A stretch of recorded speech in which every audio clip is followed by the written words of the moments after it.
I think we're bored. Bored of perfect, polished, pretty. I would much rather see chaotic energy.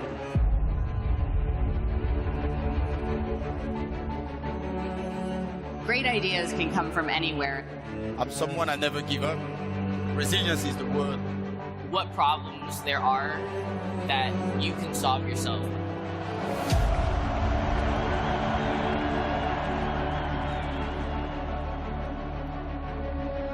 We're developing not just the technology, but also the people around it and our organization, our understanding of how to work together.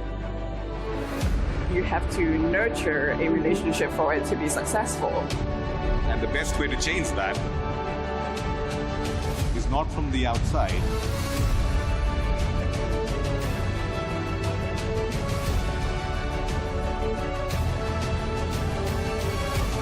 Be part of the dream, follow your passion, make the impossible possible. You have the power to determine the direction in which this world moves. If we can do it, everybody else can do it.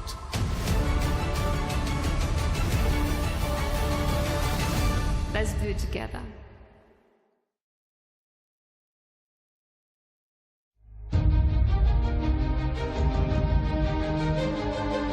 Content, there's no question, is going from 2D to 3D. It's happening all around us. I don't think you could replace me with AI and do the same YouTube videos. It's all about people. When you have a shared vision, it is incredible what you can accomplish. The people in this room, the jobs that you create allow us to have vibrant and dynamic communities. And we get to have some fun over the course of that process as well.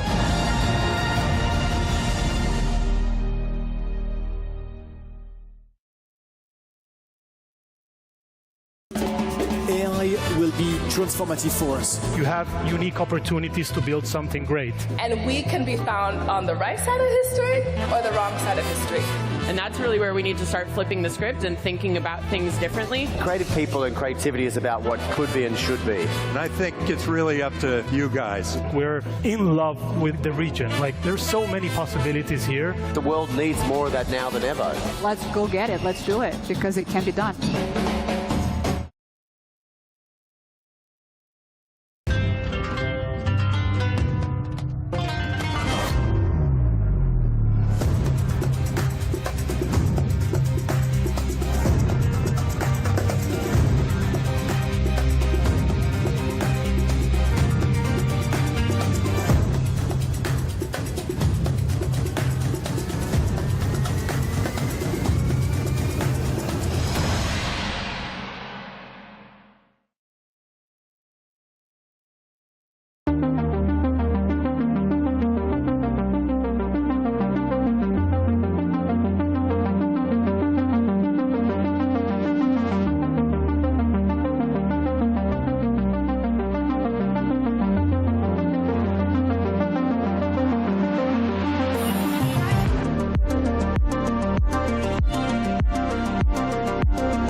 My biggest fear is that we'll not figure out the answers in time.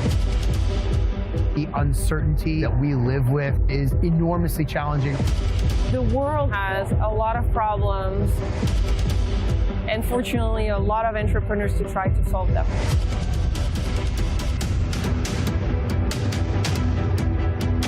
The 5,000 people are coming from different countries, from different walks of life.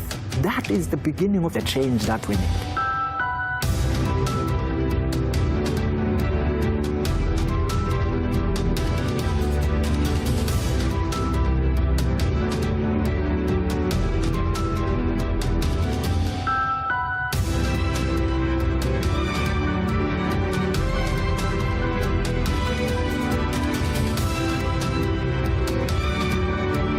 People who are willing to go first are what is driving our innovation. Human beings are built for resilience, and creativity often emerges in times of great struggle. We have to be able to dream of a future if we're going to be able to walk into it together.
I think we're bored.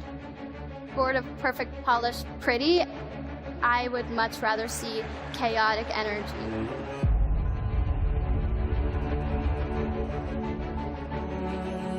Great ideas can come from anywhere. I'm someone I never give up. Resilience is the word. What problems there are that you can solve yourself.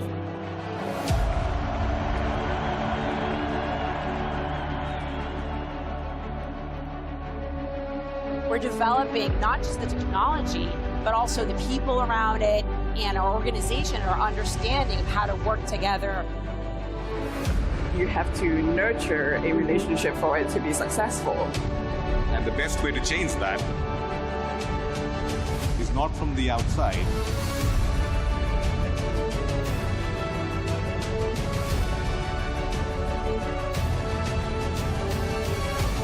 Be part of the dream, follow your passion, make the impossible possible. You have the power to determine the direction in which this world moves.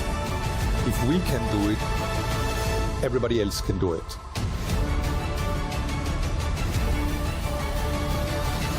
Let's do it together.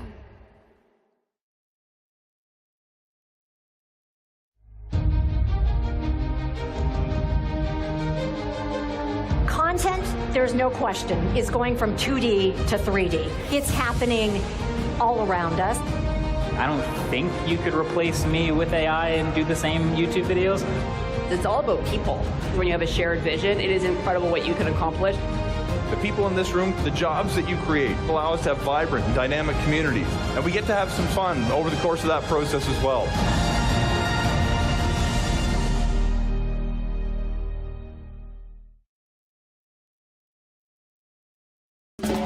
AI will be transformative for us. You have unique opportunities to build something great. And we can be found on the right side of history or the wrong side of history.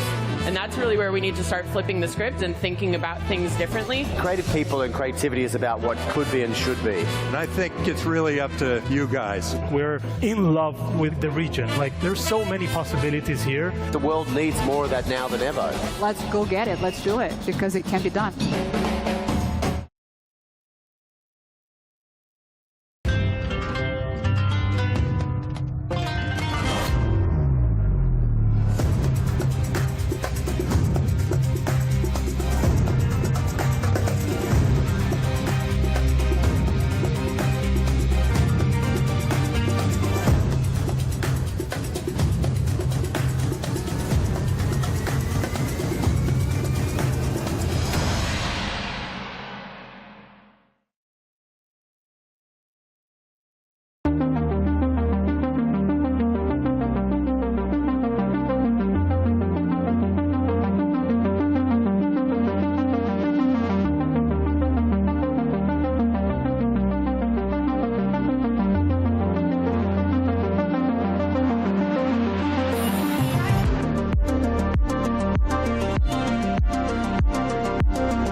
biggest fear is that we'll not figure out the answers in time. The uncertainty that we live with is enormously challenging. The world has a lot of problems, and fortunately, a lot of entrepreneurs to try to solve them.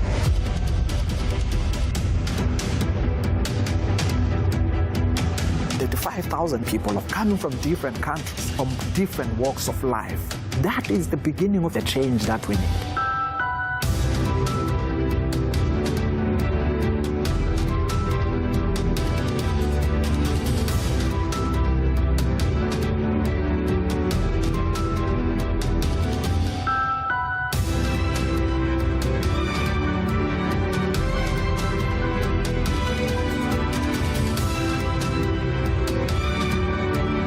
People who are willing to go first are what is driving our innovation. Human beings are built for resilience, and creativity often emerges in times of great struggle. We have to be able to dream of a future if we're going to be able to walk into it together.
I think we're bored.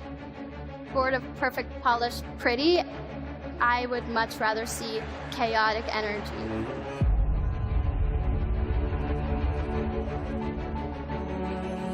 Great ideas can come from anywhere. I'm someone I never give up. Resilience is the word. What problems there are that you can solve yourself.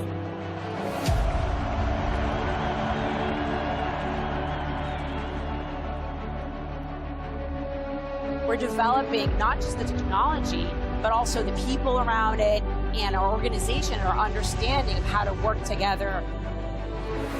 You have to nurture a relationship for it to be successful. And the best way to change that is not from the outside.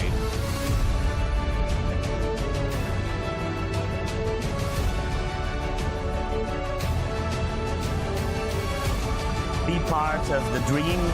Follow your passion. Your passion make the impossible possible. You have the power to determine the direction in which this world moves. If we can do it, everybody else can do it.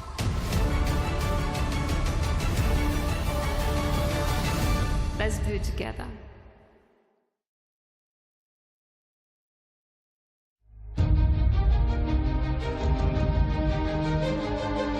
Content, there's no question, is going from 2D to 3D. It's happening all around us. I don't think you could replace me with AI and do the same YouTube videos. It's all about people. When you have a shared vision, it is incredible what you can accomplish. The people in this room, the jobs that you create allow us to have vibrant and dynamic communities. And we get to have some fun over the course of that process as well.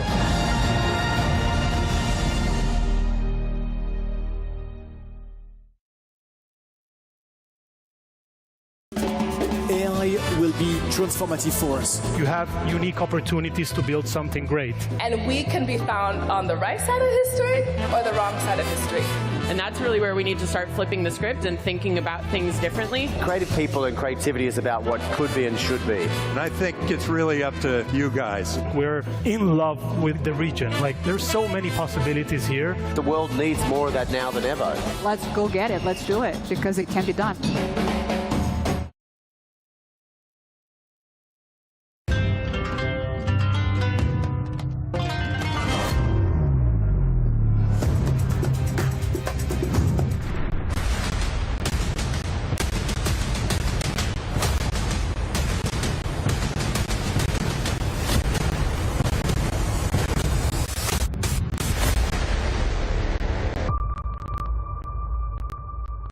Please welcome to the stage CEO of Web Summit, Catherine Marr.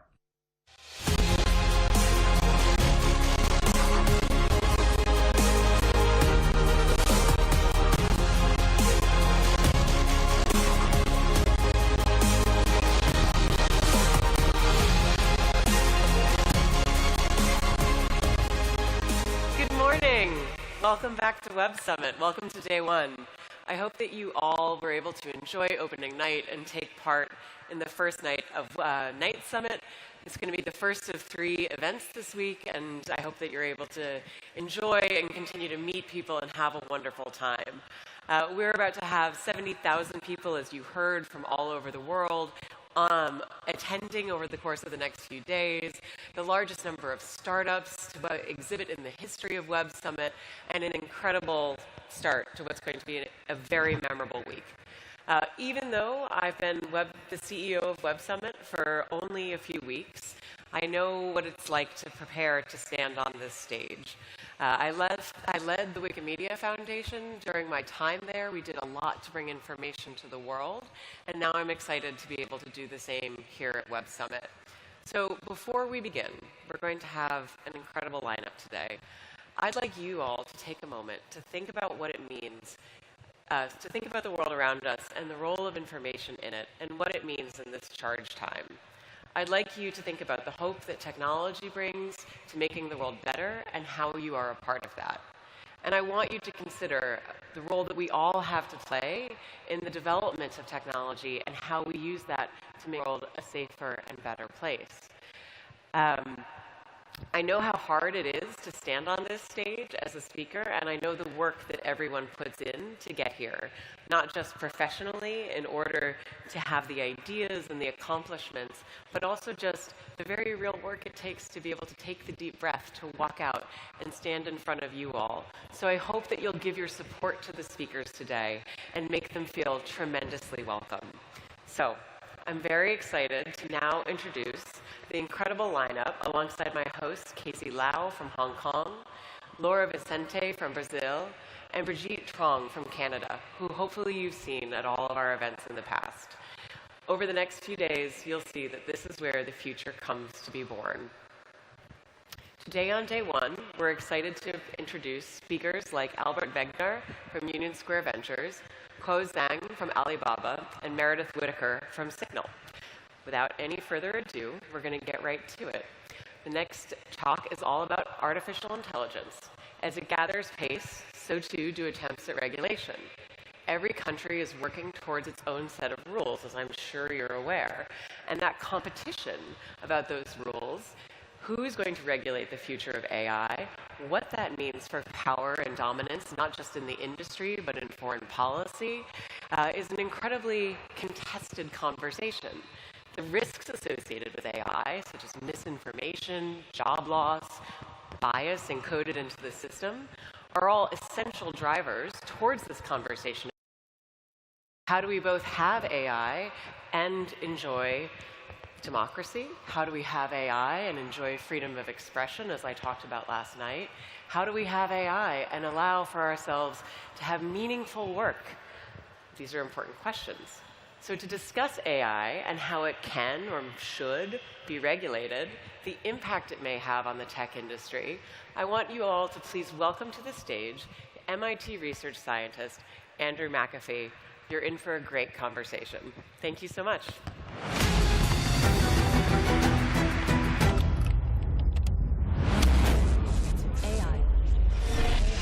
AI, a transformative force shaping our world, revolutionizing our lives, solving challenges, safer roads, self-driving cars, simplifying tasks, answering questions, a catalyst for progress. The power of AI. Catherine, thank you so much. Of all the introductions I've ever received, that was the most recent. Hello, everybody. I'm happy to be here. Let me start with a question. How many of us have used the Duolingo language app? Okay, there are a lot of hands out there. Keep your hands in the air, please, if you've also used the Duolingo English test. Does anyone yeah, we see a few hands out there. This was an innovation that the team at Duolingo came up with. And they realized that there are lots of schools around the world who want to know if their students who want to be admitted have English proficiency. So Duolingo came up with an English language test that takes only about an hour, means you don't have to travel. You can do it from wherever you are. You can send the results for free to up to 40 schools, and the results will be available in about 2 days. And how are they able to accomplish all this? This is a huge time-saving, cost savings, and a big benefit to both test takers and the schools that might want to admit them. Now, like you can imagine, they use a fair amount of AI to calibrate the test, to grade it, and to get the results out there.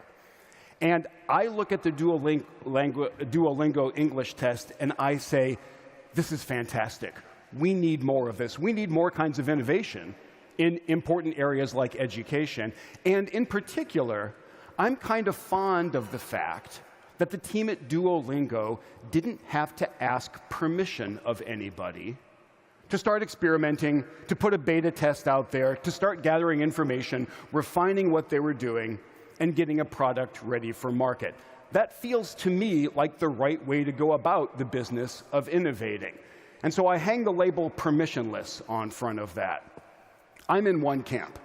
There's another camp who looks at things like the Duolingo English test and says, actually, we don't like that.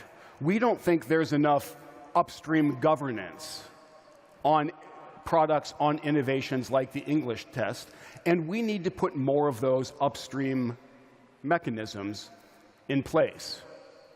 We're all sitting in a region that I think is part of team upstream governance, and we see that because the EU's proposed AI Act is pretty clear that more governance is needed, and in what kind of areas we need more governance. So the AI Act has different tiers of application for AI. And the one where they start to get concerned and where they start to want to have more governance is in high-risk areas. And it turns out that if your system is used for educational purposes or to admit somebody into an educational institution, it's classified as a high-risk system. And when it's a high-risk system, there are a number of requirements that must be satisfied before the technology can be put on the market. And there's a fairly long list of what these requirements are. Let me summarize them for you. More money spent, more lawyers hired, more engineers hired, more time taken. So I look at that, and I start to get a little bit less excited about this broad approach of upstream governance. Now, we can all agree that if there are environmental risks or health risks or obvious negative spillovers in what you're doing, you might want a little more upstream governance. But outside of that, I'm on team permissionless innovation. And it feels to me like a lot of the regions, a lot of the governments that I come in contact with are not on that side. They're on the side of team upstream governance. And at some level, these two philosophies don't get along, because my side, and I want to be clear, when I'm talking this morning, I am only talking about me as an individual, not as a member of any organization that I'm currently part of or that I've been part of. So me and some fellow travelers, we look at permissionless innovation and we say, there's a trade-off involved here. If you have more upstream governance, one of the things you should expect is less innovation. The upstream governance side looks at us and says, if we continue to have lots of permissionless innovation, we will have more harm. And at some level, these two philosophies are incompatible. And I think we face a choice which team we're on. However, I want to stress that there are a couple important areas where team upstream governance and team permissionless innovation actually agree with each other. Two things in particular. The stakes are not low here. The stakes are high. The stakes are about our standards of living. The stakes are about the innovations that we have access to. And the stakes are absolutely about protecting us from bad outcomes and harm. So we both agree that the stakes are high. The other thing that we agree on is we are currently democratizing access to very powerful technologies. And we all agree there's good that comes along with that, and there's also pretty real harm, or at least possibility for harm that comes along with that. So this is not an intellectually easy exercise, and I'm not saying that the people on the team opposite from me are all totally misinformed or they're looking in exactly the wrong place. But at some level, these two philosophies are incompatible, and we're going to have to pick. So I want to spend a little bit of time talking about why it is that I'm on team permissionless innovation, even in the face of the possible harms and the risks and the downsides that come from letting innovators do their things. I can think of three big reasons. The first one is that when me and the other members of my team, when we talk about permissionless innovation, what we are not talking about is complete freedom from regulation and oversight. Because in some sense, it's a matter of timing. Let me tell you what I'm talking about.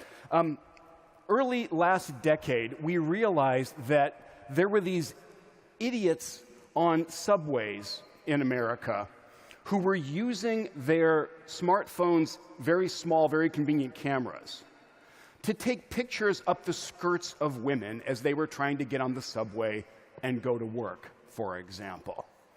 Now, of course, that's not a use of the technology that we want. Women should have that very basic right to freedom.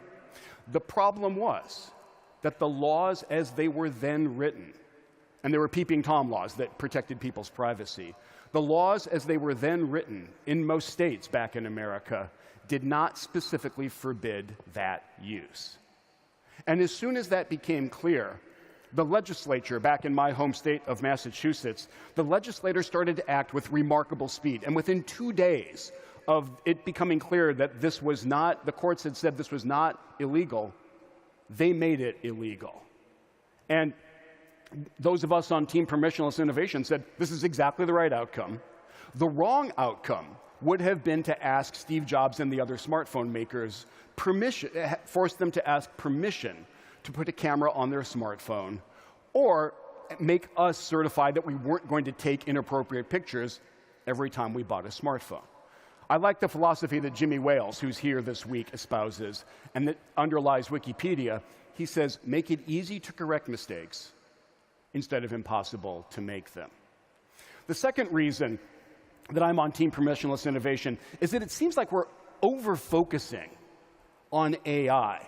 AI is one element in a fairly big toolkit that we have to try to influence how things happen in the world. And I think we're over-focusing on it. Let me tell you what I mean. A bunch of people who I respect a great deal signed this statement a while back. Pretty clear. It says the extinction level risk from AI should be taken as seriously as the risk from things like nuclear war and pandemics. Let's concentrate on those pandemics for a second, because there are people sounding the alarm that especially the new categories of AI that we have, generative AI, these can be used apparently to make it very, very easy, horrifyingly easy, to create a pathogen that could cause a huge amount of harm out there in the world. This sounds terrifying. And this sounds like we need to put guardrails on all the generative AI or make sure that only the right labs have access to it. We have to do a lot of upstream governance. And maybe we need some more upstream governance, but I find this focus a little bit puzzling. And I want to walk you through all the other things that you can do if you work in biotechnology that you can do without any permission at all. Because the default throughout the world of biology and genetics is much, much closer to permissionless innovation. You don't need anyone's permission to buy as many textbooks as you like about molecular biology and genetics. You don't need anyone's permission to apply to a very advanced graduate program. My home school of MIT will admit you without asking you or trying to make sure that you're only going to use your knowledge for good and not for evil. You can buy with very few restrictions. You can buy very powerful, very gene sequencing machines that will give you a genome readout very quickly, very cheaply. And these days, in the era of CRISPR and other very powerful gene editing technologies, these are now available to the home hobbyist. So all of these elements of the biology toolkit, very widely available, and in general, characterized by permissionless innovation. Given that, it feels a little inappropriate to me for us to be focusing so heavily on AI as one element of this toolkit. We don't even know exactly how powerful it's going to be. One element of this toolkit where we have to put all the guardrails in place. I think we're just getting the balance a little bit wrong. And then finally, those of us on Team Permissionless Innovation have this fairly basic philosophy that innovation is an unpredictable, decentralized activity. That's one of its core attributes. It's very hard to predict, especially as the toolkit gets bigger and gets more powerful. I think both Team Upstream Governance and Team Permissionless Innovation can agree that the future gets more uncertain and the ideas are going to come from more and more unusual places. On my team, on Team Permissionless Innovation, we think that is a feature of the innovation system, not a bug, not a thing to be eliminated. And when I look at recent history, I see plenty of reasons to be part of Team Permissionless Innovation. And I want to broaden out a little bit and not just talk about AI. I want to talk about another very powerful set of technologies that have come in handy in the recent past. If we take our minds back, not that long ago, unfortunately, just about 3+ years ago, to the spread of the coronavirus and that dark period that we were in, where we didn't know how bad it was going to be, and we didn't know where help was going to come from, in particular, where a vaccine was going to come from. And the track record of vaccines would lead us to some real pessimism because, on average, up to that point, it took somewhere between 5 and 10 years to develop, test, and get a vaccine out there to market. And so in the early part of 2020, a lot of us were looking around thinking, this is bad, and it might stay bad for a very long time. And a huge part of the reason that's not what happened, a huge part of the reason that it didn't stay bad for a very long time is due to this fantastic person, who is a Nobel laureate as of this year. And it turns out that Dr. Kati Karikó was working on the fringes of medicine, of biotechnology, of healthcare. She had a series of jobs kind of hanging on the fringes of different institutions, working with different colleagues, but she was obsessively focused on this one tool, this one technology called mRNA, and tried to use it for a bunch of different things. And to be clear, the early results were discouraging. In particular, when the team was trying to use mRNA to deliver a drug to different animals in the lab, there was a very strong inflammation response, and it looked like this technology actually was not safe, was not a safe pathway for delivering a drug. We should all be extremely grateful that Dr. Karikó was able to continue her work, that she was as tenacious as she was, that she was close enough to the action in biotechnology, that she found ways to continue her work, find colleagues to work with, find enough people who believed in her, and that we didn't have more upstream governance on this very distributed, decentralized process of trying to come up with good ideas when they matter a lot. And so I want to close just by restating the two things that everybody involved in the innovation ecosystem believes. First of all, the stakes are high. And second of all, we are democratizing access to extremely powerful technologies. And both sides of this argument also believe that we are in for some uncertainty, that there are absolutely risks ahead, and that we need to find a smart path forward. We just disagree on what that path forward is. And I want to close off by repackaging what I think is one of the greatest and shortest lessons in political history. In 1938, Neville Chamberlain, the Prime Minister of England, went to Germany and negotiated with Hitler and thought that he had arrived at an agreement that would last and that would bring, as he said, peace in our time. When he got back to England, Winston Churchill absolutely destroyed his approach with one of the great short lessons in the history of politics. He said, "You had a choice between war and dishonor. You chose dishonor, you will still have war." So to my friends and my colleagues who are on Team Upstream Governance, I want to repackage that just a little bit. My colleagues and friends who are on Team Upstream Governance, you think we face a choice between micromanagement and turbulence. If we choose micromanagement, we will still have turbulence. The best way to manage that and to sail through it is with permissionless innovation. Thank you very much.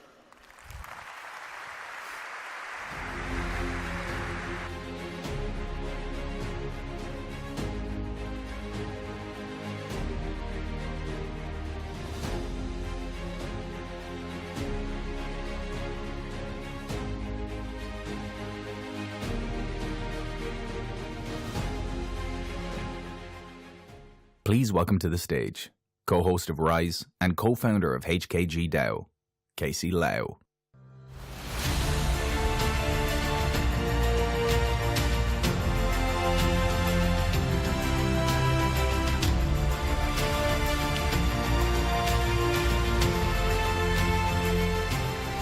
All right, GM everyone. I'm excited to be back in Lisbon again for Web Summit. This is our 7th Web Summit in Lisbon, only missing 1 year because of the pandemic. I'm super excited also to have my Web Summit Rio co-host, Laura Vicente, and Collision co-host, Bridget Trong, on stage with me this year alongside our new CEO. Before I introduce our next session, I just wanted to say that I believe in peace, right? I believe in the future as it's developed by technology, and I believe in Web Summit. This stage and the 20 others all across the venue, I share with incredible thought leaders to host these discussions and give voice to the innovators, investors, artists, athletes, policymakers, and startups to build that future together. I also share this stage with over 300 colleagues from around the world. Some of them are starting just this month on the job at Web Summit, not to mention the thousands of volunteers, and of course you, the audience here in Lisbon, and also you watching at home. So I want to make sure that everybody knows that Web Summit is a massive collaborative effort that is truly, truly a global family that puts on this event and enjoys this event together. Thank you very much for that, for letting me say that. All right, let's get on with the show. After the highs of 2021, startup funding came crashing down. As 2022 rolled out, it became clear the bubble was no more. As inflation started to creep up, cash-strapped startups started to fall. Valuations dropped across funding round navigate into 2024. Discussing the VC market in 2024 on center stage, please welcome Lucinda Shen from Axios, and someone who invested early in companies like Etsy, Twilio, and Behance, and is the author of a new book, The World After Capital. Please welcome Managing Partner at Union Square Ventures, Albert Wenger. So we did the unthinkable. Now we have the winning formula. We participated in the world's leading accelerators all across the world. And we're currently the only company doing this. We're entering the market first, and that's why I believe we can Not all startups will succeed. We're looking at 80 million revenue. How do you break through the noise in the fight for funding?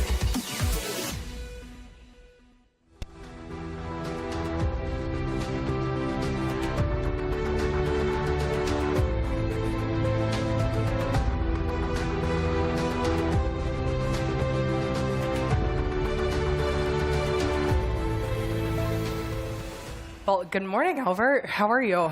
I'm doing great. How are you, Lucinda? I'm well. I wanted to start with something that you spent the last a few years earlier on, The World After Capital. It's a book you wrote, published in 2021. Title sounds like it could be a dystopian sci-fi novel, but I promise it is not to anyone who picks it up.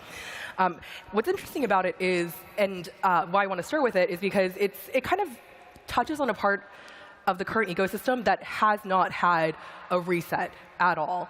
So you touch on AI, both the promises and the pitfalls. And I want to start with a quote from that book. You write, there's one function of the brain that may never be accessible to digital machines, having qualia. This is a term from philosophy which refers to our subjective experience, what it feels like to be cold, to touch an object, to be stressed or amazed. And you go on to say that this lack of qualia in machines will be an important component of how humans survive, live, breathe going forward. Can you tell me more about what, in your mind, that means for what humans will be doing? Yeah. So we have had, I mean, this is a music venue, right? So we've had recorded music for a very long time. And yet, people love going to concerts. Why do we love going to concerts? Because there's something special about humans performing for us. And the thing that's special is that there's a connection between us and the performer. And this connection exists because we attribute similar states, mental states, to them that we have ourselves. This is why there's something special about a home-cooked meal or going to a restaurant where you can see the kitchen and where you can see how the food's being made. And so I think I love automation, and I want lots and lots of automation. But I also love the human connection and the human element. And so we want to use automation as much as we can so we can create as much opportunity as possible for these humans qua humans, right, where we get the home-cooked meal. And if we have robots cooking a lot of meals, that's great because we can have a lot of cheap meals for a lot of people. But that creates the room for this more personal experience, this human-to-human experience. And I think that is the kind of world that we want to live in, ultimately.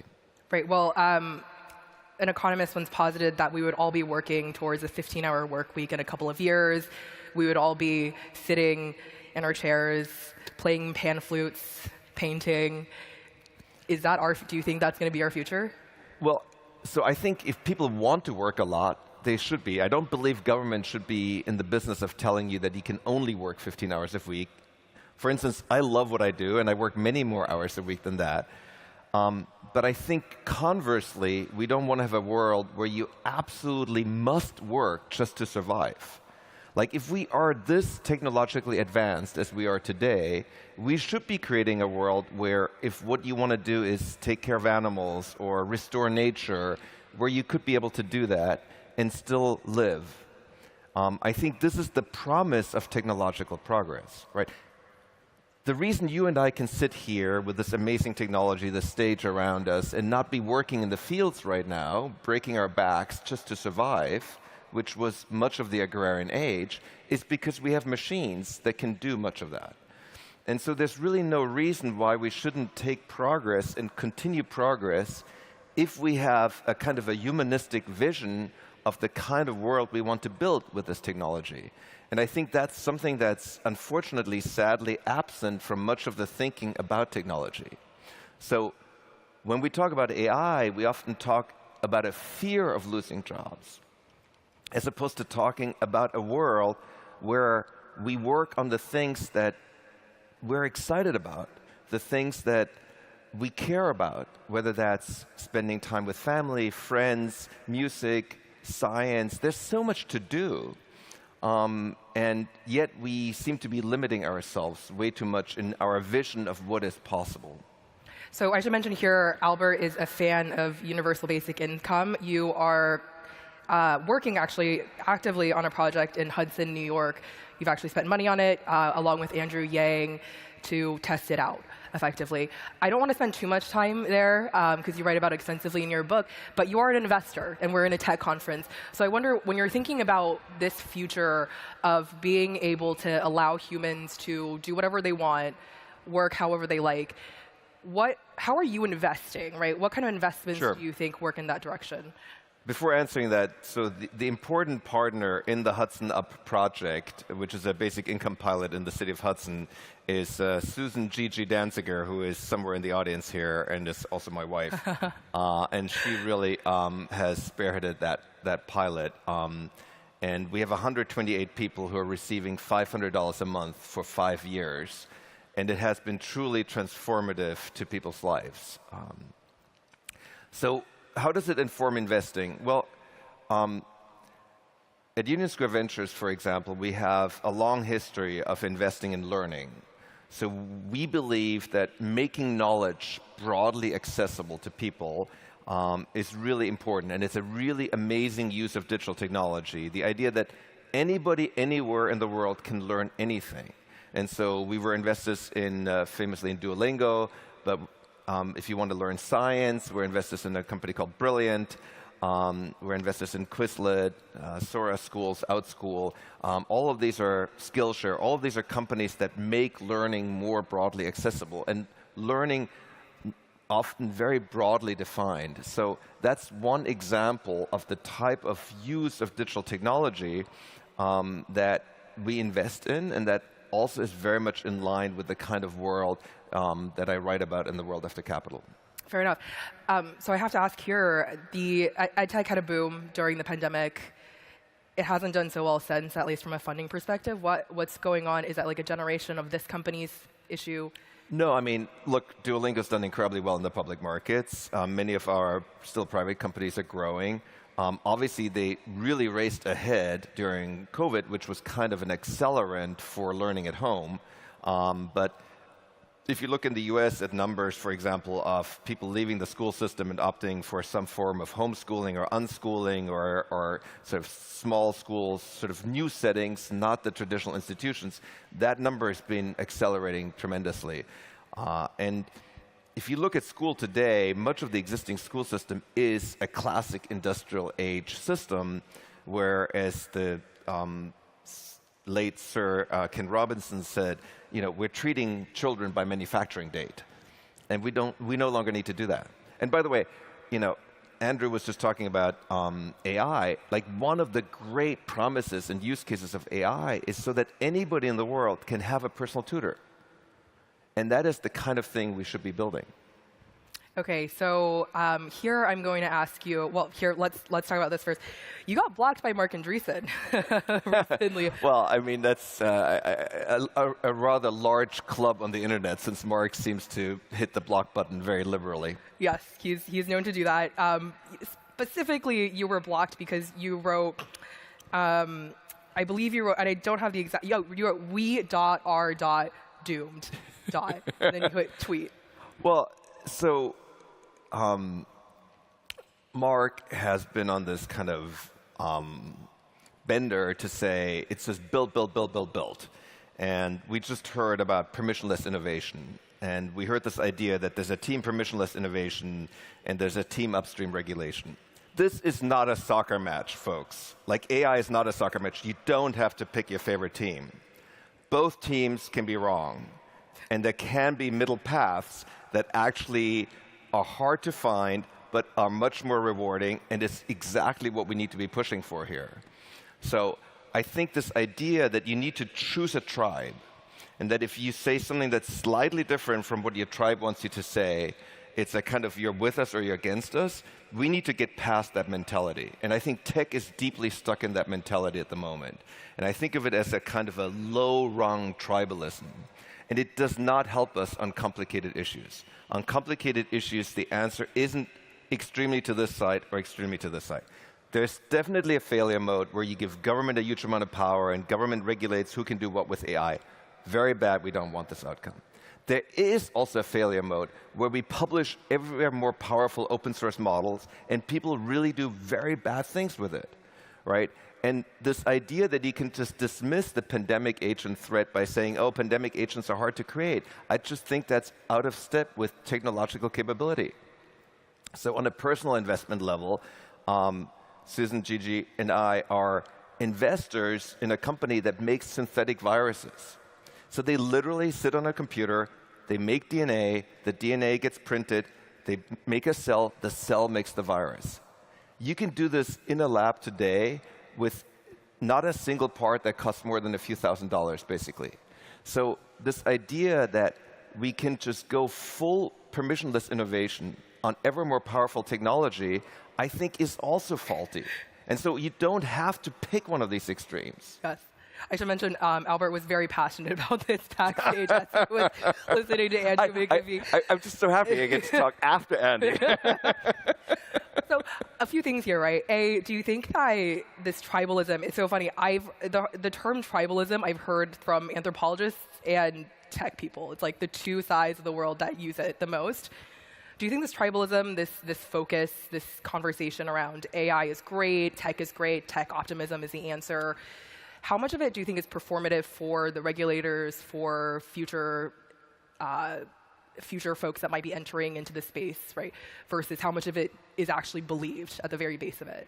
I don't know. I think a big part of it is the result of the social media landscape and the media landscape we're in, where attention is incredibly fragmented and where you need things that are super punchy for them to travel, right?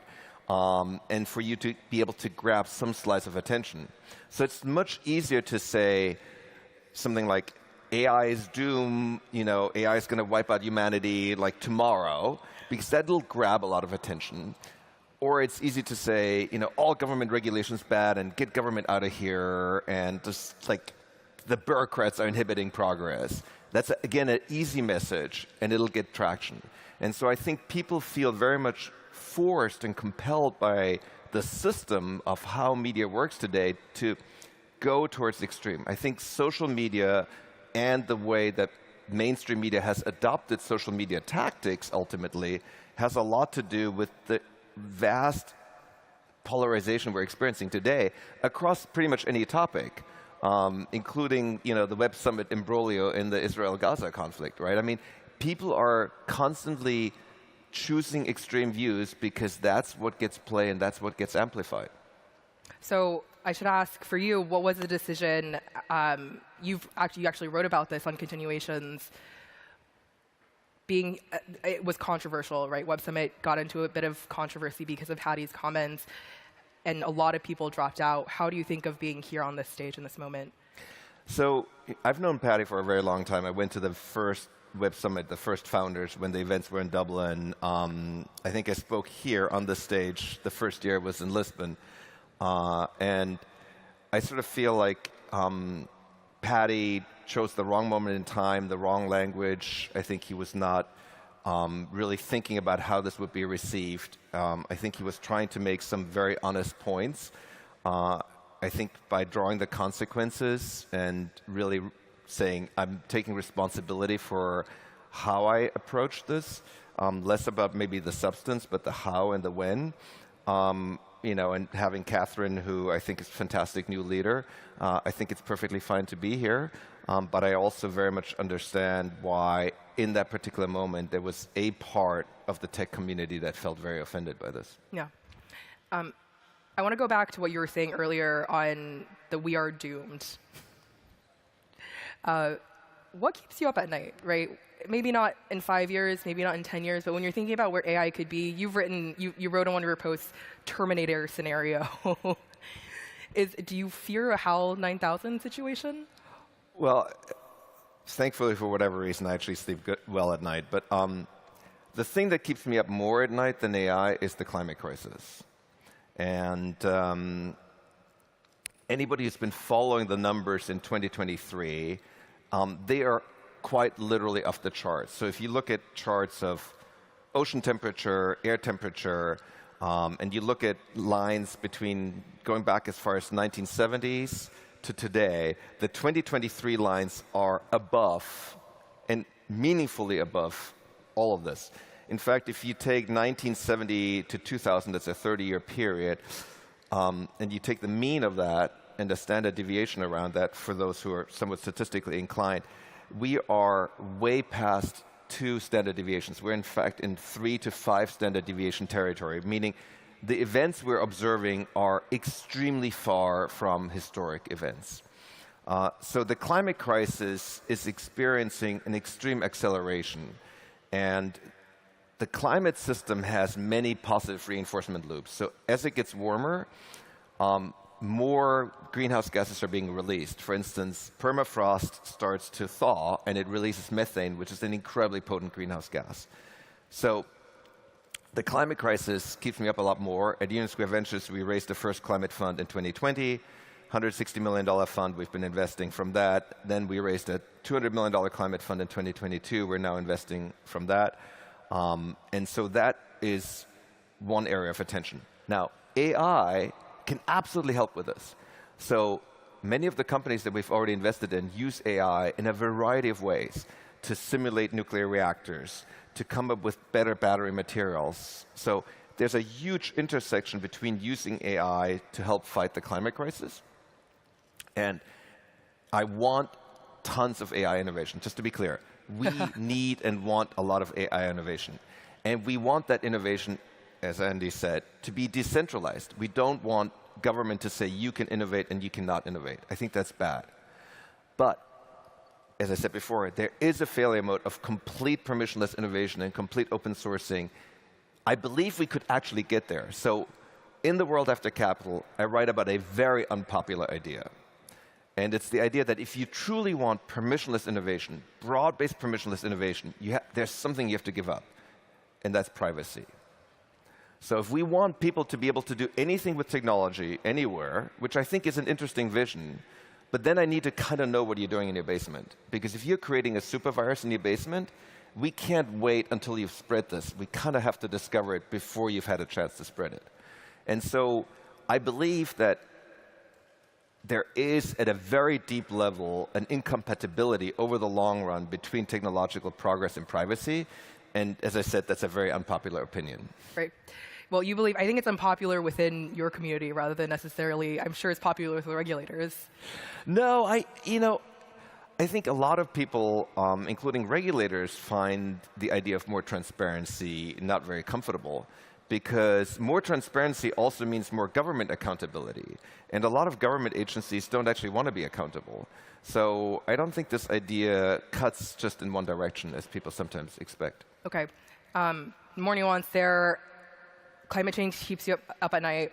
How do you feel about this conversation around, well, I should say SpaceX, right? Let's go to Mars. Let's create a planet. There's been some criticism over the use of funds to create colonies, potential colonies on Mars, rather than spending on climate change. How do you respond to that criticism, or what do you think of it?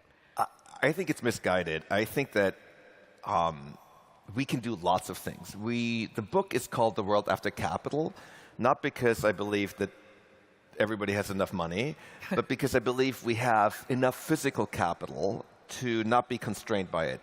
So we can both build spaceships and fight the climate crisis. This is not an either-or thing. The rate-limiting factor today is human attention. It's like, what are the things that we're paying attention to? And we're not paying enough attention to the climate crisis. By the way, we're not paying enough attention to space.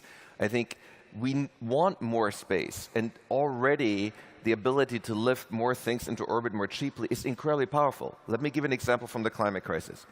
Methane is an incredibly potent greenhouse gas. Methane comes from two primary sources. One is cattle, cows, and the other is the oil and gas industry. We now have satellites that can detect methane leaks from space.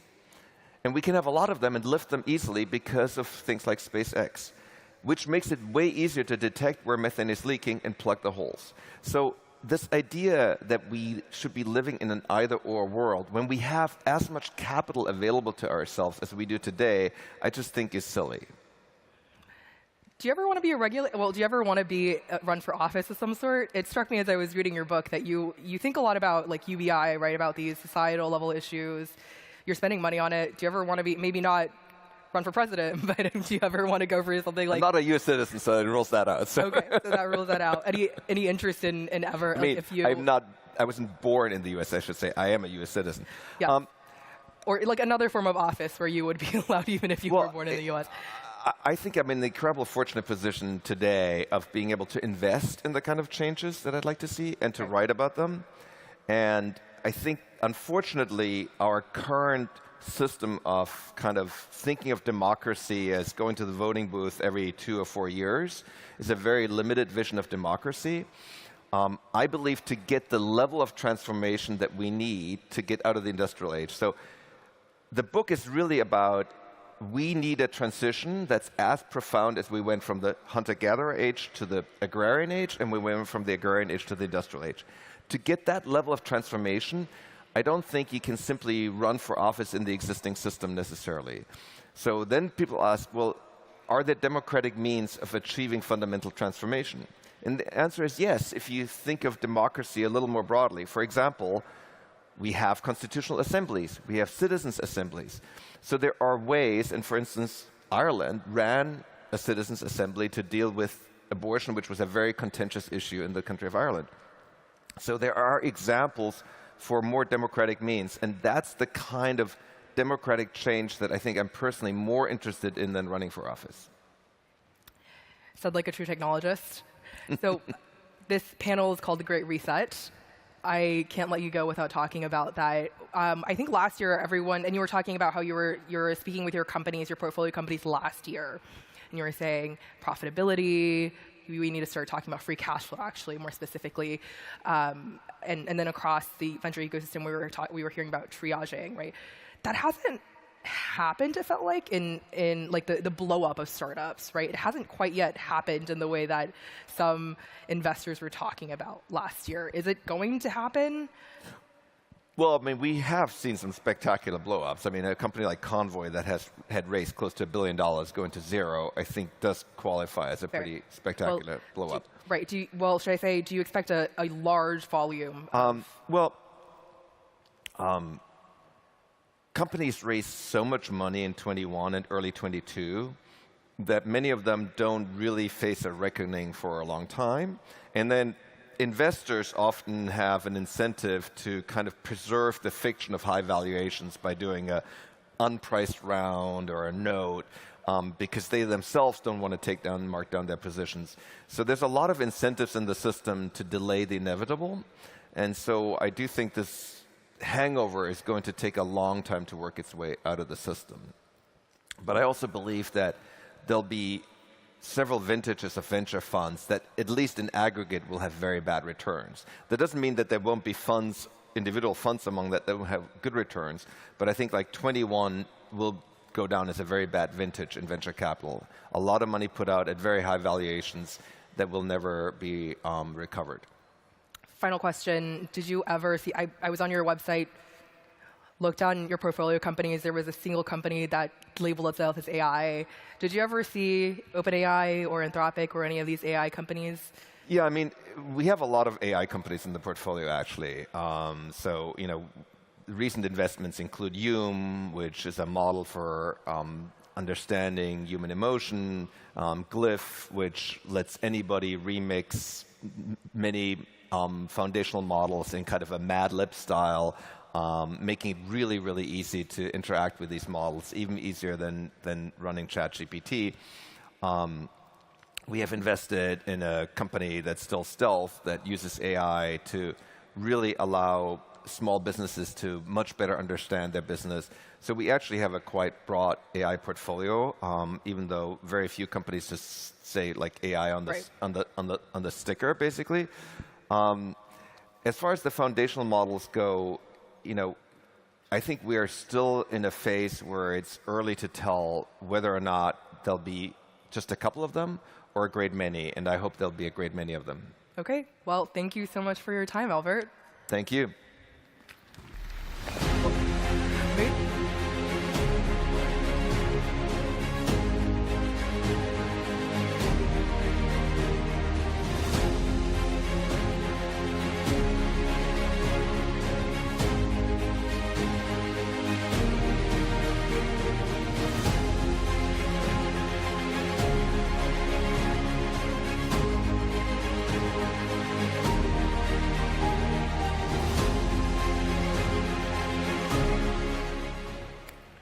All right. With the writers and actors strike in Hollywood, you might have thought AI was only going to take away jobs from actors and writers. What if I told you that people in business development and sales were also at risk? AI has the potential to level the playing field for workers across every industry. To talk about if and when AI can provide a pathway to economic empowerment and equality that has never existed before, please welcome Outreach co-founder and CEO, Manny Medina.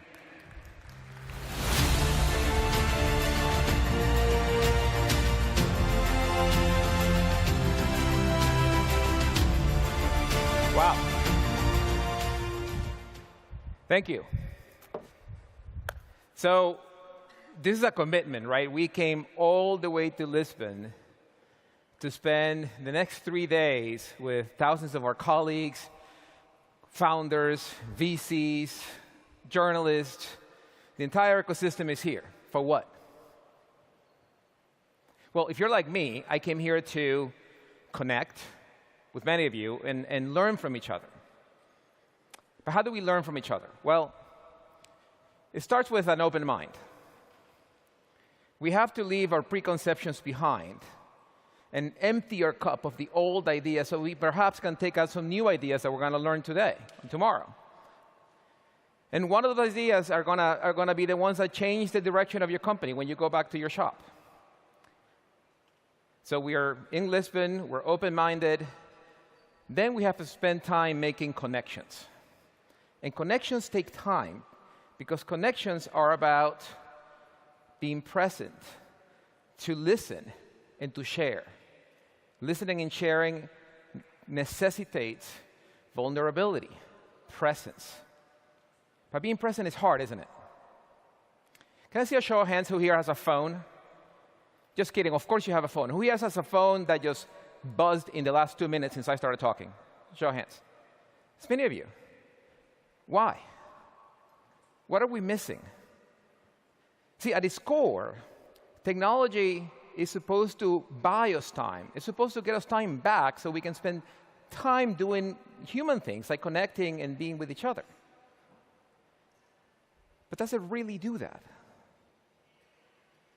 We have this love-hate relationship with technology that on the one hand, we buy it so that we can get free time. On the other hand, it has become this distracting morass of stuff. And this distracting stuff is what robs us from the very time we bought technology to get us. Time to pay attention. Time to empathize. Time to care. And see, when technology behaves that way, then it's not doing its proper job, is it? When technology is stealing the very thing we bought it to do, then that is the wrong relationship with technology. We at Outreach have a different vision for technology. And it begins with our mission. Our mission is to empower the 30 million sales professionals in the world to unlock their fullest potential. The key is, how do we do it? And we do it by observing how they work, how they do their jobs day to day, which includes how do they run the meetings, how do they forecast, how do they make money, so that we can put workflows around it that allows them to do all those things faster and more efficiently, so that they can get back time. Time that they can use to meet more customers, perhaps, or deepen their relationship with the customers that they have, or even go home and spend more time with their families and their communities, collaborating, contributing. And it is this drive to empower the sales professionals to unlock their fullest potential that has driven us to invent new things for them. This is why we invented something called sequences. Sequences is the series of steps you need to take with somebody you don't know to get that person to take a meeting with you so you can sell them something. And the number one reason for sequences to exist is the fact that anyone who is in a sales job or is a leader of a sales group or a company that depends on sales necessitates reliable, consistent productivity from your sellers. And a seller that reliably contributes is a seller that creates pipeline reliably. That's why we build sequences, to even the playfield. This is why we put AI on top of meetings, a real-time AI assistant that is able to understand the conversation between a buyer and a seller and understand the question the buyer is asking the seller so that they can pop a card. And the card needs to pop within 5 microseconds because that is faster than the sound making it all the way back to the brain into the mouth. So we need to, in that 10 microsecond span, we need to pop a card to make sure that we help the seller be the best self in the time when it's most needed. This is why we put AI in forecasting, because we human beings are really bad at seeing patterns. And we put the whole thing on a single platform so that the seller has a place where they can execute their jobs. Because see, for us, Sales is not about gathering data. It's about executing on the data you have and applying AI to make sure that everyone has the same chance to be a winner. And it's a single clarity and purpose of vision that drives us to continue to innovate so that a seller can be the best self in the moments that matter. But we don't stop there. Because given all the advances that we're seeing that just announced by OpenAI last week, we're now in a world in which the context window of these models is so large that we can start creating bespoke assistants for each of you. These are customized agents that know exactly what you need and how to optimize your time so that you can do your activities in the highest value activities and spend time doing that. So imagine if you are a rep, a sales rep, and you wake up in the morning and Outreach is telling you that today, the most important thing to do today is to get that purchase order out so you can get that deal done in the quarter. And then we're going to spend an hour prospecting 2 quarters out so to make sure that you don't miss your number. And we're going to re-engage a couple of accounts that haven't called on you. That's the kind of AI that I'm talking about. If you're a manager, it's going to prepare you for your one-on-ones. It's going to prepare you for the meeting you're about to have at the end of the week with their board. That's the kind of AI I'm talking about. And I know this is inevitable because we're building it. We're building it to get us time. Time that we need right now in moments of uncertainty, in moments of turbulence, so that we can help our teams get through it. Let's take a moment to take stock on where we are right now, because the world's a little bit of a shit show. So the rate of deceleration, we're still decelerating from where we were in 2022. Now, the rate of deceleration has decreased, which is great, but we're still decelerating, and that's showing up in the number of sales reps that are participating in a number, so the number of reps that are making quota. And that number was 50% last Q4, and this Q2 that just passed, that number dropped to 30%. So we have less reps contributing to your overall performance. Deal cycles are still elongating, win rates are going down. Now, the good news is sales efficiency is up in general because buyers are committing to fewer sellers, to fewer vendors. So they're committing more dollars to fewer vendors, which is good. But the other reason for efficiency is layoffs. It's a free cash flow point that we just made a minute ago. Well, when you have fewer people contributing to the same number, you get efficiency. But that's the wrong way to get efficiency, isn't it? We're entrepreneurs, we're founders, we're CEOs. Like we want to grow by growing, not by cutting. In this background, it's really jarring, not only for us, but for our teams. So the most important thing right now for us is to make time to be present, for them. Because our job as leaders is to drive revenue outcomes through other people.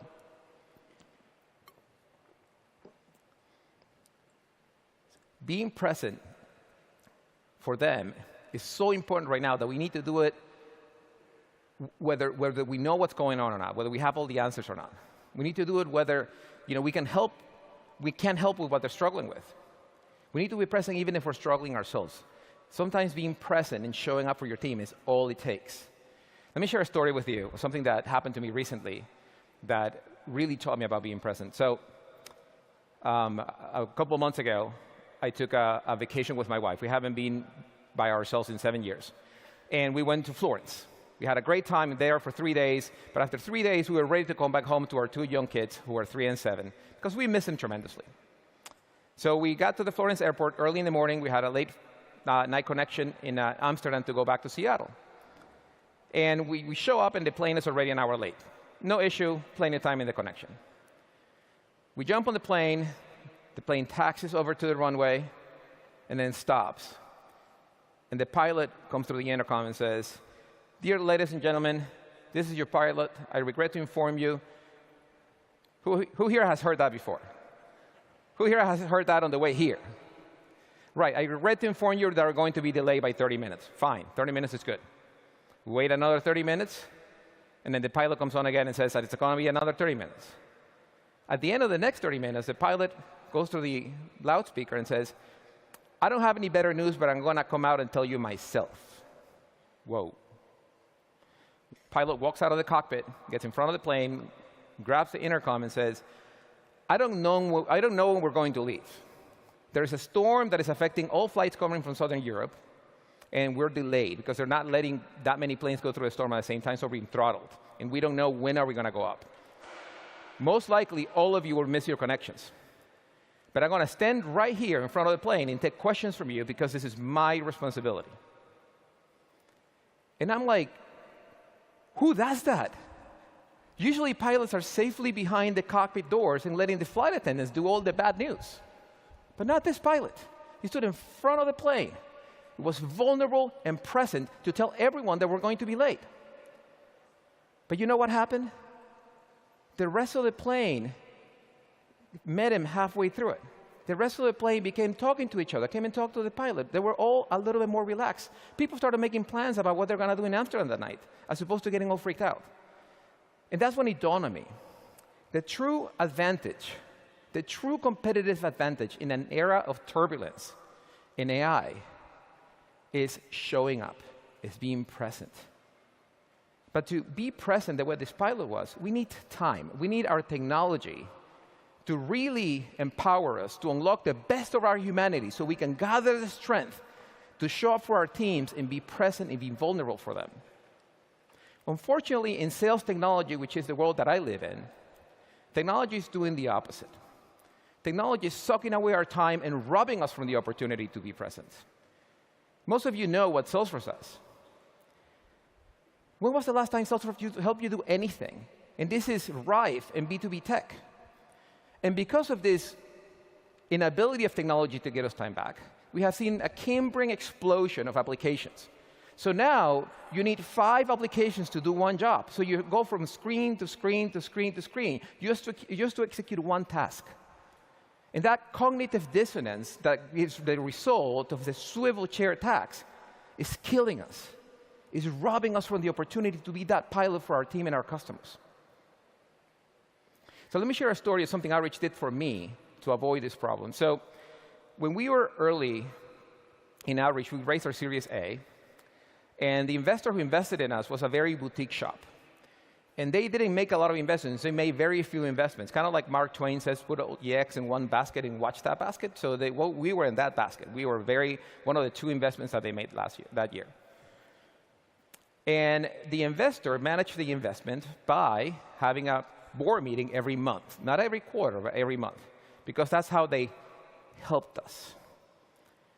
So the first board meeting comes on. We had a good conversation. I learned a little bit. The second month, we have another board meeting, and I'm learning a little bit less. By the time we get to the third board meeting, I realize that this time the investor is taking away from me, is taking away from being with my customers, with being with my team, with being with prospects that I can make into customers. So the balance of trade in time is off. I got the wrong side of the trade here when it comes to time. So what I did is I told the investor, look, why don't I give you an instance of Outreach? And you can see everything that is going on in the company. You can see who are we selling to, who are we trying to close this month, who are we trying to close this quarter, and then you can find all the answers to what you need there. And that was probably the most magical moment I had in my entire professional career. Because now I was able to inflect the balance of trade. This investor was calling me to help me close deals. This investor was calling me to make introductions into accounts that I needed to penetrate. And I was able to then save my team time by getting the deals go faster. And that is a balance of trade you need to reestablish with your technology and with your AI. You need to demand time back. Because I don't need to remind you that we're living very difficult times. And if you are in business-to-business tech, every deal out there is competitive, every single one of them. And in competition, especially in sales, there is no place for number 2. Only the winner matters. Who here watched the Women's World Cup?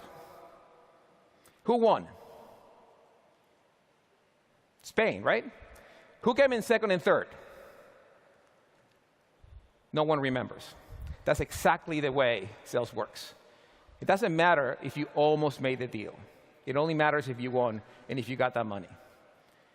In this competitive environment, the most important thing is that you get your time back and you demand efficiency from your applications. That is the only way that we're going to get to winning and the only way we're going to get through this. Thank you very much.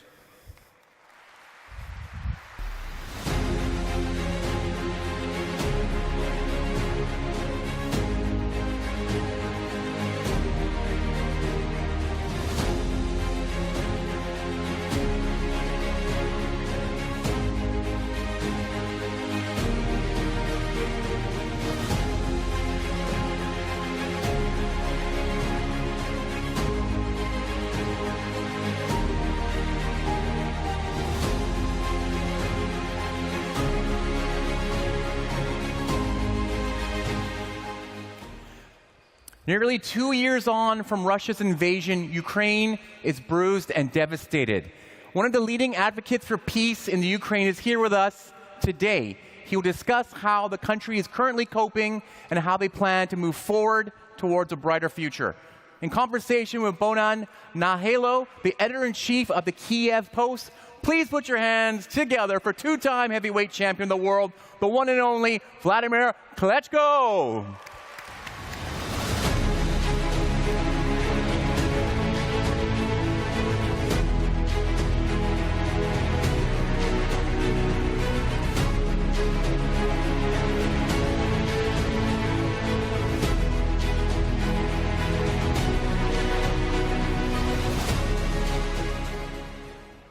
Wow. Quite a few people out there. Good day. Listen, a few years ago, all of you got used to saying Kyiv, not Kiev. And this is Volodymyr Klitschko, not Vladimir Ilyich or Putin.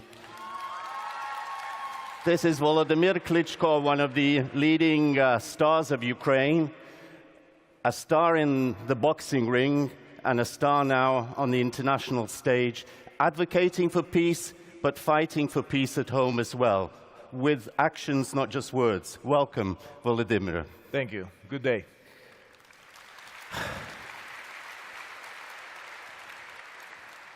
Look, when Russia attacked Ukraine in February 22, many compared this to a kind of David and Goliath struggle. You're a heavyweight.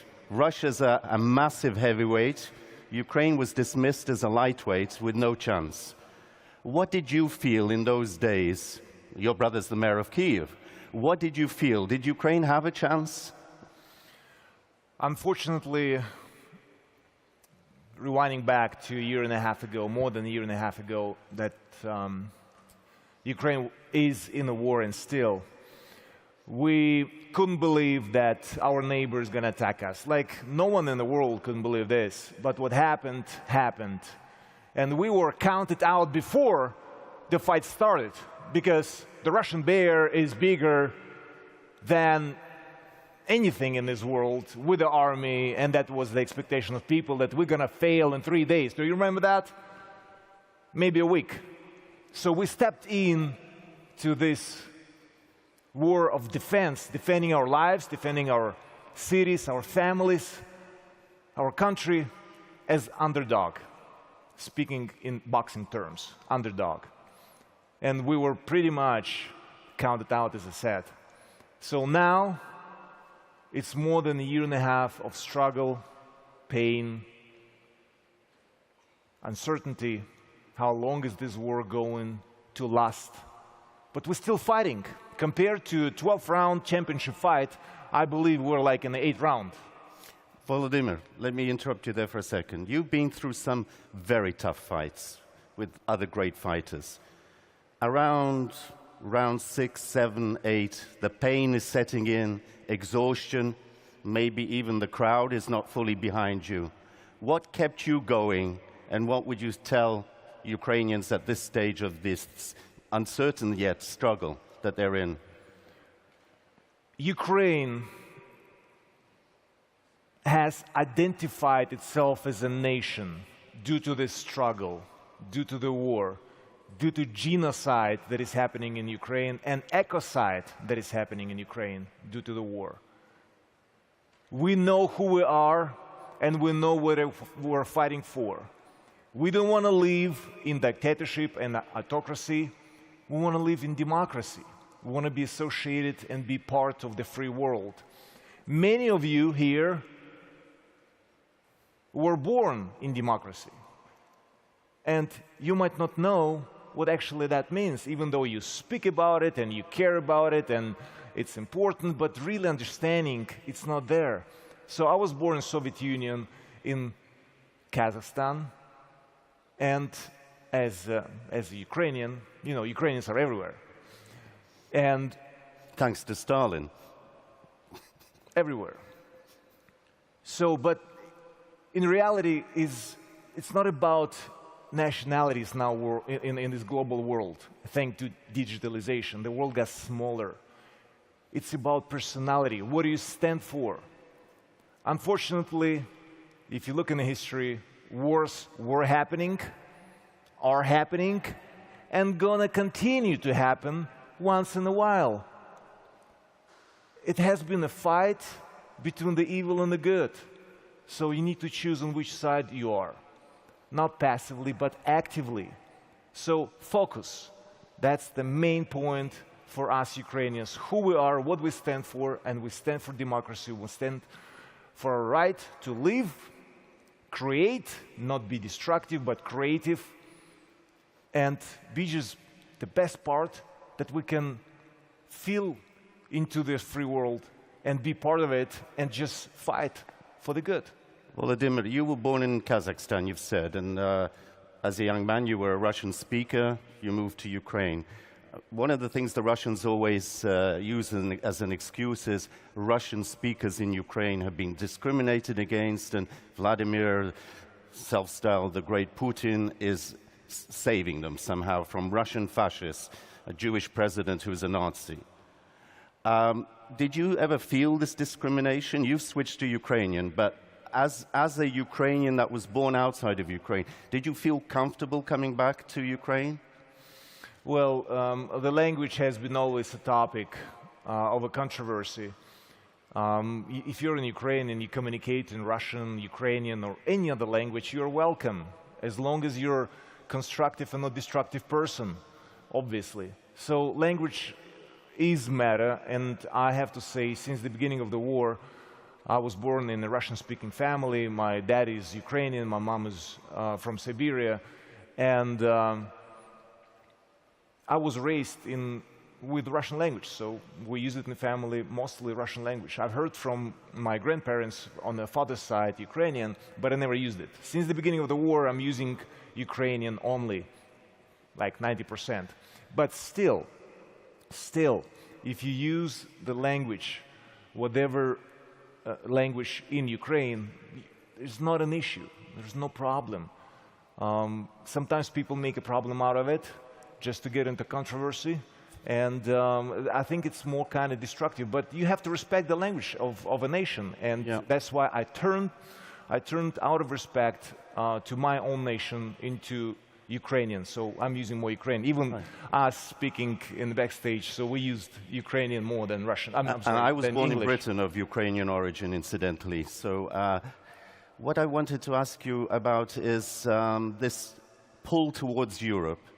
Ukrainians, they feel themselves as if they're not a long-lost child of Europe, but an abducted child that history, communism, Russia abducted. They want to go back and join Europe, as do many Belarusians. It's Belarus Solidarity Day today, for example. How strong is that sense of being part of Europe in Ukraine? Has it been heightened by the war, or are people still a bit wary about the geopolitical situation between East and West in which Ukraine has traditionally found itself? You know what's interesting? Ukraine as a nation is very modern. I think that digitalization has kicked in the past year and a half more than ever in Ukraine. And then on the other side, you look on the opposite side, Russia. What Russia does, turning off internet because you can get the truth. VPN is getting like really complicated to use in Russia. YouTube and so on, other channels of social media are getting turned off. So basically Russia is going backwards. Instead of developing its people and its country, it's going backwards. So we Ukrainians are on the border of the East and the West, and it's also on the border of the free world. What we stand for, we do stand for freedom. We do stand for digitalization. We do stand to learn from the past, learn from the mistakes of the past, and not to repeat them again, and develop our country and be part of this development and evolution. So we don't want to stop evolution of humankind like Russia does in this case, unfortunately. But also I want to say it's not about the nations, it's about personalities. What do you stand for, what do you believe in, and just be active part of this world.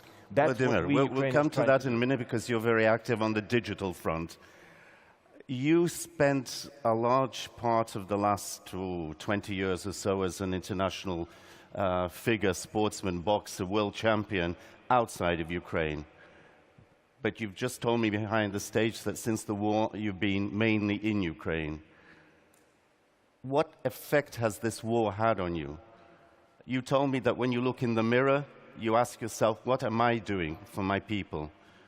Can you elaborate a bit more? I mean, what does war mean to a champion boxer that can live out here and be far away from it and with words support the struggle?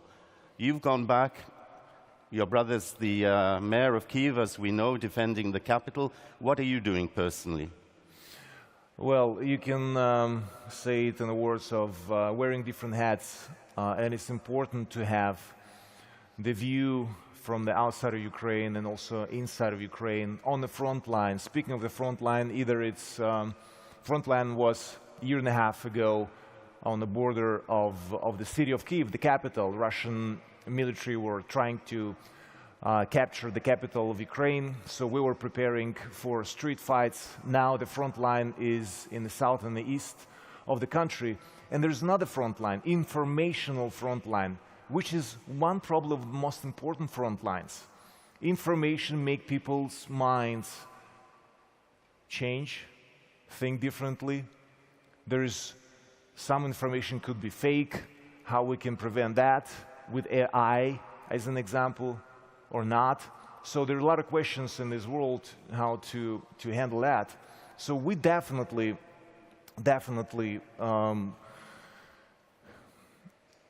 in Ukraine have faced so many challenges, and most importantly, speaking of 4 principles that helping us and hopefully help the world of focus, agility, coordination, and endurance. So our focus, we know who we are. Our agility, we know how important our allies and how supportive our allies are. Coordination between all of this challenge that we're facing in Ukraine, as I said, on the eco side and personal challenges due to the war and destruction. And most importantly is the principle of endurance. Because maybe some of you are tired of war. You're tired of war in Palestine and Israel, you're tired of war in Ukraine and what Russia does in Ukraine and other wars that are happening in this world. Endurance, to keep on going, to defend what you stand for, is probably one of the most important values and principles that humankind can have. Not to get tired, not to get exhausted, but keep on going. And as we said before and mentioned, so we're in round 8. So there are 4 more rounds to go. Just keep on punching and don't stop. That's what I heard in the corner of the ring. So how important was it for you when you were boxing to feel that support from the crowd around? Were there moments when you felt that the support was switching to the other side, that you were on your own? Is there any comparison with the kind of Ukraine fatigue that sometimes we come across these days? The war's been going on, as you say, for almost 2 years. It's highly complicated, and war has lots of layers. You know, sometimes we think about the upcoming winter, for example. Past winter, Russia was thinking we're going to freeze, and not just Ukrainians going to freeze, but also we're going to freeze in Europe. With lack of energy sources, gas, coal, and oil. So now we have another winter coming up, and then the devil is in detail. So you need to really understand in small parts of it. If we talk about generators, we cannot talk about huge generators. We need to have lots of small generators because it's more complicated to destroy them, and then don't use much of gas and providing the energy. So just an example. As I said, devil is in details. You need to be precise what you're doing, and we've heard probably the saying, don't micromanage, but sometimes you have to, because that's gonna make it or break it. So we do that in Ukraine. And I love this theory of Darwin. Not the strongest is going to survive, and not the smartest, but someone who is going to adapt to the environment. We're all adapting to the environment, digital environment or environment of the war. So you need to adapt. You need to change yourself. You cannot be stiff. You need to be agile. Okay, and during wartime, we know, unfortunately, corruption flourishes. The term carpetbaggers, an American term, was invented in the 19th century. The term the whores of war. You talk about micromanagement. How can there be a kind of more effective micromanagement in terms of visibility, openness, accountability, responsibility? I think a lot of our allies and friends want to be assured that that is also being taken care of. Speaking of corruption, you heard the news about, I think, Portuguese Prime Minister, late news. So it's like accuses, but it was not true, it was not right, so was it or was not. Bureaucracy and corruption. And we're the Web Summit. So we are part of this digital world. And I believe the best and the fastest fight that you can win against corruption and bureaucracy during the war or during the peaceful times is digitalization. Just digitalize the experience. Just put the layer between two people. That's when corruption and bureaucracy is happening. When two people talk to each other, doing things under the table, whatever. So, but if you put digital layer, then you have no chance actually for that corruption and bureaucracy. And you can get things much faster done. Unless it's AI in charge of the digitalization. Well, okay, that's the next challenge that we're going to face. And we're going to face much more challenges, many more challenges in the near future. But I strongly believe, to implement, and it's the right way to implement digitalization to the government and people, and in all the important positions where you can really kill that bureaucracy and corruption with digital experience. Okay, Volodymyr, let's personalize it a bit more. This is broad, general, obviously you're setting the context. You personally, what have you been doing in the last 2 years and your colleagues to help the cause during a difficult war? Raising attention to the war in Ukraine. I just mentioned that people are getting tired, and probably one of the most important fronts are informational fronts. Right now, what am I doing? I'm spreading the news about Ukraine. So you're not going to forget about us. We're going to keep supporting us. Ukraine is the largest European country. And we are asking for help a lot. But don't forget, Ukraine can give a lot. Because we're not just the largest, but we're the richest country in Europe. With our soil, and most importantly, with our talented people. On the technology side of us Ukrainians as a nation, I'm just going to give you 2 examples. Igor Sikorsky has created one of the first, or the first helicopter in this world that was actually taking off in the city of Kyiv. Most of you probably using WhatsApp. Jan Kum is Ukrainian who has created WhatsApp. And we can count on and on, not to make you tired of this information, but it is important to spread the news, being on the front line, knowing how it is,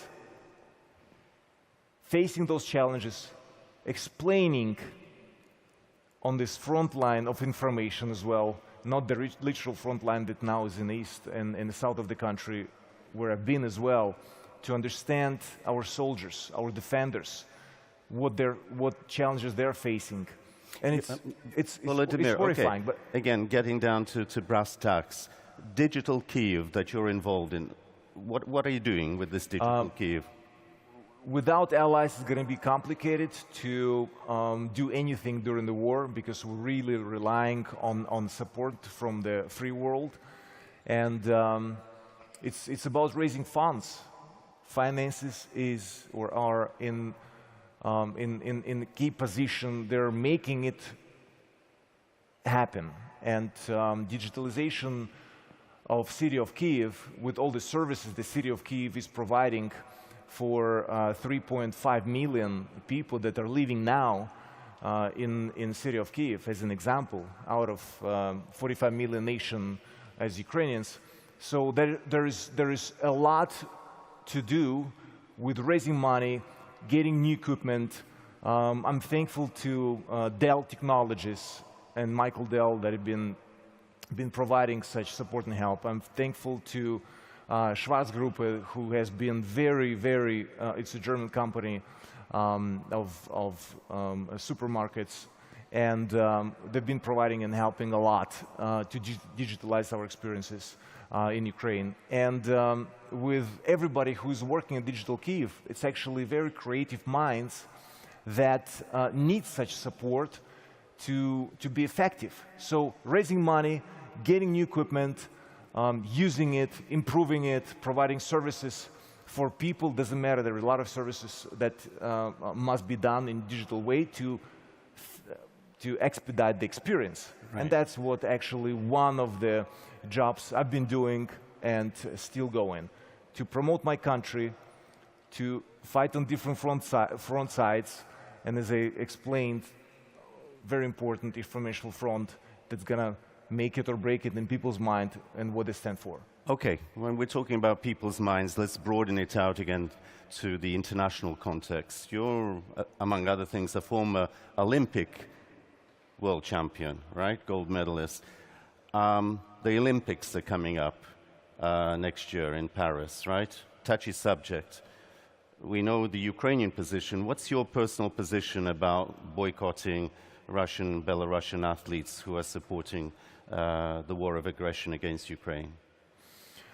I believe that next Olympic Games must take place in Paris next year. So we're all looking forward to watch all those athletes perform, but not to forget, sometimes people think, you know, sport has nothing to do with politics.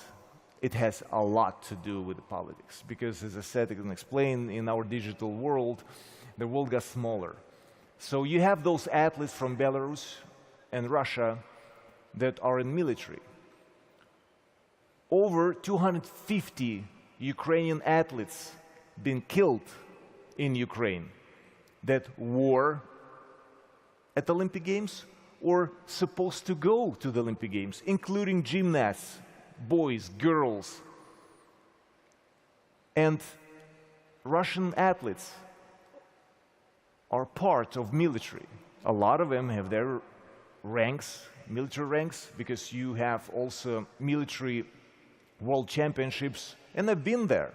I know what it is. I mean, all the national teams been performing at the military world championships, and they're performing at the Olympic Games, and they're going to perform at the Olympic Games. So I believe that as the consequence for this aggression from Russia, for this war, Russia and Belarus must be banned from the Olympic Games.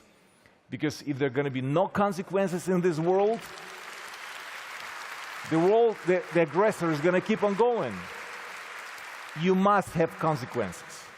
It is not nice for the athletes, but they must say and really mean it against the war. None of those Russian athletes do it. None of them, because they're supporting and they're part of it. And as one more time, it's painful to realize that Ukrainian athletes that's supposed to perform at the Olympic Games been murdered in Mariupol, in Bakhmut, Solidar, Kharkiv, Kyiv, Borodyanka, Irpin, Gostomel, and on and on and on and on. And how many are going to be killed? Not to forget, until the Olympic Games going to start, because every single night we're under attack. Every single night, Iranian kamikaze drones, Shahids, and rockets bombarding our country, taking the lives, destroying the infrastructure. And how many athletes are not going to be capable of performing in 2024 Olympic Games in Paris? So ban Russia and Belarus as the consequence, and Russian Belarusian athletes to participate at the Olympic Games.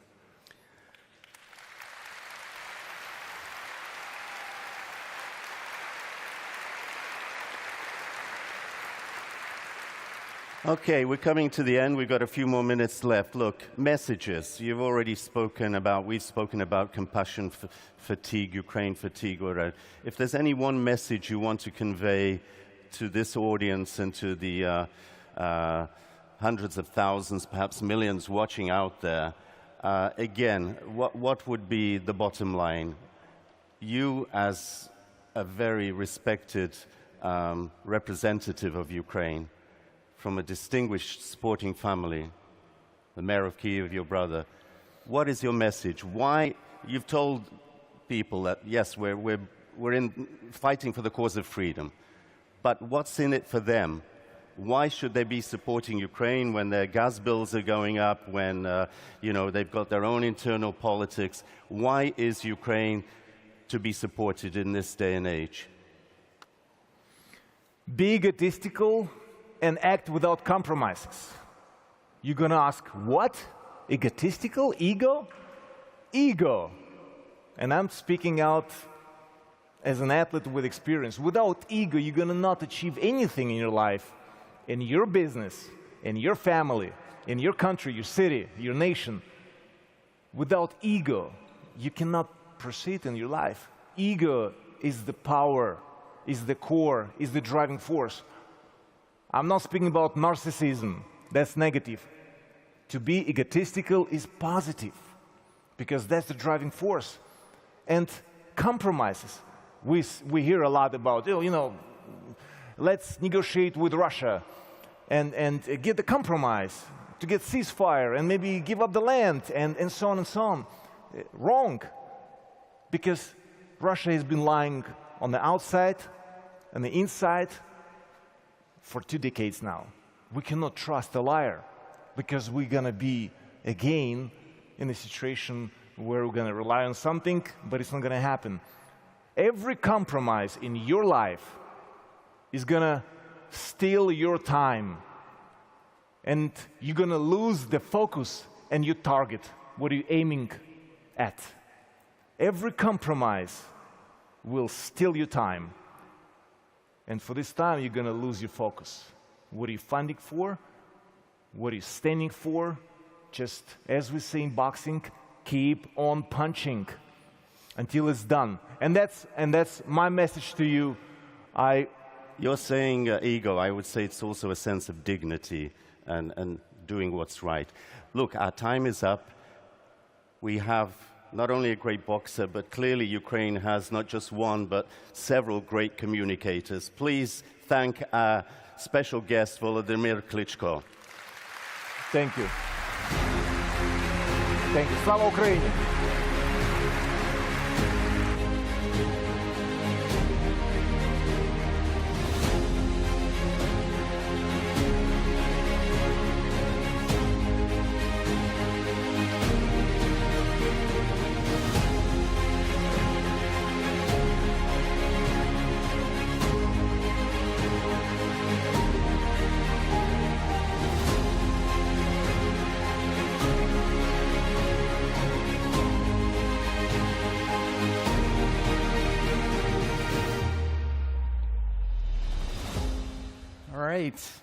Amazing.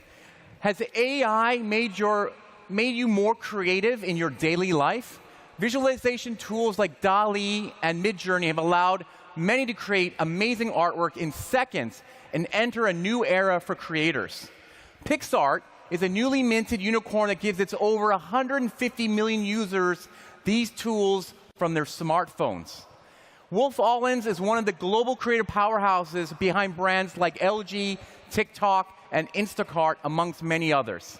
To discuss how AI is fueling entrepreneurship, the rise of the creator economy, and the democratization of creativity and marketing, please welcome the co-founder and CEO of PixArt, Hovhannes Avoyan, and Sarah Ashman, global CEO of Wolf Allens, in conversation, of course, with Mike Butcher, editor-at-large at TechCrunch.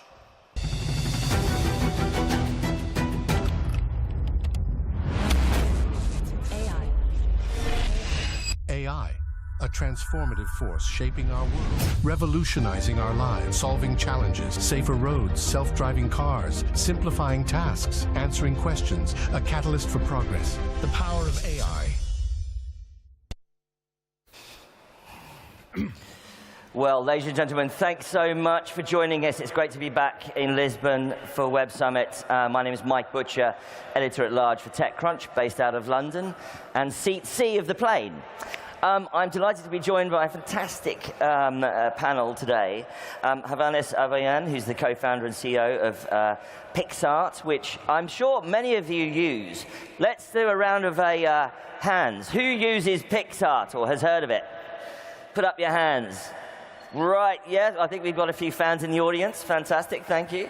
And I'm also delighted to be joined by Sarah Ashman, who's global CEO of the creative powerhouse Wolf Olins. And those of you who don't know, Wolf Olins is the branding agency, branding, marketing, you name it, behind many of the world's biggest brands. So let's open up the conversation, which is about Generation AI and this new era of creatives and businesses. The issue, I think, that we're facing at the moment is there's been such an explosion of interest in generative AI, particularly, of course, from the artistic and visual perspective, which is so key to branding. Sarah, what did you think when you first saw the Pope in a rapper's puffer jacket?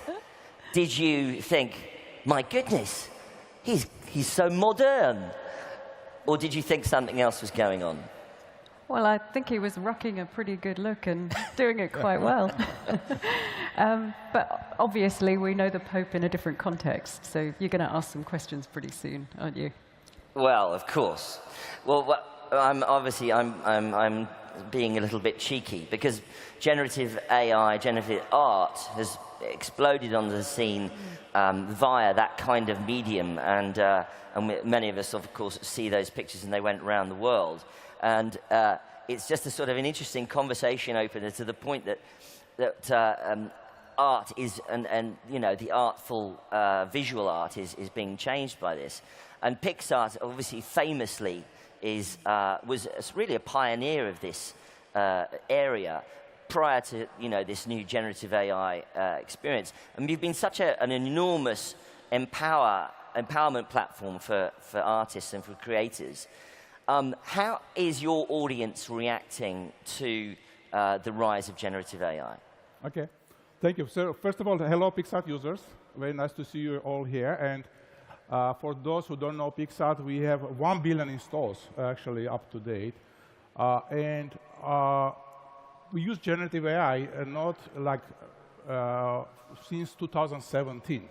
I have a board deck when I pitched to my board that we are going to be AI first company. And by the way, I am also AI scientist by background. I was doing AI back in the 90s when AI was not cool. And that's why AI was always on my agenda. So we get very early on the AI boat, and we launched our first AI features in 2017. We called it Magic Filters, which allowed to take a picture and make it magical, transformations of it. And since that, we launched many tools. So remove background, upscaling the image, making it print ready, adding new filters, in-painting, alt painting. And last year, actually, during the Web Summit, we announced text-to-image. Text-to-image, one of the first companies in the world to have text-to-image on mobile. And since that, we're already approaching 1 billion generated images through AI. 1 billion. So you can understand our users really love it. They're really into it. And because they are Gen Zs, they are very much quickly adopting this new technology and seeing this as a very good productivity booster. And so, yeah, it's been a real boost to artists. But one of the big issues is how it's used, especially in a business context. What's been the feedback from your creatives at Wolf Olins about how to use these new tools? Well, we're clearly at the early stages of how you could use it. Within the current context, it's quite useful as a sort of a tool to enhance or make things more efficient. Processes. So usually in the work that we do, you might go through a visual auditing phase, and it's quite interesting to be able to use generative AI in that context. Or you're looking for references, and they're usually quite obvious references because you want to avoid them because we're in the business of doing things with originality. So there's lots of things like that that is quite useful, but they haven't evolved enough yet for us to believe that you can actually work hand in hand with them and get to something that feels truly original. And we're nowhere near all the copyright stuff having been sorted out in a way that makes you understand that actually you could own it and therefore you could assign the rights to someone else either. So that's why I say I think we're at this sort of shallow end of the pool of what's possible and still very much in exploration and curiosity mode. Do your clients, and that copyright issue is so important, isn't it? Do your clients come to you and saying, oh, why can't we use this new tool? Let's whip up some advertising campaign. Surely it's going to be cheaper to do things like that. Well, I think in our particular kind of corner of the creative industries, because we're not making advertising per se, so we don't have those conversations. But there are definitely conversations around how could you set internal teams up to be able to do things efficiently themselves once they've maybe rebranded in that context and create some things for themselves. And obviously there's a lot of lawyers involved in all of this these days, so no one is ever going to say, Sarah Havanis, do you want to sit down and sort that out? It's unlikely that's going to happen. The world will be a better place without Yeah, lawyers. So, are we going to be able to get to the point where the lawyer aspect? Do you get any lawsuits coming to Pixar saying, please cease and desist and take this account down? They've used my art. This person is totally riffing on my original work. Please delete this account. You must get a lot of that. No, not actually, because we are, our use case is starting to fun. So most of our users still consumers. They use our technology to make a social post, memes, fun stuff. Usually, this content is not really like harming any brand in a sense. It's actually some brands even interested to have this kind of virality happening through the social network. So some brands even like encouraging community to post about them and their brand. So, our users are very much kind of like solopreneurs in a sense. So they have a little bit less concern like Nikes and Adidas of the world. Big brands, enterprises, they really have a very much concern. But if you look at small businesses, Gen Zs running like their small shop on Etsy or eBay, they should be really careful of this generating content, but they have a less concern. They see this as more an opportunity than a risk. So, and they are early adopters. The new generation of marketers, new generation of entrepreneurs, they are much more open to embrace this technology and use it to promote their business, for example. I see. Do you see a time when it's going to impact your business as a branding consultancy?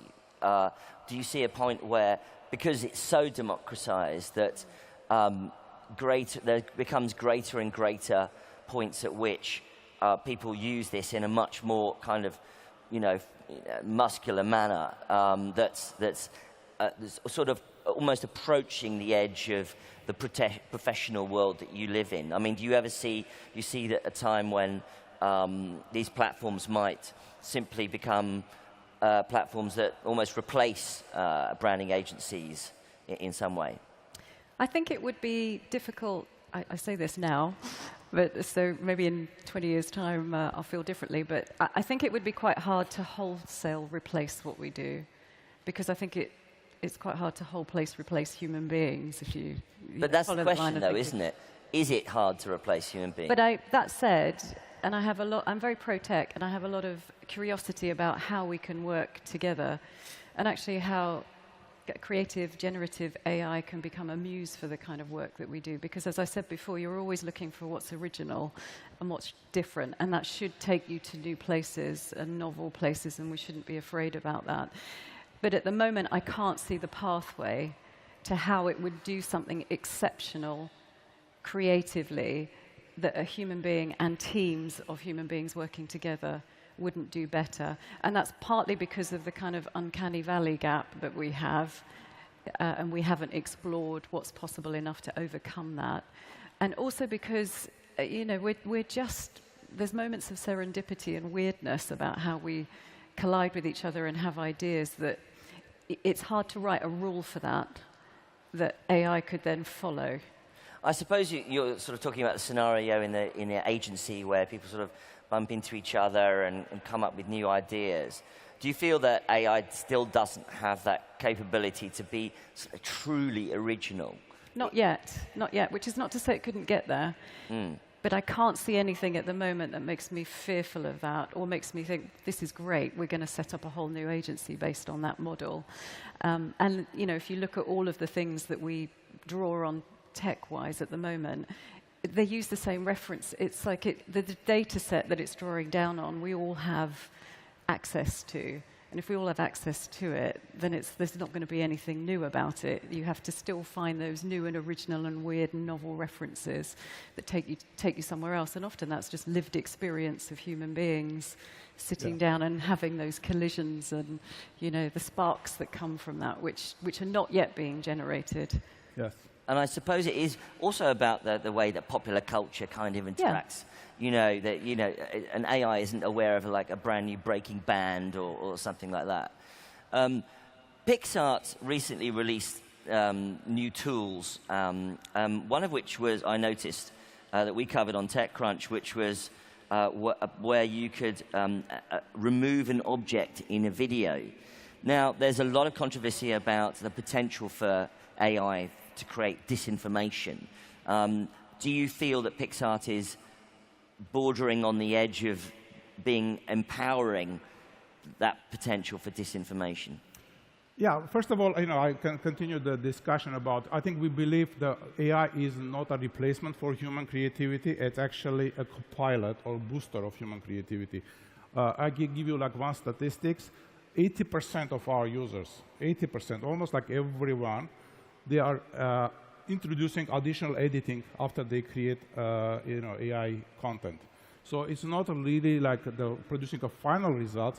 It's being a part of the creative process. It could be ideation stage. It could be editing stage. It could be final production stage. AI could be a co-pilot in all these stages. And it's very, very powerful technology. And there's no question about that. And at every powerful technology, there's a bright side and there's a dark side of using the technology. I don't think it's technology to be blamed. It's a tool. For me, it's a tool, and it could be used for bad. So it could harm, like anything. Electricity, internet, every powerful tool could be used for bad things. I think we should not fight with the technology. We should fight with the applications and people which are using this technology for a bad. So this is, I think, fundamentally, I believe, like every technology, every powerful technology have a dual use.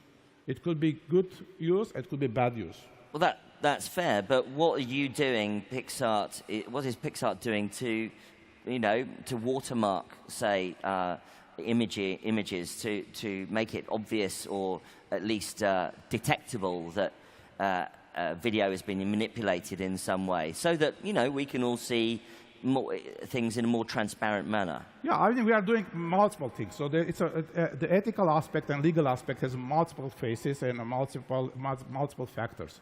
So, for example, we are discouraging to use living artist name in a prompt. We are filtering content from being not safe.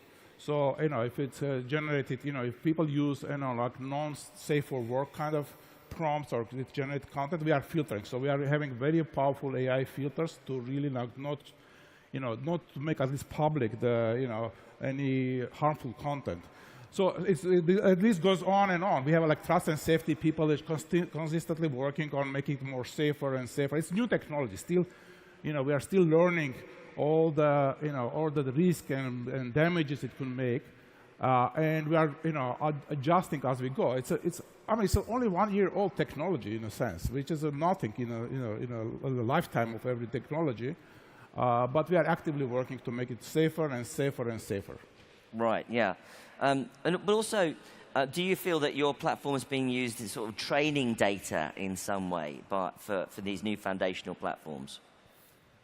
Yeah, I don't think that our data particularly used in other things. I think some of our images are public, so are there on our websites and in our mobile apps. We have a very large community of users which are publishing their images. We also have our own license, which is kind of open source, which allows to other users of the community to remix the images. So what's very unique about Pixart, I don't know if you know that, but we have a community of people which are remixing each other's images on our platform, and it creates a huge amount of data sets in Pixart, but I don't think it's available for anybody to use it. Right, I see.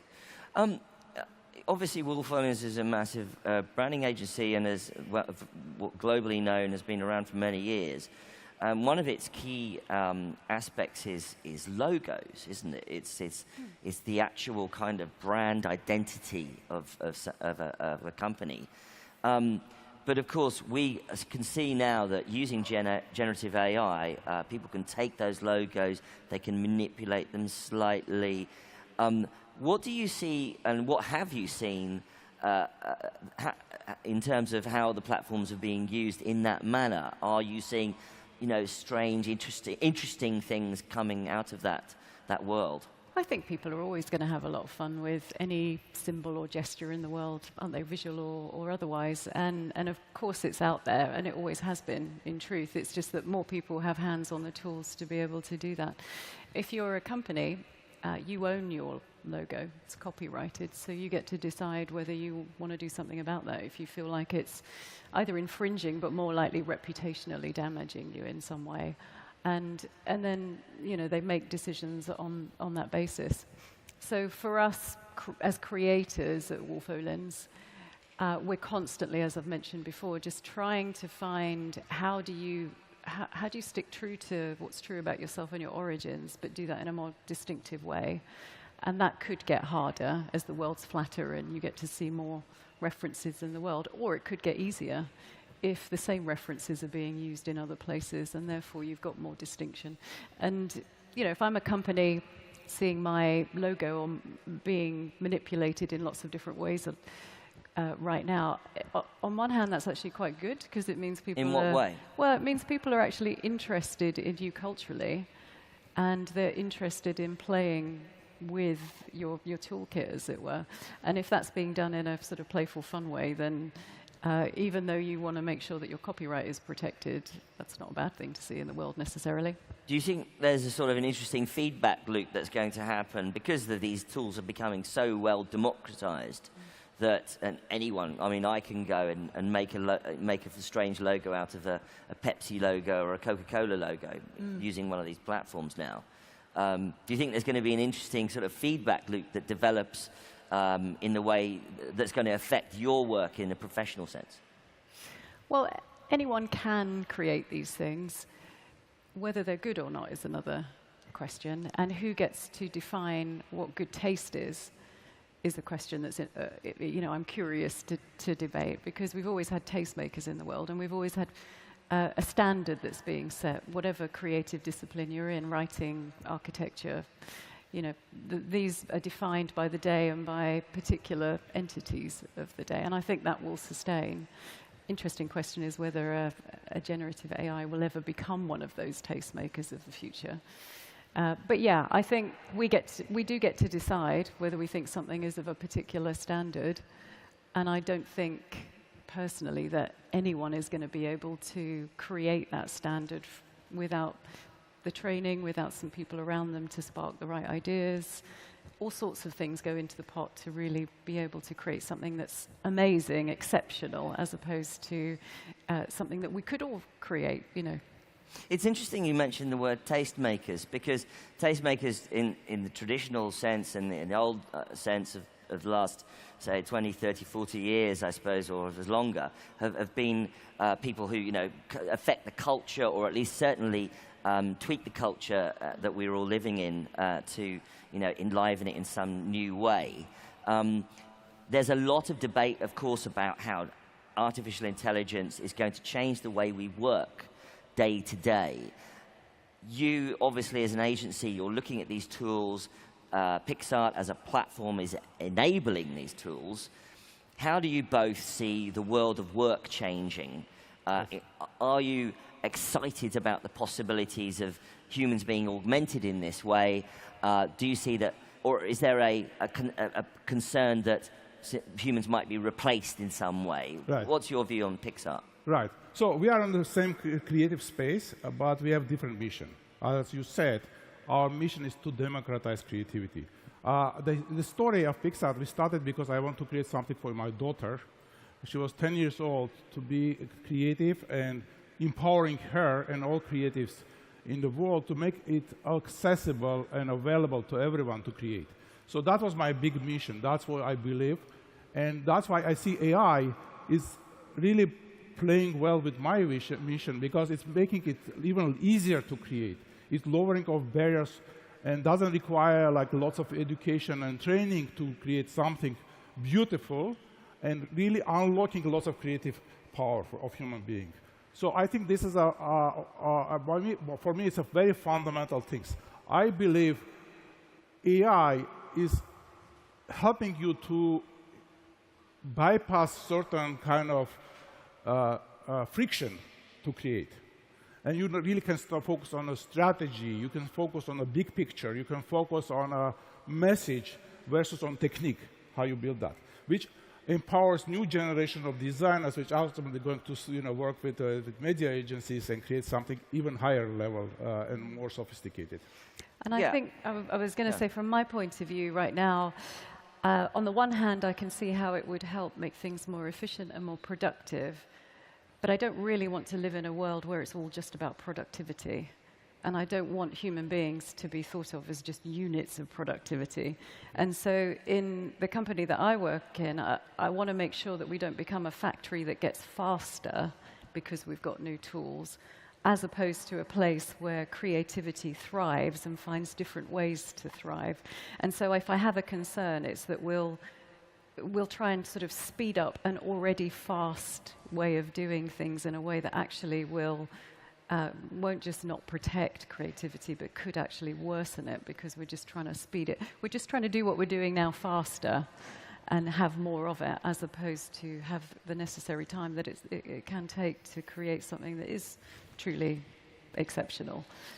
I should think, obviously, inside a company, you at Pixar, you'll go, telling your employees to use it as much as you can. Do you have a policy at Wolf Owens about how you use it? Some companies are actually putting policies in saying, don't use it in this way, or do use it in that way.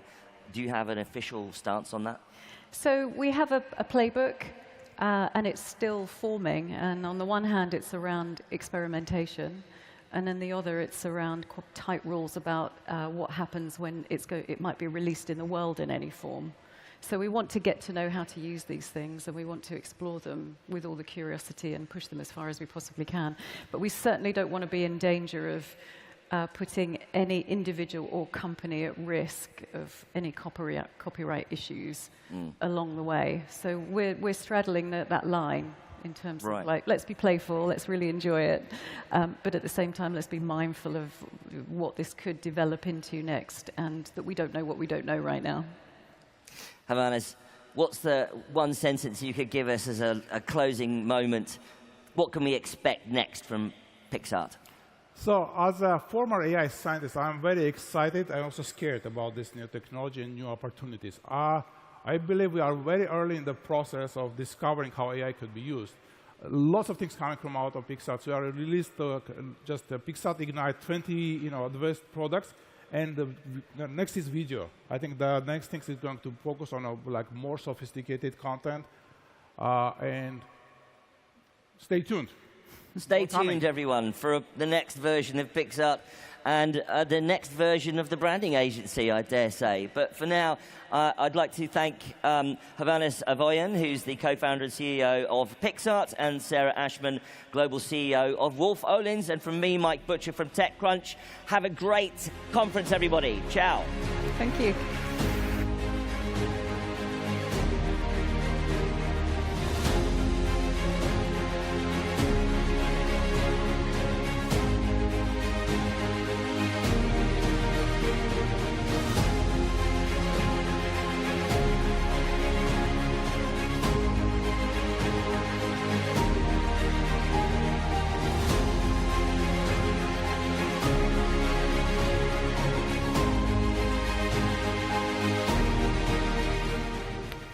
All right.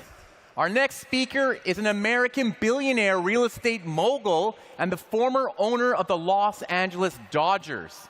He is pouring $100 million into an attempt to rebuild the foundations of social media.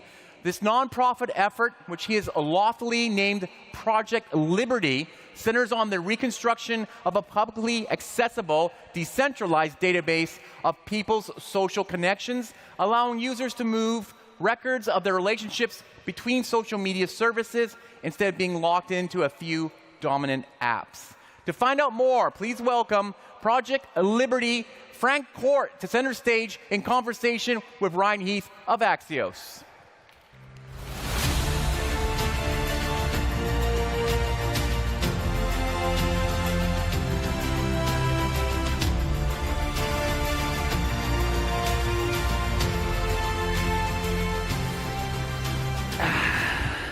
So Frank, that's a lot to take in. You're investing a lot in building a better web. So let's just start with the basics first. What do you see as being wrong with the web today, Web 2.0? And why have you now turned your life around to devote so much time and energy into changing it? Yeah, I don't think it requires me to describe what's wrong right now with the current version of the internet. It's we see the problems all around us, and it's what I would argue a design that has flaws that could be fairly easily corrected. Now, adopting a new design of the internet would be a different issue, but I was very taken being here last night and listening to Catherine and Jimmy Wales.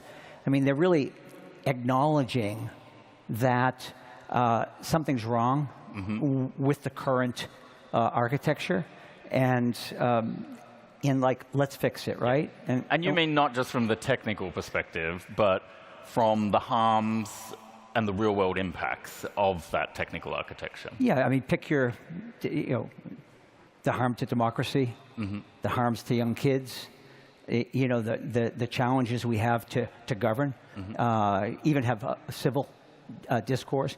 You turn on the news any day. I mean, this morning it was Chinese Spamify project, what I mean, to bully people that say anything bad about China, and so on and so forth. But we've seen example after example, deepfake videos regarding what's going on in the Middle East, et cetera, et cetera. And the point is that we have an internet that is highly centralized, highly centralized, autocratic, and surveillance-based. And then we have social media that is really creating a lot of problems for us to solve other problems. Because if we don't have a kind of a shared set of facts and a underlying trust in the system, it's really hard to get beyond that. So you see polarization and all the things everyone knows about. It really almost rewards the bad behaviors as opposed to really celebrating the good stuff. And so what Project Liberty is really focused on is not putting more logs on the fire of what's wrong. It's actually acknowledging that we can do better, and now putting forward solutions to actually reset how the internet works And think of us entering now the third generation of the internet, you know, and solutions is a good word. Let's pause on that word for a second, because all those impacts you were just describing, the sort of the tech lash, there's been a bit of a backlash to the backlash recently. And that made me really think of Mark Andreessen's manifesto, the venture capitalist that he put out a couple of weeks ago. And he claims he's a techno-optimist, but he's got a really extreme version of how he thinks tech can fix the world. And we have some news today that you want to announce. So we're going to queue up on this big screen a kind of counter-manifesto, a different manifesto. And the way you were explaining it to me, it's a pro-tech manifesto, but you know, it's a different type of optimism. So if we can get that up on the screen, I want to get you to tell me about that manifesto and you know, what is actually new in that and different about that compared to Mark.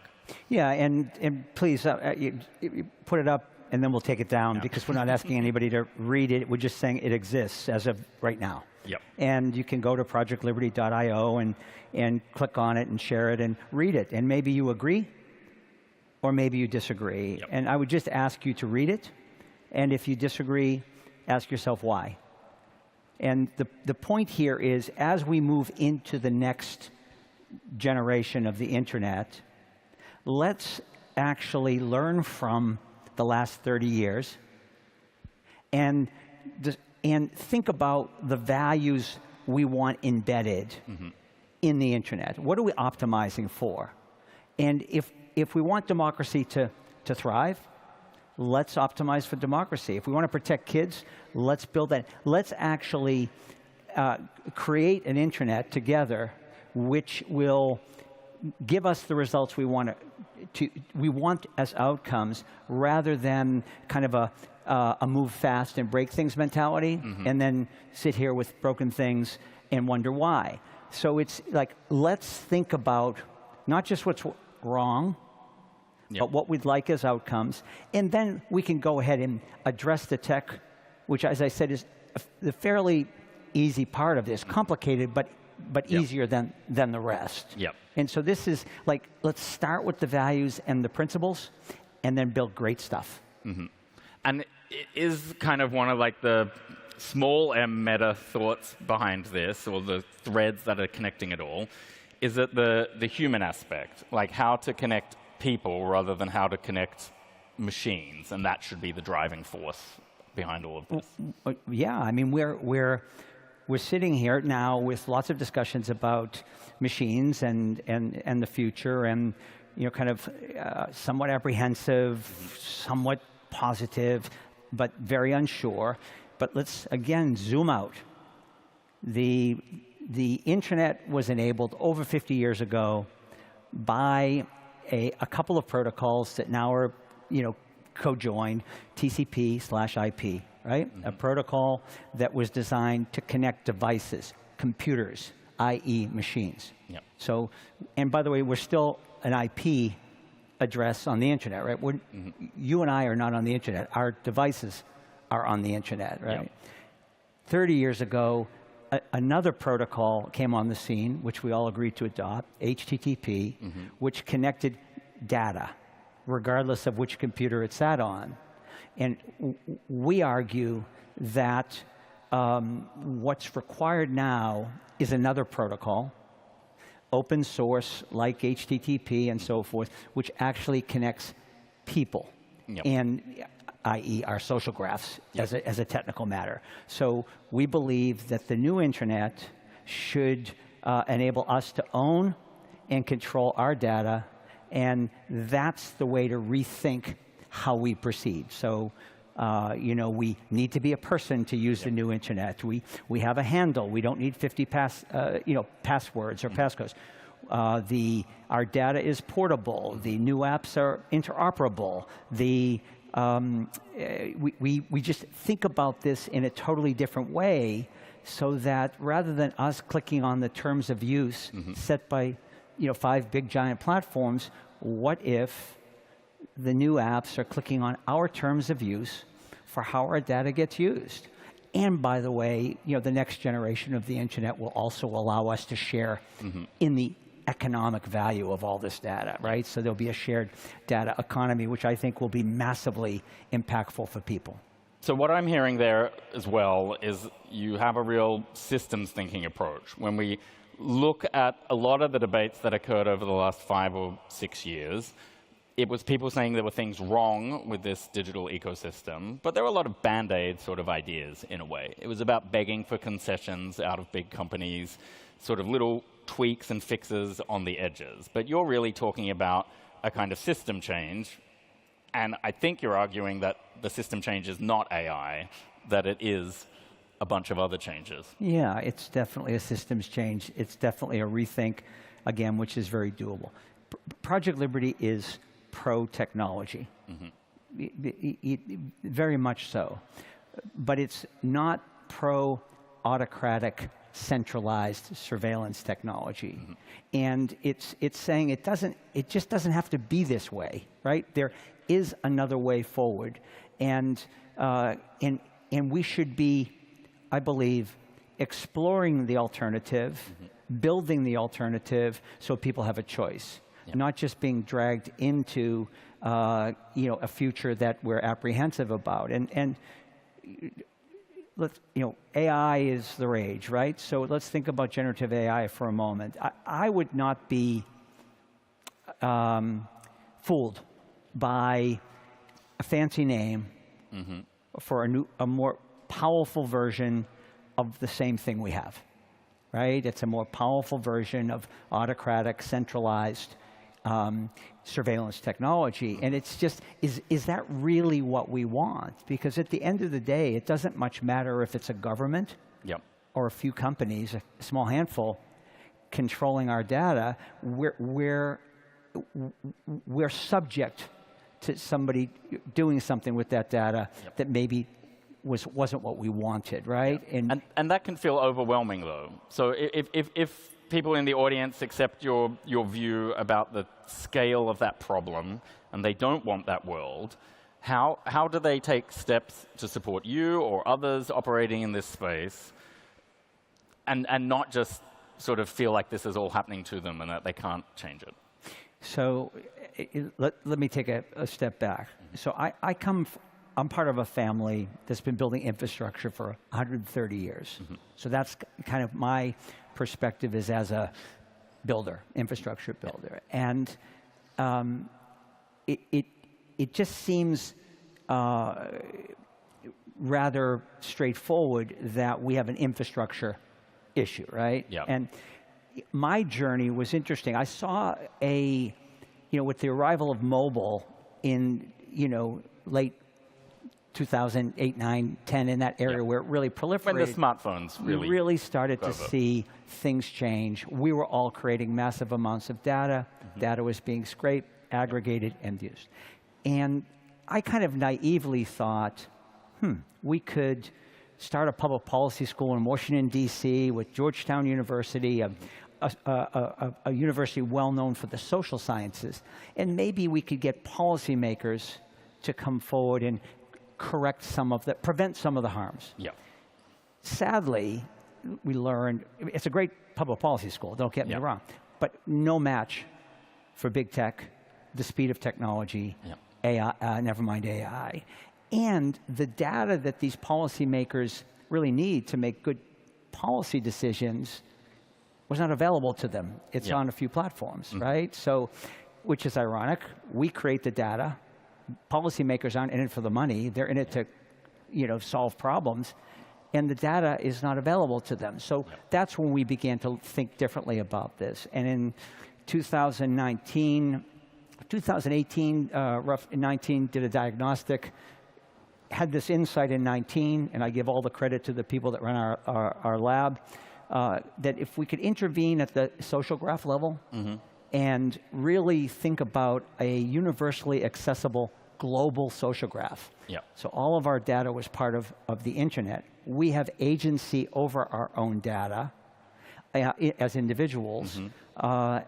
It would be a whole new world. But you have all the good stuff of technology, but it would operate differently. So some of the steps you're taking, because that is going to require a massive migration of people from big platforms to decentralized systems. And I know you've partnered with one platform called MeWe. Is that the biggest step you've taken so far, or what are some of the other steps? I think 2019 was, we greenlit the project. 2020, issued the white paper for DSMP, which is a decentralized social networking protocol that would achieve what I'm talking about. That we released the specification of that protocol to the world in 21. In 22, a layer 1 chain that we built called Frequency went live. And in 23, we were approached by a Web 2 social media platform by the name of MeWe, 20 million users. They said, we'd like to be the first to migrate. That's happening right now. What you see up here is real time. There's now almost 170,000 people that have migrated to this new internet in the last 2 months. Yep. And we expect this will be 300,000 by the end of the year, 1 million plus by the end of March, and our goal is a second and third use case to show interoperability next year, and 10 million users by the end of the year. At that point, when you... And by use case, you mean you want other platforms to sign up and do the same thing? What this is demonstrating is that the user experience for a MeWe user, a customer, is no different. Yep. They just now own and control their data. And it's a better internet that's actually respectful of individuals, puts individuals at the center, not the machines at the center. And when we have 2 or 3 apps and 10 million users, I mean, you all will start building like crazy on this. And it's not for us. What we've tried to do is give a leg up to people here in order to say, look, we focused on the infrastructure, kind of identified a way to maybe fix a big problem, and here's a suggestion. And if somebody has a better protocol than DSMP, we would say use that, right? This is not a product pitch. This is a much bigger idea that we're not going to fix the problems we have with the current internet by a series of Band-Aids or regulations, sadly, because the tech is too big, too ubiquitous, too omnipresent. We need to fix the design, I believe, at the infrastructure level, and that just like the first generation was a protocol base, the second generation was a protocol base, a third generation which connects us, that's us is the priority, human beings, we control our social graph, and we now build the next generation of this incredibly awesome, powerful technology in a way that we restore agency. By the way, I would argue... I got a tough question for you here, which is that we have seen other people pitch, I don't want to say similar ideas, but we just saw Sam Bankman-Fried go to jail, a guy who was out there advocating for blockchain technologies and explaining that we needed a different world as well. And he turned out to be a snake oil salesman. Does that complicate your pitch, or do you have to rethink how you talk to people because people like Sam Bankman-Fried went and messed it up?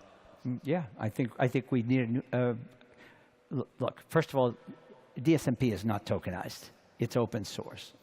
In order to fix the internet, and by fix I mean identity, provenance, verifiable attributes, attestation, those are the things actually the blockchain does extremely well. Immutable, immutable fact, non-corruptible information. But dodgy cryptocurrencies and silly NFTs are not the same as core technology that can actually help make the internet better for us. So I do think the narrative has been spoiled somewhat, and we need to have the proper narrative. But I'm old enough to remember 2000 in the dot-com boom and bust. And remember, there were a lot of, get-rich-quick schemes then too. But there were also some very, very big platforms built at that time, or what became big platforms, the ones we use today. And is that the final message? Because we're down to the last 30 seconds, that you've got to focus on that big system core technological problem if we want to change our world. Yeah, or at least we need to understand we have that choice. And I would argue that's the way to move forward. But today, if you do nothing else, I'm just asking you to please read the document And if you're interested and it resonates with you, join, because this is about building a coalition of stakeholders.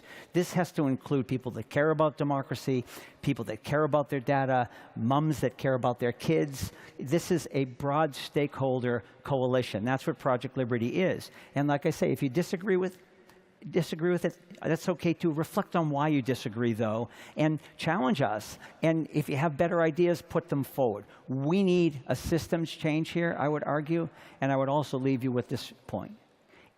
The harms that we're seeing and all the things we're struggling with, mitigating damage, it doesn't have to be this way. We can own and control our data. We can restore agency to this and really have choice. And what I would argue is essentially liberty and freedom here moving forward. I'll leave you also with the fact that I don't see how autocratic technology is compatible with democracy. I think it's great for autocracies. Yep. And I don't think democracies can have a chance with centralized technology. There you go. Very on brand for Project Liberty. Frank McCourt, thank you very much. Thanks, Ryan. Thank you.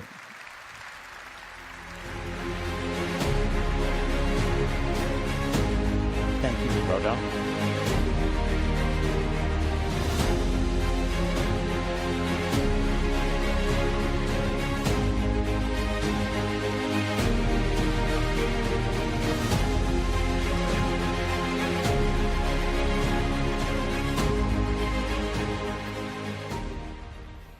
All right, many tech enthusiasts are excited about Apple's Vision Pro headset launching next year, even though other companies like Microsoft, Meta, Samsung, and others have been building in the AR/VR space over the past decade. One of the companies that led a lot of that development is Magic Leap. Obviously, Magic Leap was ahead of the game, launching the first mixed reality headset, and first doesn't always mean a home run success, especially in this much-hyped AR game. To explore the advancements in AR technology, its applications in everyday life and the workplace, and the social and ethical considerations we must address to ensure a bright future for AR, please welcome in conversation with Mike Butcher from TechCrunch, the former CEO of Magic Leap, Peggy Johnson.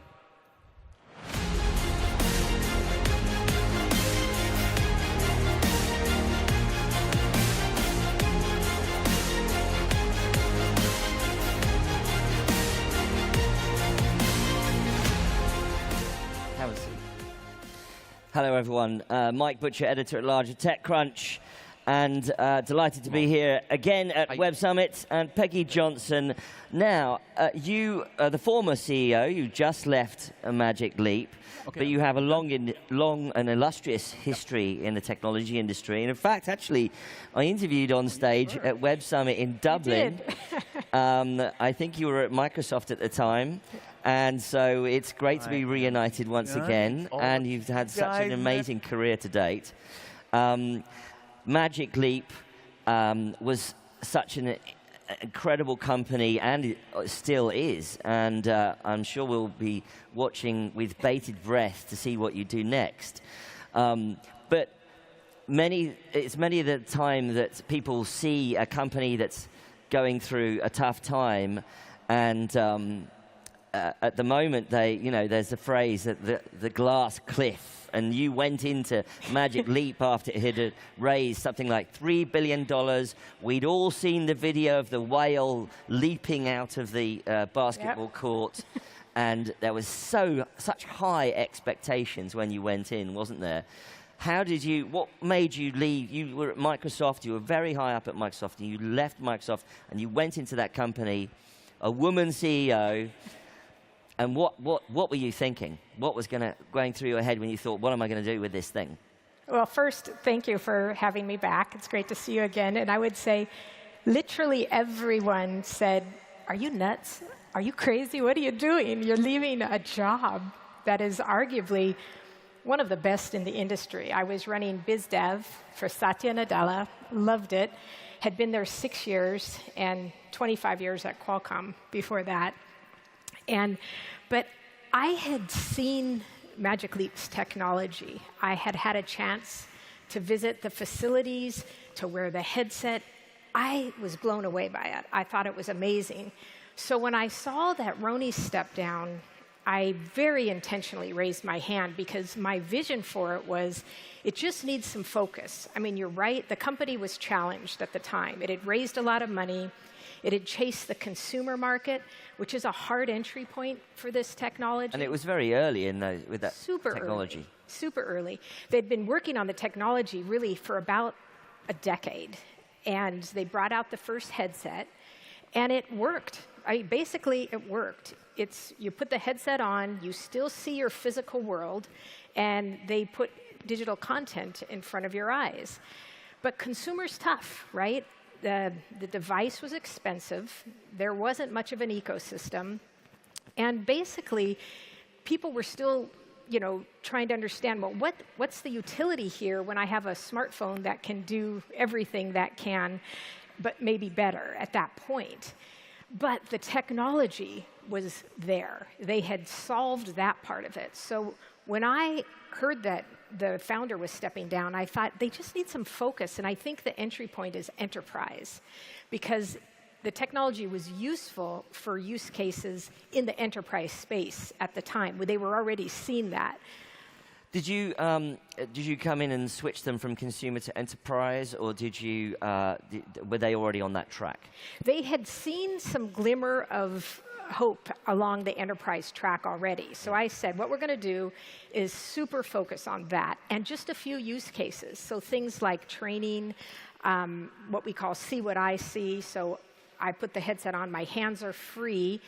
I can be looking at something and talking to an expert who maybe knows how to fix a machine that's gone offline in front of me.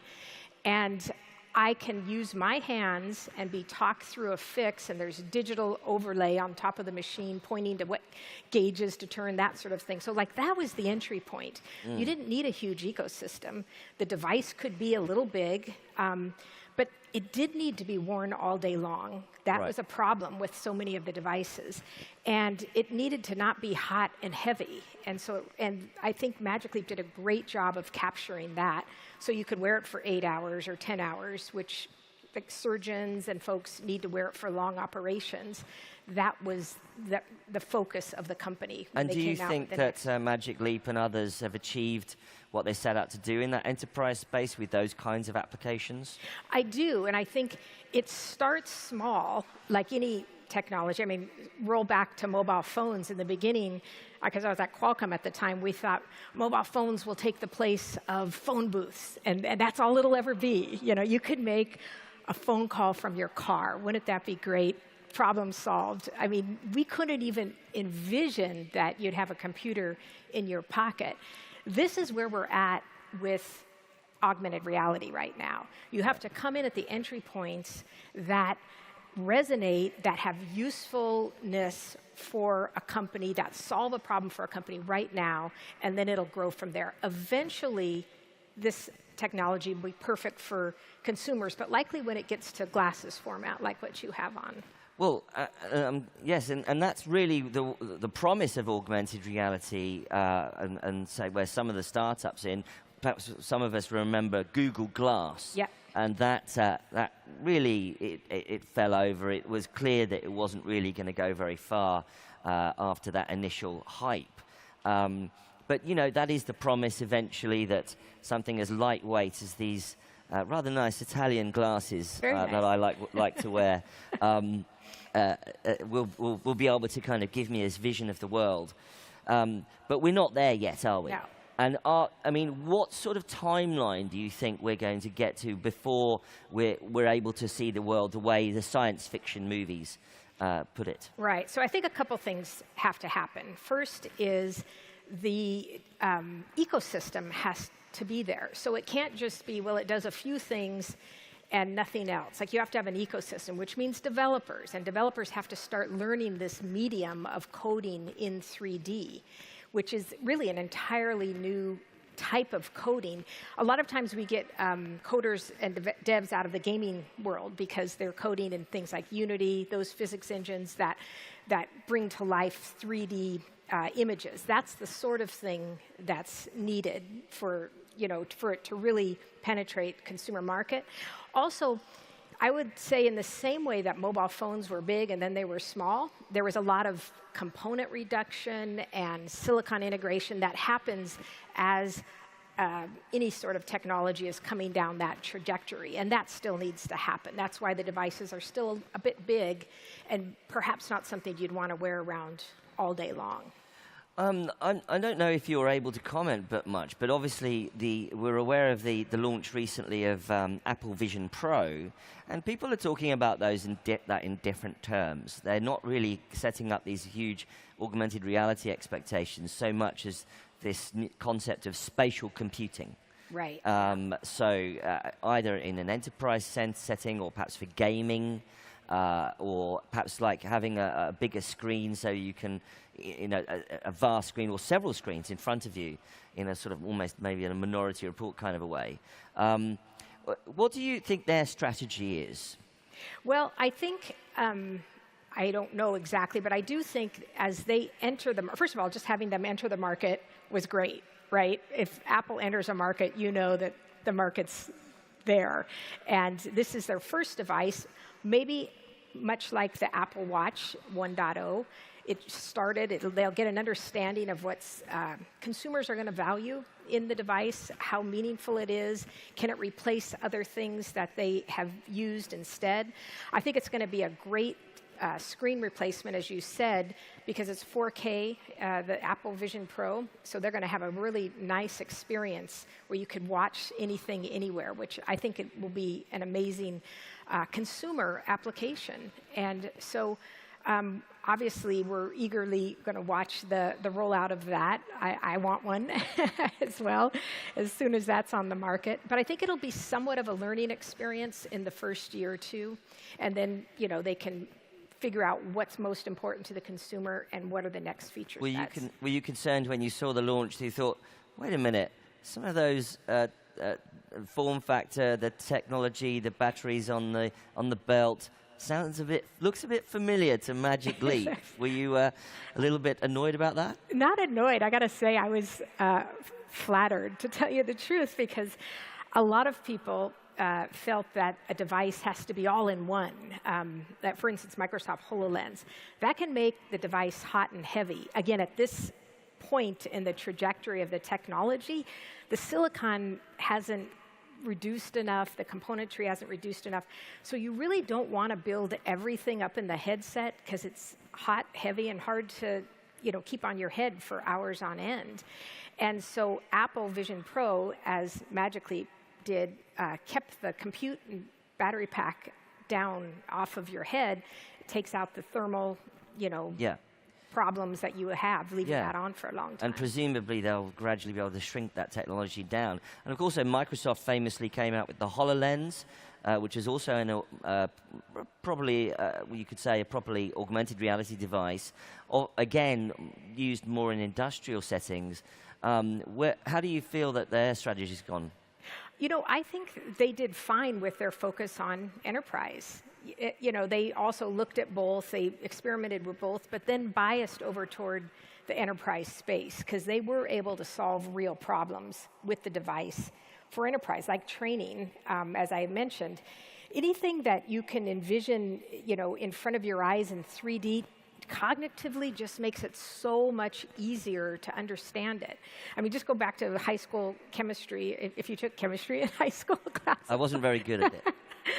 It's like, if you can look at molecules in front of you, walk around them, the understanding goes up much more quickly. And so they did a lot of enterprise-type training, and that was a big focus of the company, and I think still is a good place to focus on. Solve those problems first and get to the consumer ones later.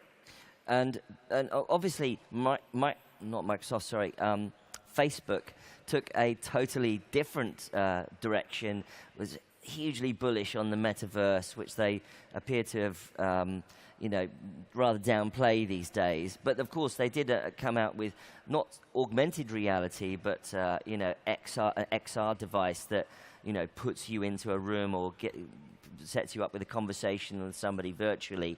What do you feel about their strategy that they're eschewing the AR world, going straight into virtual? I think there's a time and a place for both. Virtual is when you're fully occluded and you don't see your physical world. And I think that's more of a sit-back type of experience, entertainment, gaming. And then augmented is you see your physical world and you're moving around in it, and you said the word spatial computing. You're able to interact intelligently with content in that physical world. It could also be a gaming and entertainment experience or enterprise or education or whatever. There's really use cases for both. And, but I do think the true value is in augmented reality, because it gives you a heads-up display, if you will, a heads-up view of your real world again, which we've been missing, looking down at our phones. You know, we're sort of engaged with the phone. Now you can engage with your real physical world and just put the content where you want it, when you want it, very intelligently placed, not overloading you.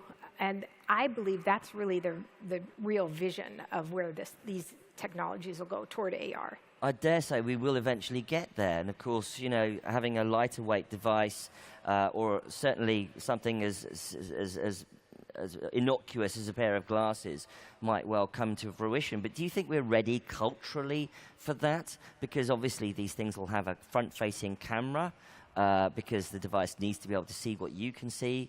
Do you think we as a society are ready for that to happen? And what do you think might happen? Do you think people will walk into a bar and see someone with glasses and say, like, right, get out? Which is what happened with Google Glass, by the way. Yeah. Some guy walked into a bar in San Francisco and they threw him out because he had a camera on his face. These things have a lot more than one camera. They've got 4 cameras, right? Because they're imaging your world. They're trying to understand how far you are from a table that you want to put the content on. So one thing that I spoke a lot about during my tenure was the fact that these devices are brimming with sensors. There's 5 looking at your eyes, 4 looking out at your real world. There's all sorts of gestures, hand gestures.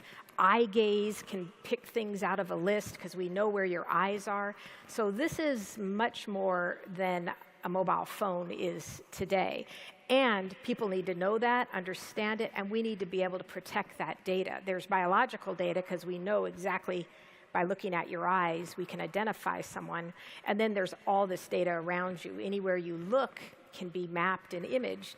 So we need, obviously, you don't want any technology to be over-regulated, but people need to understand what these devices can do and be aware of where their data is going and be able to control their own data. So huge fans of privacy from day one, security of that data, and keeping what's yours, unless you want to offboard it. Yes, and famously we do know, of course, that Facebook's business model is based on data, and having Facebook effectively sitting on your face, looking at your eyeball, looking at what you're seeing, is, some would say, slightly problematic, but that's perhaps left for a different panel discussion. In the last couple of minutes, I'd love to unpack a little bit more about you yourself. You've been a woman CEO in a very difficult situation, a difficult company, but obviously pulled it out of the fire. You've had a long history in Qualcomm, Microsoft, other companies as well, working at the highest levels. Where do you think we are in 2023 for the female technology executive? Well, it's better. As you mentioned, I started quite a while ago in the tech industry, and it wasn't easy. I was almost always the only woman in the room for years and years and years and years. Almost always the only woman. Still today, oftentimes, I'm the only woman in I bet you have a few I've got tedious stories. I've got stories. But having said that, what I fear is kind of what I got when I took this job, which there was a lot of reports, it's one of those glass cliff jobs, no one else wanted it. Let's see, there's a woman over here, maybe she'll take this job that seems like this company is not going anywhere. But I had a vision, I had a plan, and I deployed on that. And I feel for anybody who's being talked out of taking a job, a female being talked out of taking a job because of a glass cliff situation. It's like, if you have a plan and a strategy, go for it. Don't let anybody talk you out of it. I had a lot of people trying to talk me out of taking this job, and it was one of the most fulfilling 3 years of my life, and I'm glad I did it. We turned the company around. It's on a much better course. And, just don't let that happen. Grab it and run. Do you have any advice for male tech executives about how they can work better with their female counterparts? Well, I think, again, it's getting much better. Just a quick story. I'm a bit of an introvert. I'm quiet. And it was always hard for me to break into conversations in big meetings full of big, boisterous characters, and not all men, but sometimes, as you've heard, mostly. And I used to say to whoever was leading the meeting, make an opening for me to get my point across. Otherwise, it's hard for me to break in. And they would. Using a sports analogy, I would say, throw me the ball every now and then. And all I had to do was give them that advice, and it would happen. And so that would just be something I would say to anybody who's quiet. If you're managing them, throw them the ball. Allow them to get their opinion across. They're there for a reason, and they should be heard. Very good advice. Well, absolutely, that's worth an applause, I think. Absolutely. Good stuff. I'm so glad you said that. Well, unfortunately, we've run out of time, but you are the former CEO, and you left a few weeks ago from Magic Leap. Just give us one sentence. What's next for Peggy Johnson? I'm going to stay in the tech industry. I'll give you that. Fantastic. Great. Well, I'm sure we'll be hearing more from you soon. But ladies and gentlemen, Peggy Johnson, and from me, Mike Butcher from TechCrunch. Have a great summers, everyone. Thank you.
biggest fear is that we'll not figure out the answers in time.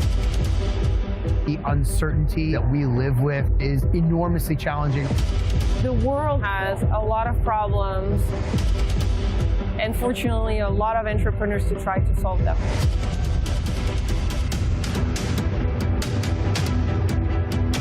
The 5,000 people are coming from different countries, from different walks of life. That is the beginning of the change that we need.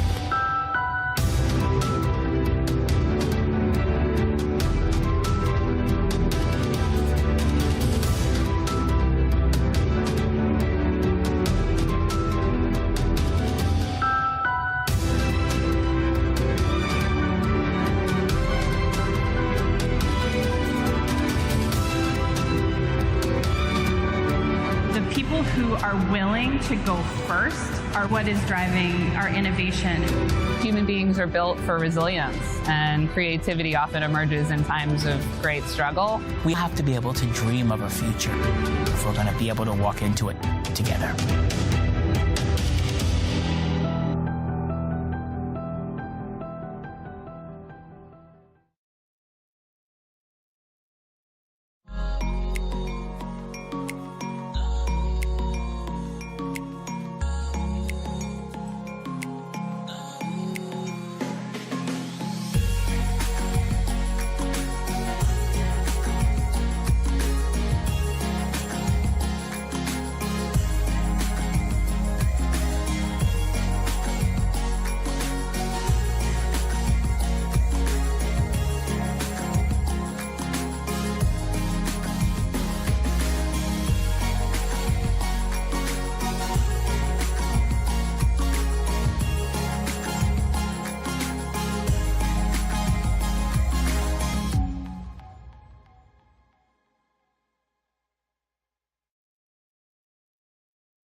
I think we're bored.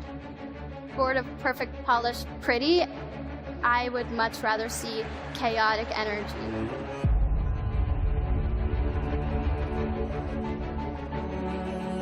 Great ideas can come from anywhere.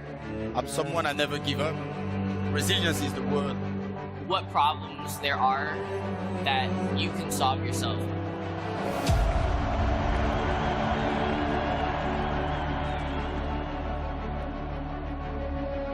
We're developing not just the technology, but also the people around it and our organization, our understanding of how to work together. You have to nurture a relationship for it to be successful. And the best way to change that is not from the outside.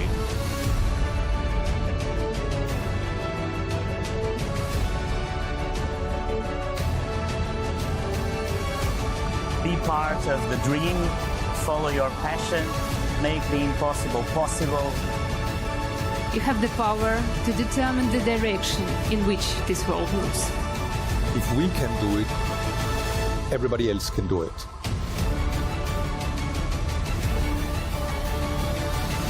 Let's do it together.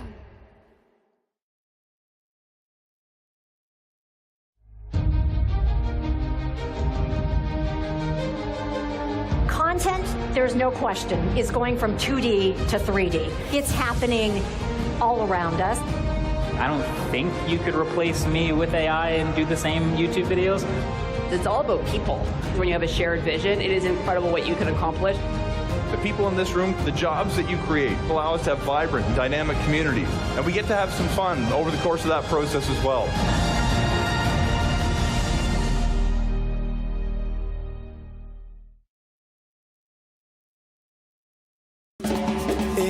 Will be transformative for us. You have unique opportunities to build something great. And we can be found on the right side of history or the wrong side of history. And that's really where we need to start flipping the script and thinking about things differently. Creative people and creativity is about what could be and should be. And I think it's really up to you guys. We're in love with the region. Like, there's so many possibilities here. The world needs more of that now than ever. Let's go get it. Let's do it, because it can be done.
biggest fear is that we'll not figure out the answers in time.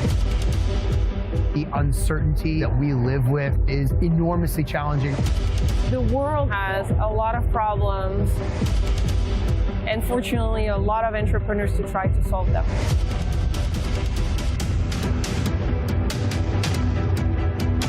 The 5,000 people have come from different countries, from different walks of life. That is the beginning of the change that we need.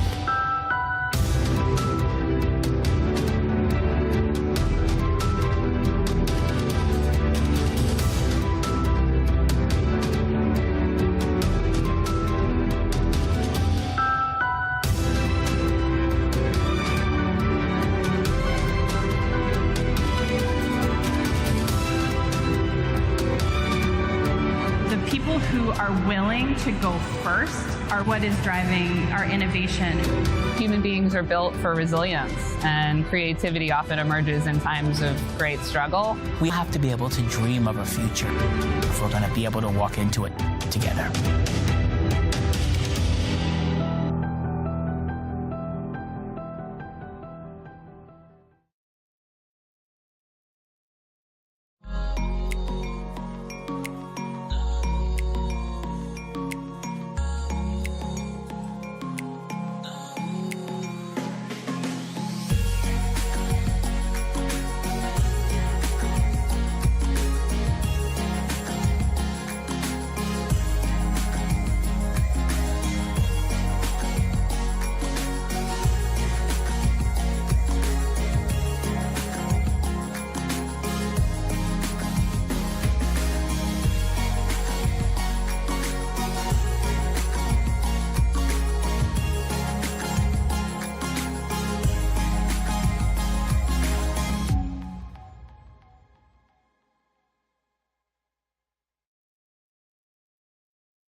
I think we're bored.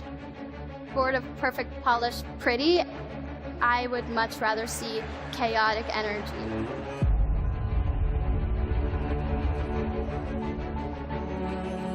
Great ideas can come from anywhere. I'm someone I never give up. Resilience is the word. What problems there are that you can solve yourself.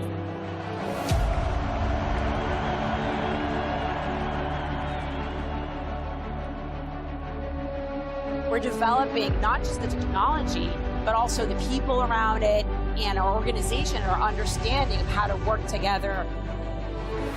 You have to nurture a relationship for it to be successful. And the best way to change that is not from the outside.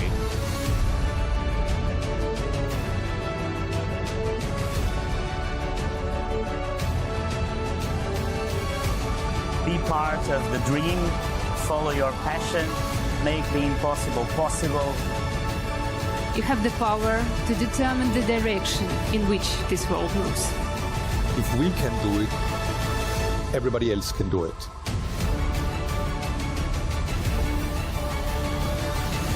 Let's do it together.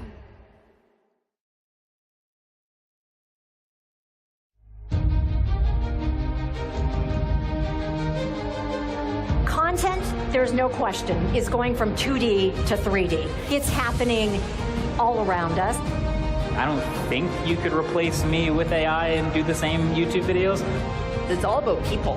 When you have a shared vision, it is incredible what you can accomplish. The people in this room, the jobs that you create allow us to have vibrant and dynamic communities. And we get to have some fun over the course of that process as well.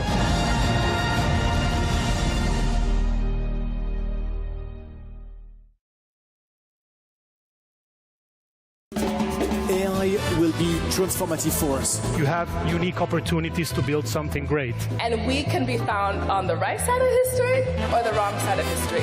And that's really where we need to start flipping the script and thinking about things differently. Creative people and creativity is about what could be and should be. And I think it's really up to you guys. We're in love with the region. Like, there's so many possibilities here. The world needs more of that now than ever. Let's go get it. Let's do it because it can be done.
biggest fear is that we'll not figure out the answers in time. The uncertainty that we live with is enormously challenging. The world has a lot of problems, and fortunately, a lot of entrepreneurs to try to solve them.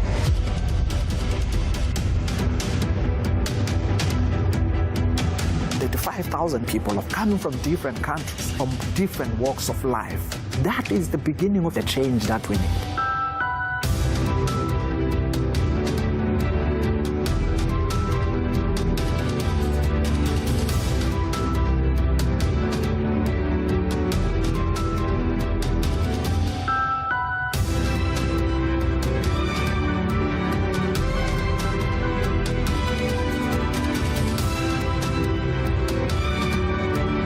People who are willing to go first are what is driving our innovation.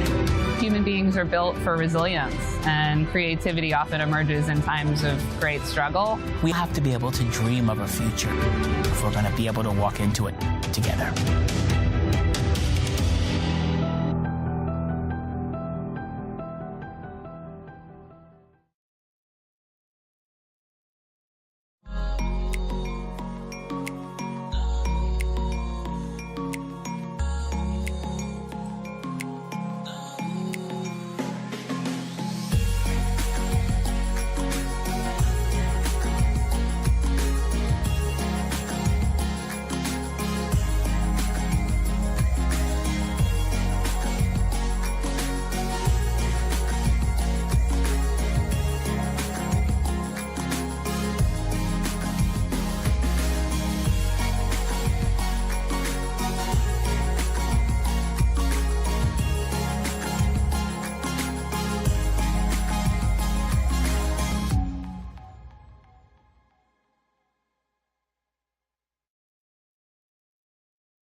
I think we're bored.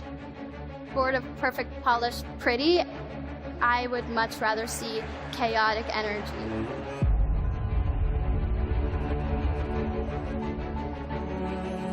Great ideas can come from anywhere.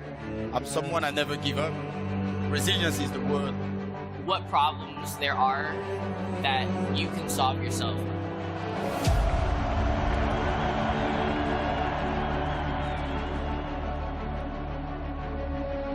We're developing not just the technology, but also the people around it and our organization, our understanding of how to work together. You have to nurture a relationship for it to be successful. And the best way to change that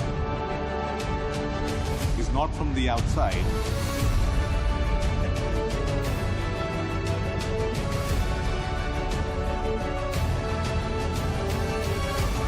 Be part of the dream, follow your passion, make the impossible possible.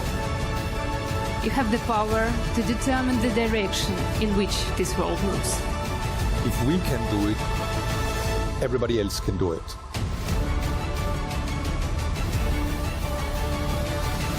Let's do it together.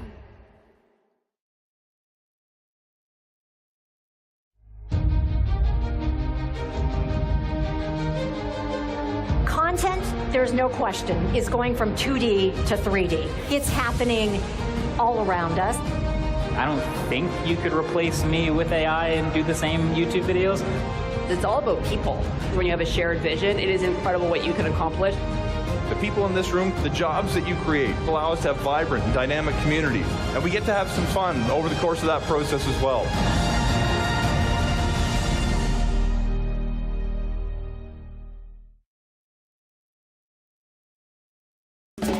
AI will be transformative for us. You have unique opportunities to build something great. And we can be found on the right side of history or the wrong side of history.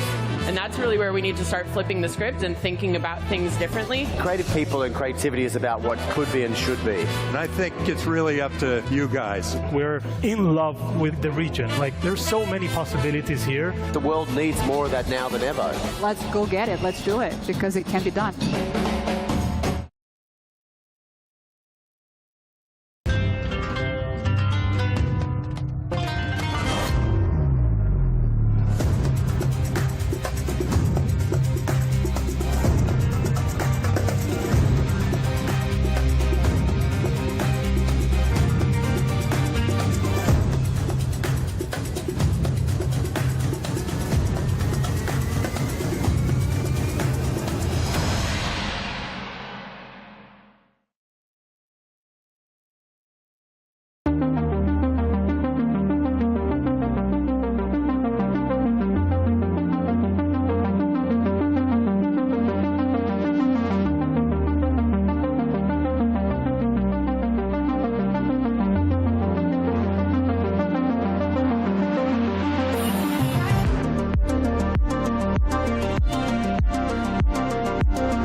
biggest fear is that we'll not figure out the answers in time. The uncertainty that we live with is enormously challenging. The world has a lot of problems, and fortunately, a lot of entrepreneurs to try to solve them.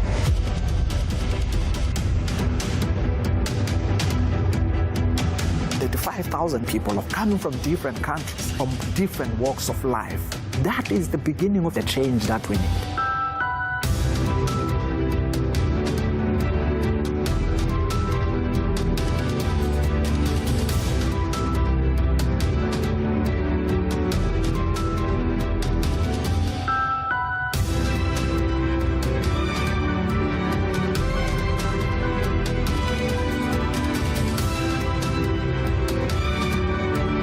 People who are willing to go first are what is driving our innovation. Human beings are built for resilience, and creativity often emerges in times of great struggle. We have to be able to dream of a future if we're going to be able to walk into it together.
I think we're bored.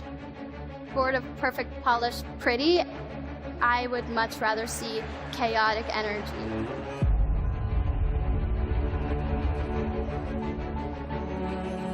Great ideas can come from anywhere. I'm someone I never give up. Resilience is the word. What problems there are that you can solve yourself.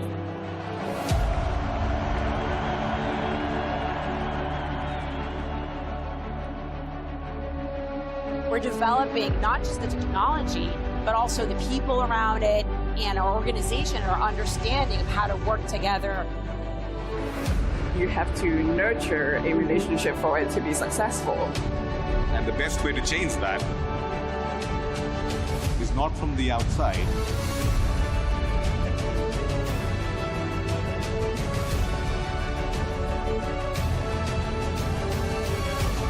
Be part of the dream, follow your passion, make the impossible possible. You have the power to determine the direction in which this world moves. If we can do it, everybody else can do it.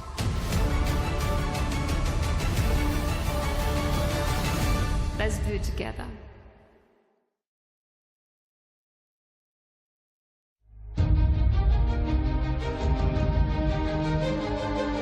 Content, there's no question, is going from 2D to 3D. It's happening all around us. I don't think you could replace me with AI and do the same YouTube videos. It's all about people. When you have a shared vision, it is incredible what you can accomplish. The people in this room, the jobs that you create allow us to have vibrant and dynamic communities. And we get to have some fun over the course of that process as well.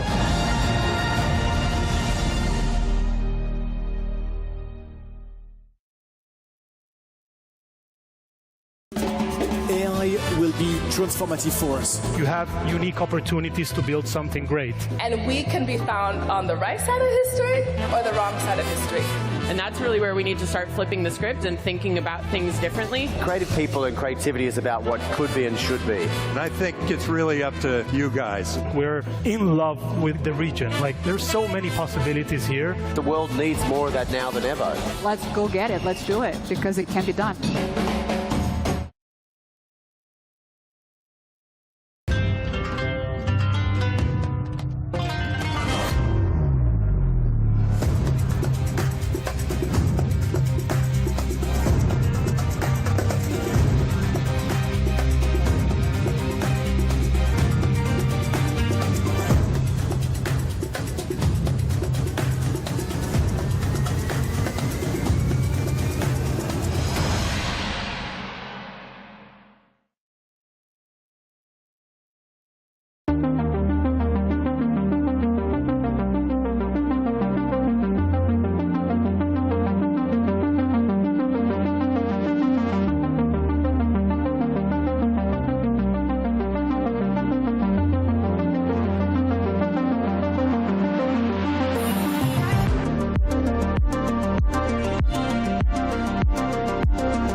biggest fear is that we'll not figure out the answers in time.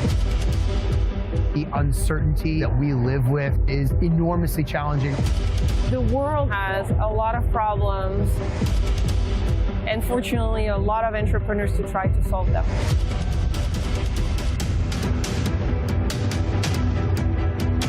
The 5,000 people are coming from different countries, from different walks of life. That is the beginning of the change that we need.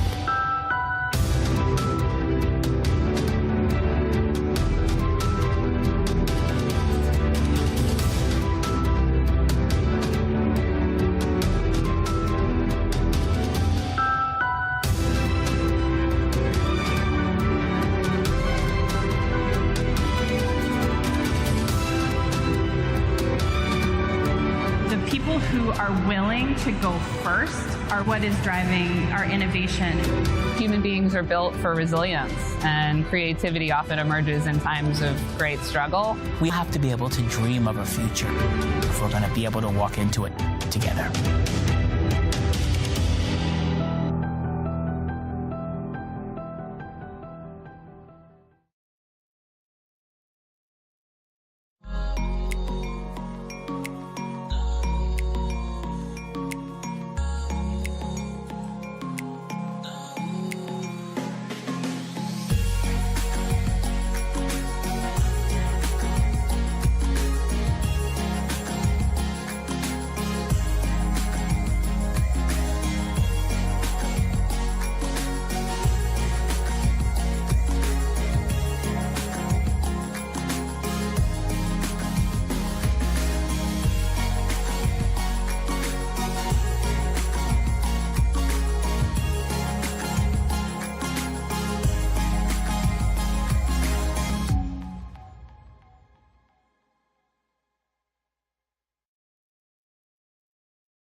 I think we're bored.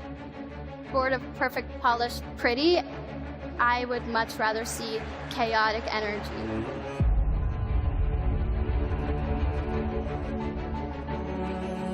Great ideas can come from anywhere. I'm someone I never give up. Resilience is the word. What problems there are that you can solve yourself.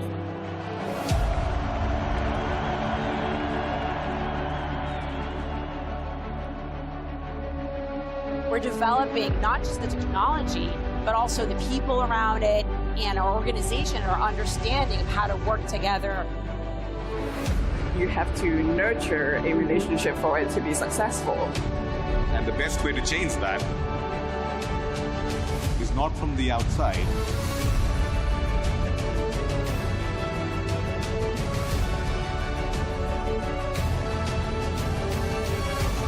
Be part of the dream, follow your passion, make the impossible possible. You have the power to determine the direction in which this world moves.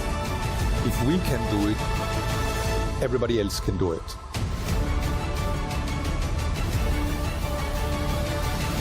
Let's do it together.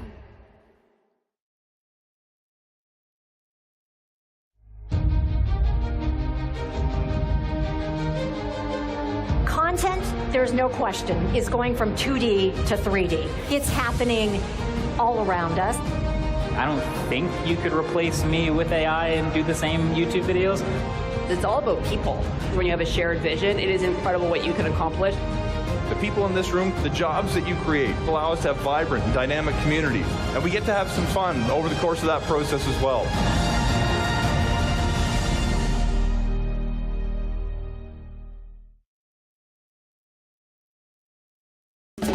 AI will be transformative for us. You have unique opportunities to build something great. And we can be found on the right side of history or the wrong side of history. And that's really where we need to start flipping the script and thinking about things differently. Creative people and creativity is about what could be and should be. And I think it's really up to you guys. We're in love with the region. Like, there's so many possibilities here. The world needs more of that now than ever. Let's go get it. Let's do it, because it can be done.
biggest fear is that we'll not figure out the answers in time. The uncertainty that we live with is enormously challenging. The world has a lot of problems, and fortunately, a lot of entrepreneurs to try to solve them.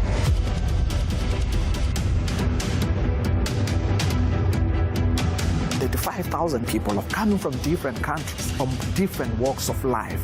That is the beginning of the change that we need.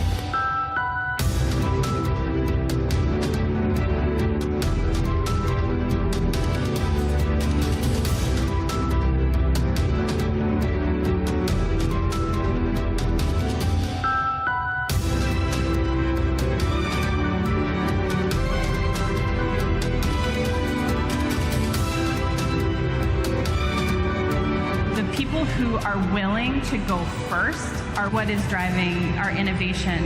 Human beings are built for resilience, and creativity often emerges in times of great struggle. We have to be able to dream of a future if we're going to be able to walk into it together.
I think we're bored.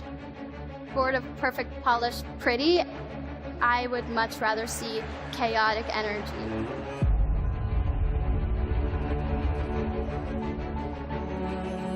Great ideas can come from anywhere. I'm someone I never give up. Resilience is the word. What problems there are that you can solve yourself.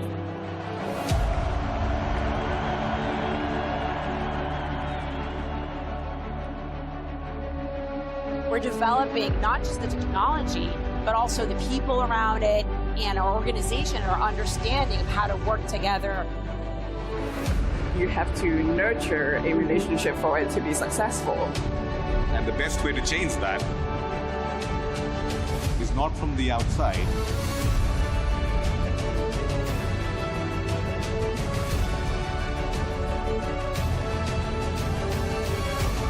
Be part of the dream, follow your passion, make the impossible possible. You have the power to determine the direction in which this world moves. If we can do it, everybody else can do it.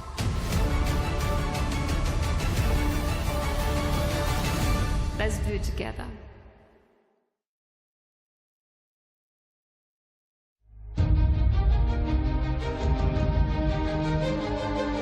Content, there's no question, is going from 2D to 3D. It's happening all around us. I don't think you could replace me with AI and do the same YouTube videos. It's all about people. When you have a shared vision, it is incredible what you can accomplish. The people in this room, the jobs that you create allow us to have vibrant and dynamic communities. And we get to have some fun over the course of that process as well.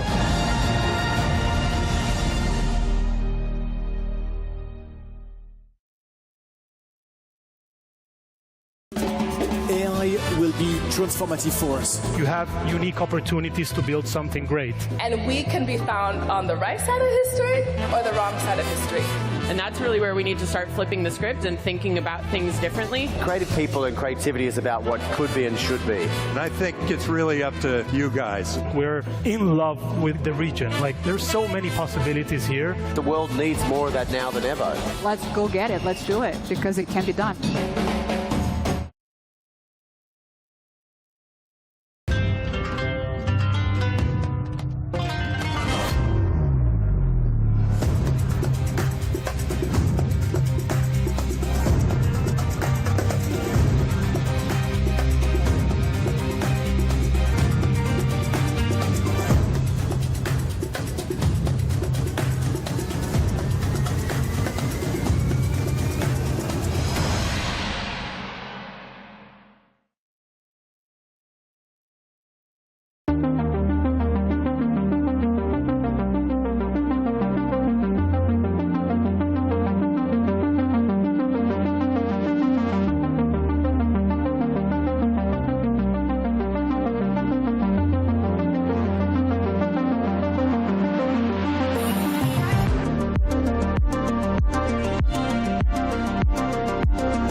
biggest fear is that we'll not figure out the answers in time.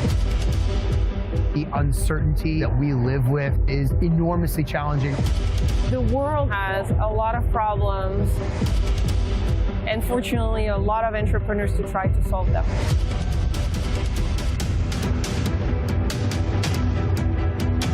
The 5,000 people have come from different countries, from different walks of life. That is the beginning of the change that we need.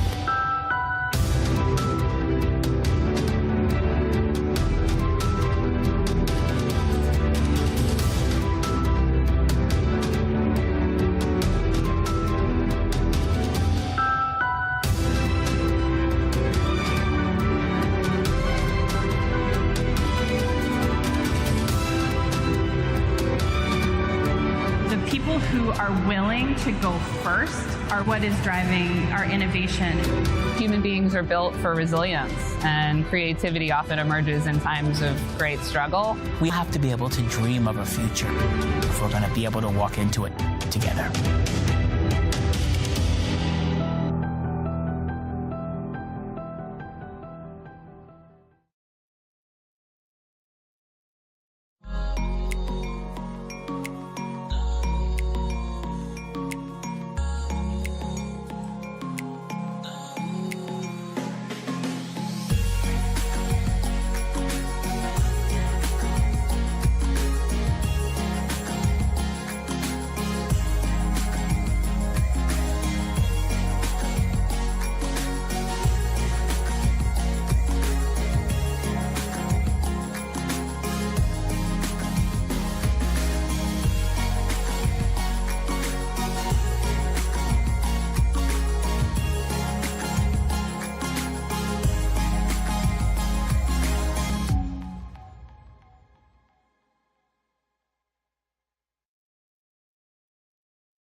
I think we're bored.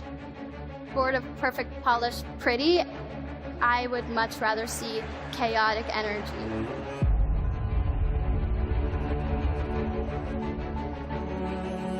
Great ideas can come from anywhere. I'm someone I never give up. Resilience is the word. What problems there are that you can solve yourself.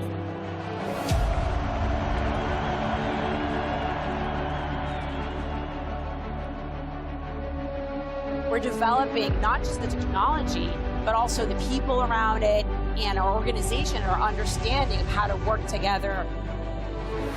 You have to nurture a relationship for it to be successful. And the best way to change that is not from the outside.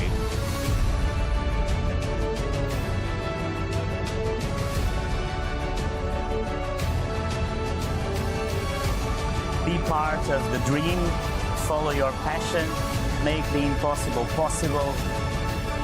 You have the power to determine the direction in which this world moves. If we can do it, everybody else can do it.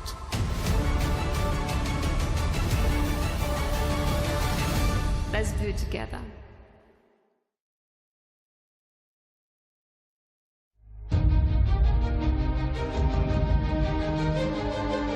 Content, there's no question, is going from 2D to 3D. It's happening all around us. I don't think you could replace me with AI and do the same YouTube videos. It's all about people. When you have a shared vision, it is incredible what you can accomplish. The people in this room, the jobs that you create allow us to have vibrant and dynamic communities. And we get to have some fun over the course of that process as well.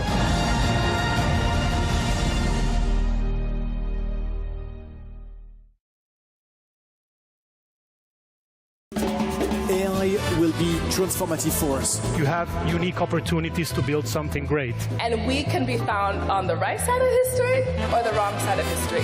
And that's really where we need to start flipping the script and thinking about things differently. Creative people and creativity is about what could be and should be. And I think it's really up to you guys. We're in love with the region. Like, there's so many possibilities here. The world needs more of that now than ever. Let's go get it. Let's do it because it can be done.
biggest fear is that we'll not figure out the answers in time.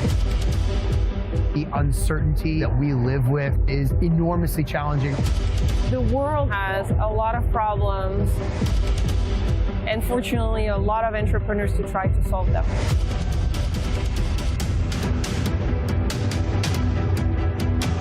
The 5,000 people are coming from different countries, from different walks of life. That is the beginning of the change that we need.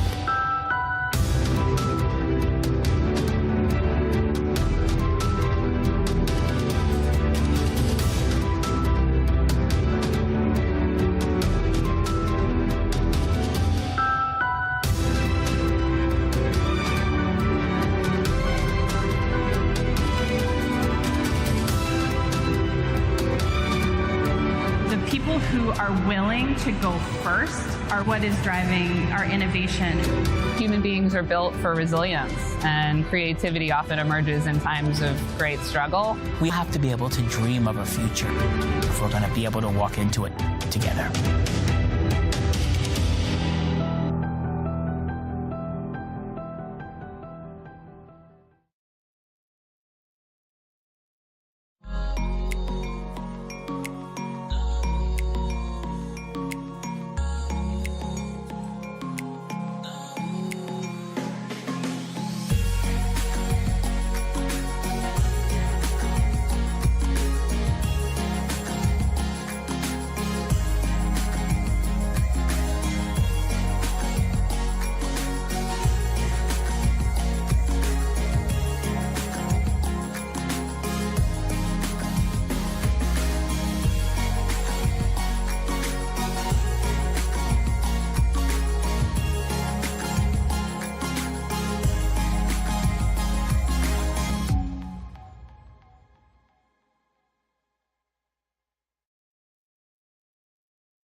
I think we're bored. Bored of perfect, polished, pretty. I would much rather see chaotic energy.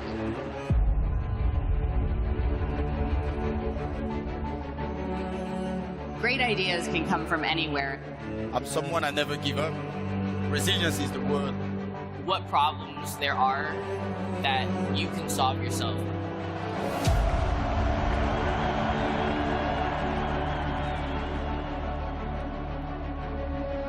We're developing not just the technology, but also the people around it and our organization, our understanding of how to work together. You have to nurture a relationship for it to be successful. And the best way to change that is not from the outside.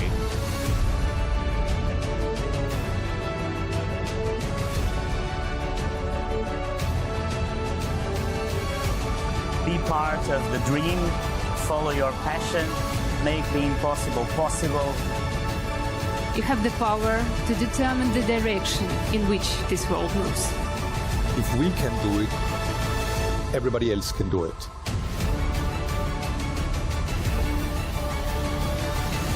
Let's do it together.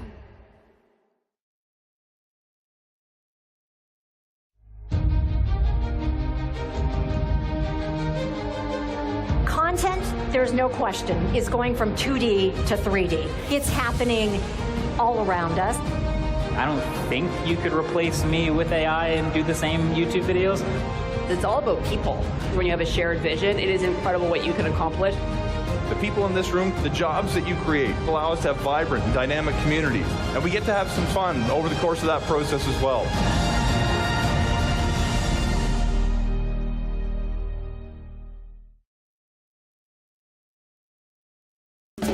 AI will be transformative for us. You have unique opportunities to build something great. And we can be found on the right side of history or the wrong side of history.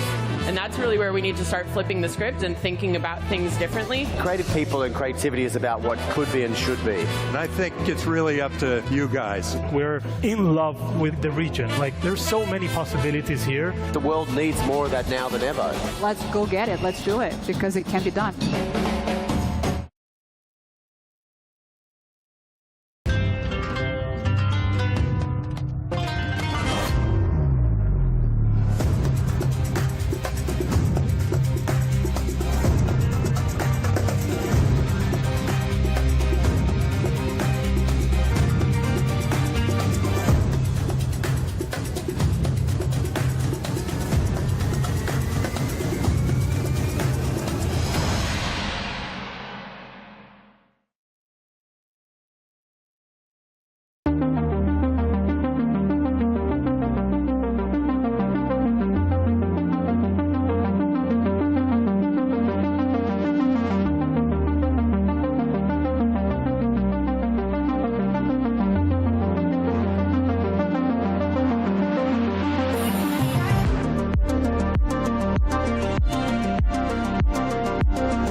biggest fear is that we'll not figure out the answers in time. The uncertainty that we live with is enormously challenging. The world has a lot of problems, and fortunately, a lot of entrepreneurs to try to solve them.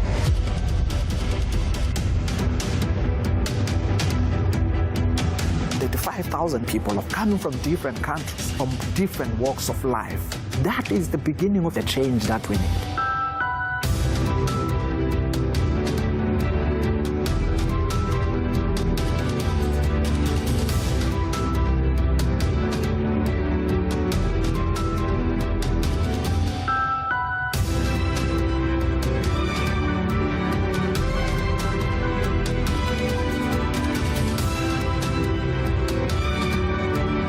People who are willing to go first are what is driving our innovation.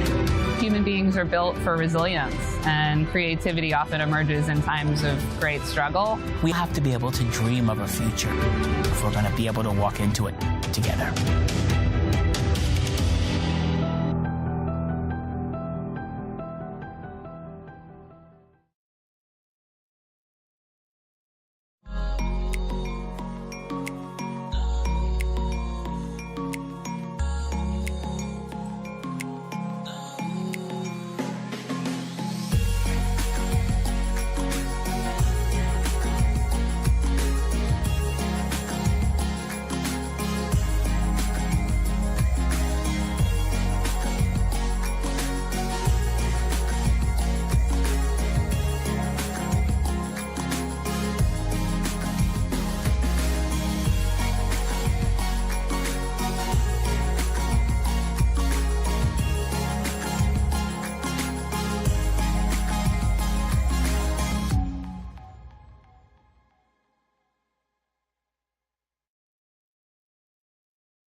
I think we're bored. Bored of perfect, polished, pretty. I would much rather see chaotic energy.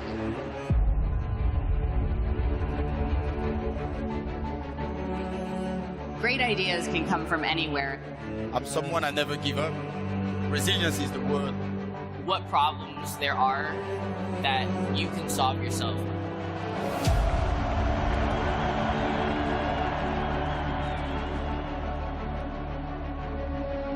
We're developing not just the technology, but also the people around it and our organization, our understanding of how to work together. You have to nurture a relationship for it to be successful. And the best way to change that is not from the outside.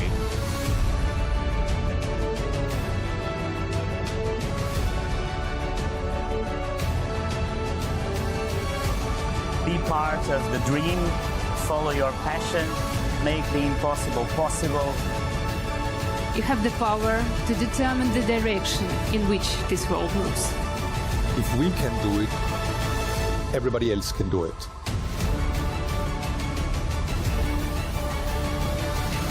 Let's do it together.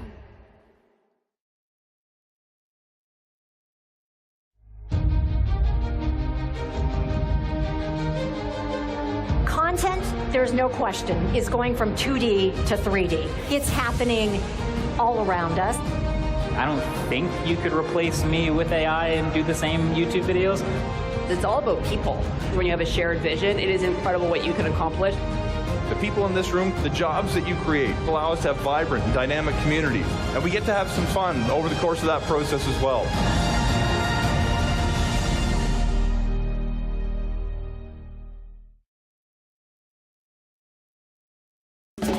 AI will be transformative for us. You have unique opportunities to build something great. And we can be found on the right side of history or the wrong side of history. And that's really where we need to start flipping the script and thinking about things differently. Creative people and creativity is about what could be and should be. And I think it's really up to you guys. We're in love with the region. Like, there's so many possibilities here. The world needs more of that now than ever. Let's go get it. Let's do it because it can be done.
biggest fear is that we'll not figure out the answers in time.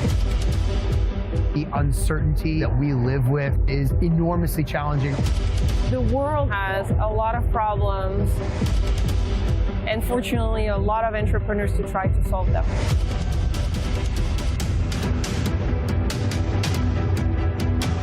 The 5,000 people are coming from different countries, from different walks of life.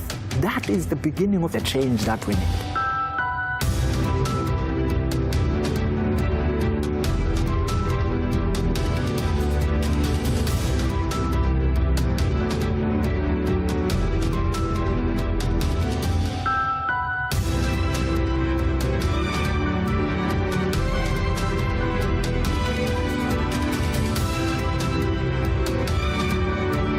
People who are willing to go first are what is driving our innovation.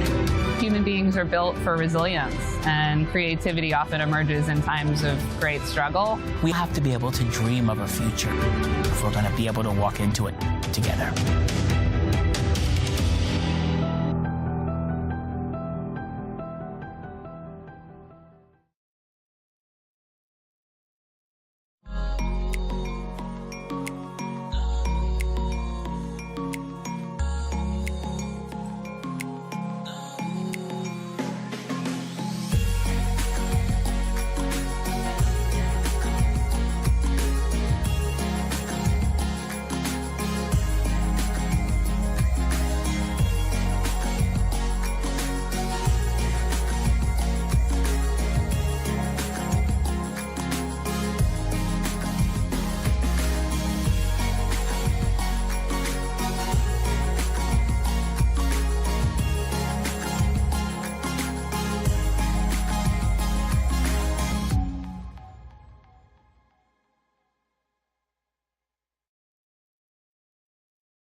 I think we're bored. Bored of perfect, polished, pretty. I would much rather see chaotic energy.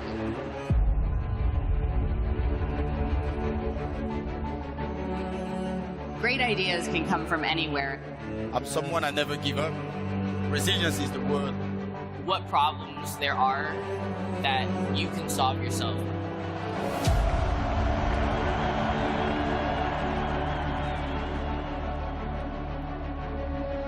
We're developing not just the technology, but also the people around it and our organization, our understanding of how to work together. You have to nurture a relationship for it to be successful. And the best way to change that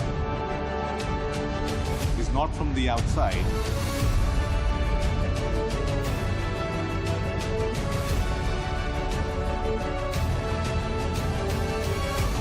Be part of the dream, follow your passion, make the impossible possible. You have the power to determine the direction in which this world moves. If we can do it, everybody else can do it.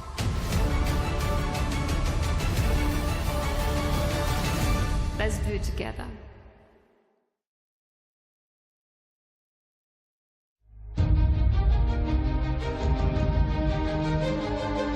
Content, there's no question, is going from 2D to 3D. It's happening all around us. I don't think you could replace me with AI and do the same YouTube videos. It's all about people. When you have a shared vision, it is incredible what you can accomplish. The people in this room, the jobs that you create allow us to have vibrant and dynamic communities. And we get to have some fun over the course of that process as well.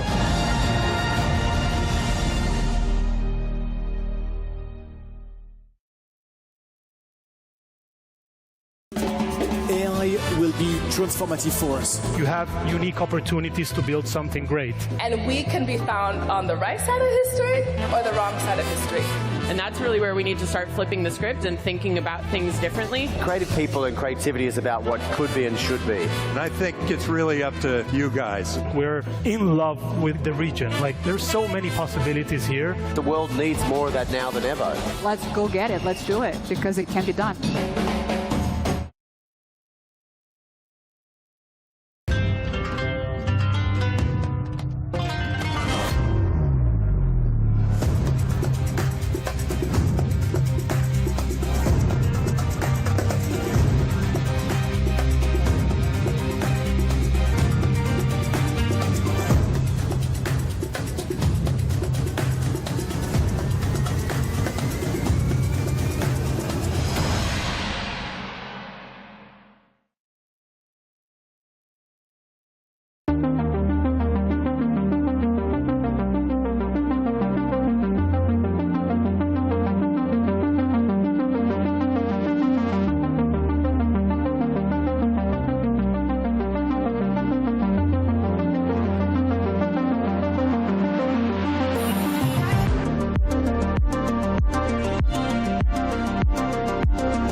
biggest fear is that we'll not figure out the answers in time. The uncertainty that we live with is enormously challenging. The world has a lot of problems, and fortunately, a lot of entrepreneurs to try to solve them.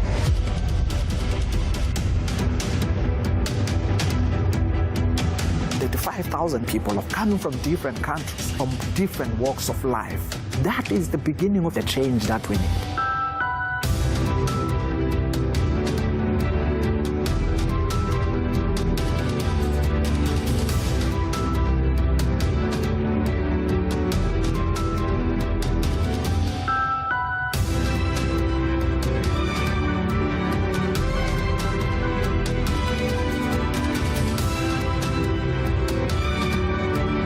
People who are willing to go first are what is driving our innovation.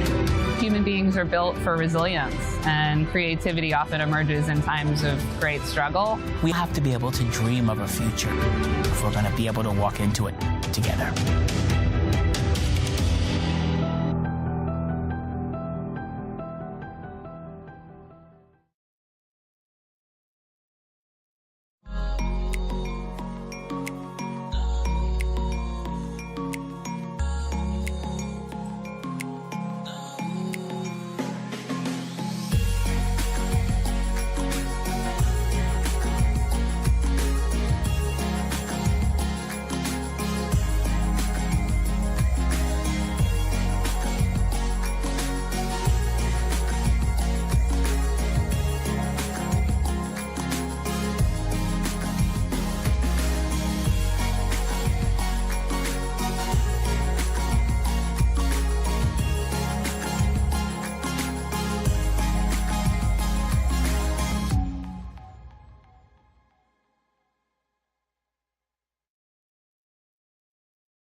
I think we're bored. Bored of perfect, polished, pretty. I would much rather see chaotic energy.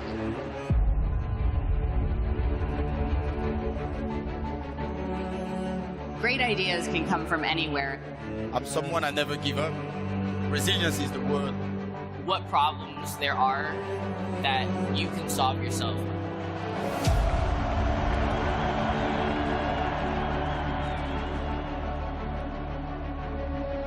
We're developing not just the technology, but also the people around it and our organization, our understanding of how to work together.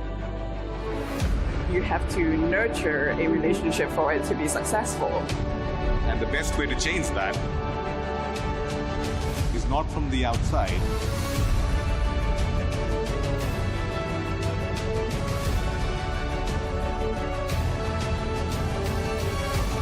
Be part of the dream. Follow your...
Please welcome to the stage, host of Globo's multi-show and life of the party, Laura Vicente.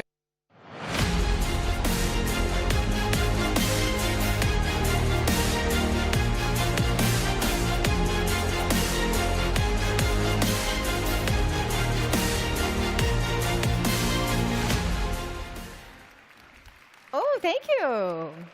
Hello, everyone. Well, my name is Laura Vicente. I am the co-host of Web Summit Rio. And earlier this year, it was my honor and privilege to welcome 24,000 attendees to Brazil for the first Web Summit in Latin America. We're expecting an even bigger turnout next year in April 2024. Quero aproveitar e mandar oi para o Brasil, para todos os brasileiros que estão por aqui. E oi para todos os portugueses, também para todos os falantes de língua portuguesa. E também para quem está acompanhando a gente online. For the first talk in this afternoon, on day one, I want to ask you guys, who here loves Star Trek? I'm seeing some hands. Good. And I love it that we get to see it come to life every year in Web Summit. The Universal Translator is one of the most imaginative and desirable technologies created for the TV show back in the 60s. Now, are you guys ready to witness the future of language interaction? Next here on center stage, we have Unbabel unveiling for the first time Unbabel Halo, a project merging generative AI and non-invasive neural interfaces to unlock superhuman communication abilities. Yes. Please welcome to the stage CEO Vasco Pedro.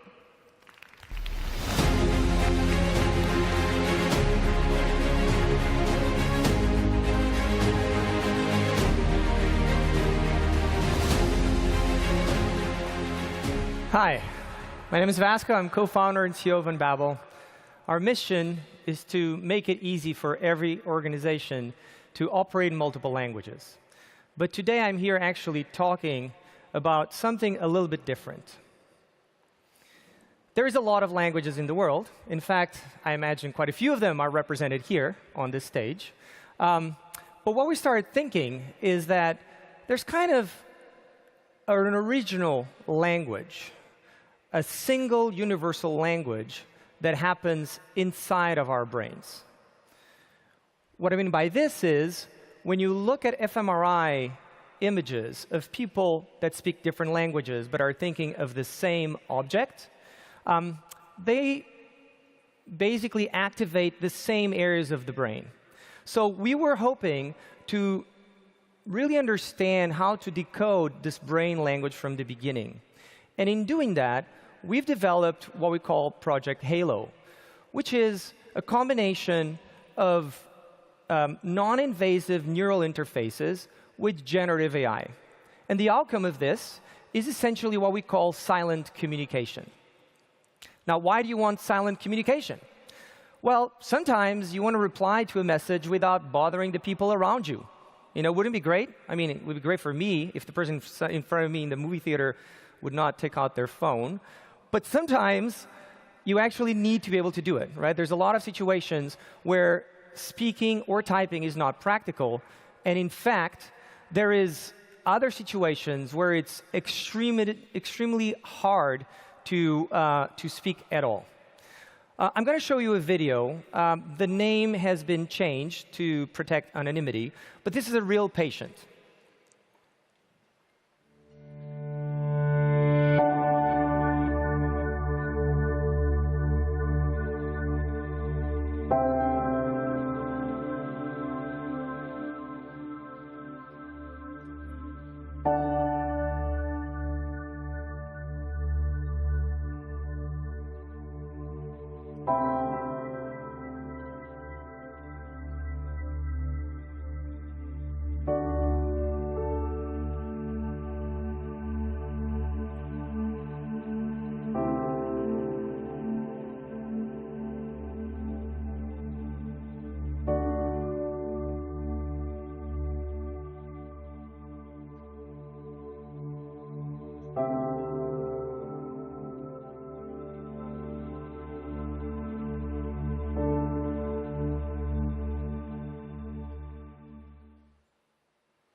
ALS is an example of a terrible disease that robs people from their ability to communicate completely and locks them effectively out of this world.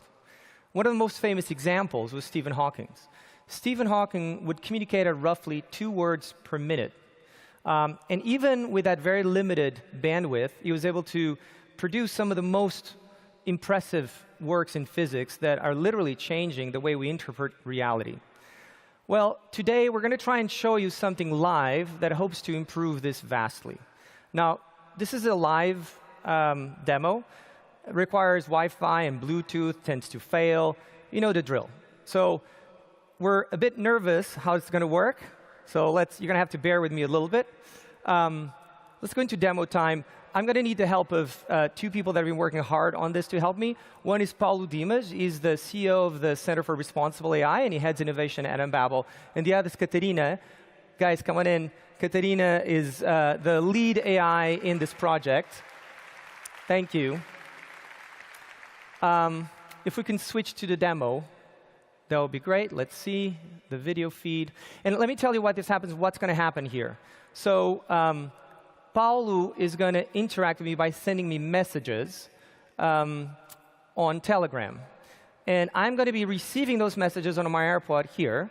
I'm going to hear them, and I'm going to reply to them silently, so without speaking. And you will see the output showing up on the screen. Let's give this a try.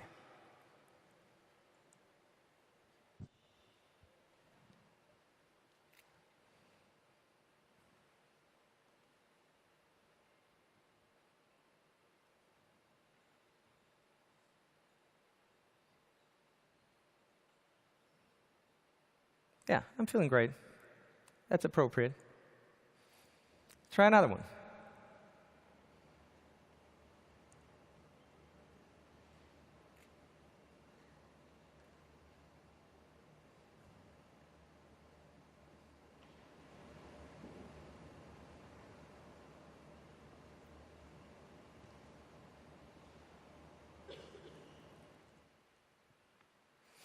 Well, it depends on your mood, I guess. OK, let's do this. Actually, it would be great to have a question from the audience. Katerina has a microphone. Why don't you go? You ask the question, Paul will type your question, and I will answer it using Halo. Who wants to ask a question? Raise your arm if you want to ask a question. Hi. Pick a volunteer. There you go. Hi. What's your favorite thing about Lisbon? Thank you so much.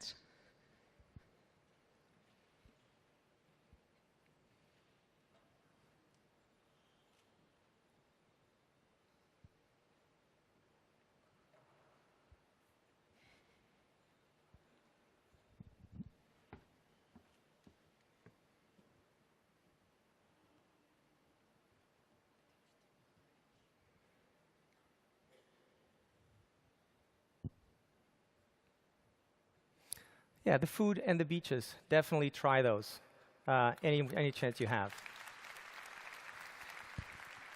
OK, we'll stop here. Guys, thank you so much. A round of applause for Paul and Katerina for the help. This is great. Maybe you can switch back to the presentation. OK, so you've seen an example of this. As I mentioned, Stephen Hawking would speak at 2 words per minute. If you're an ALS patient, what you have access to today with eye tracking and other things like that will give you about, best case scenario, 10 words per minute. So it's still an improvement. Halo right now does 15 words per minute on average, right, in a much more intuitive interface.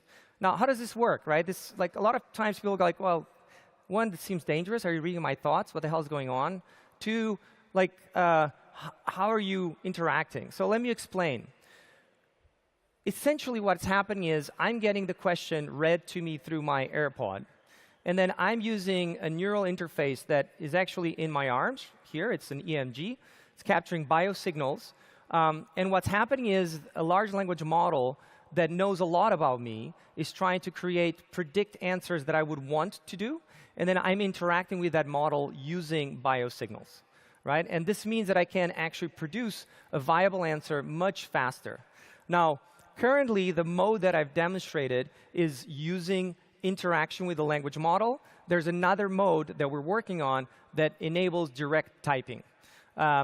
But think of this as silent typing, right? So the same way that you can think about a lot of things, but then actually decide what to speak, the same happens here. So it's not actually reading what you're thinking, is enabling you to communicate directly via biosignals, right? And the AI persona is important here, right? So we keep talking about possible dangers of AI. Well, here's a very good use case, because my AI persona is learning about my significant other, my colleagues, who is my close family, my friends, my preferences, food, other things, so that it makes it easier for me to express what I'm trying to say.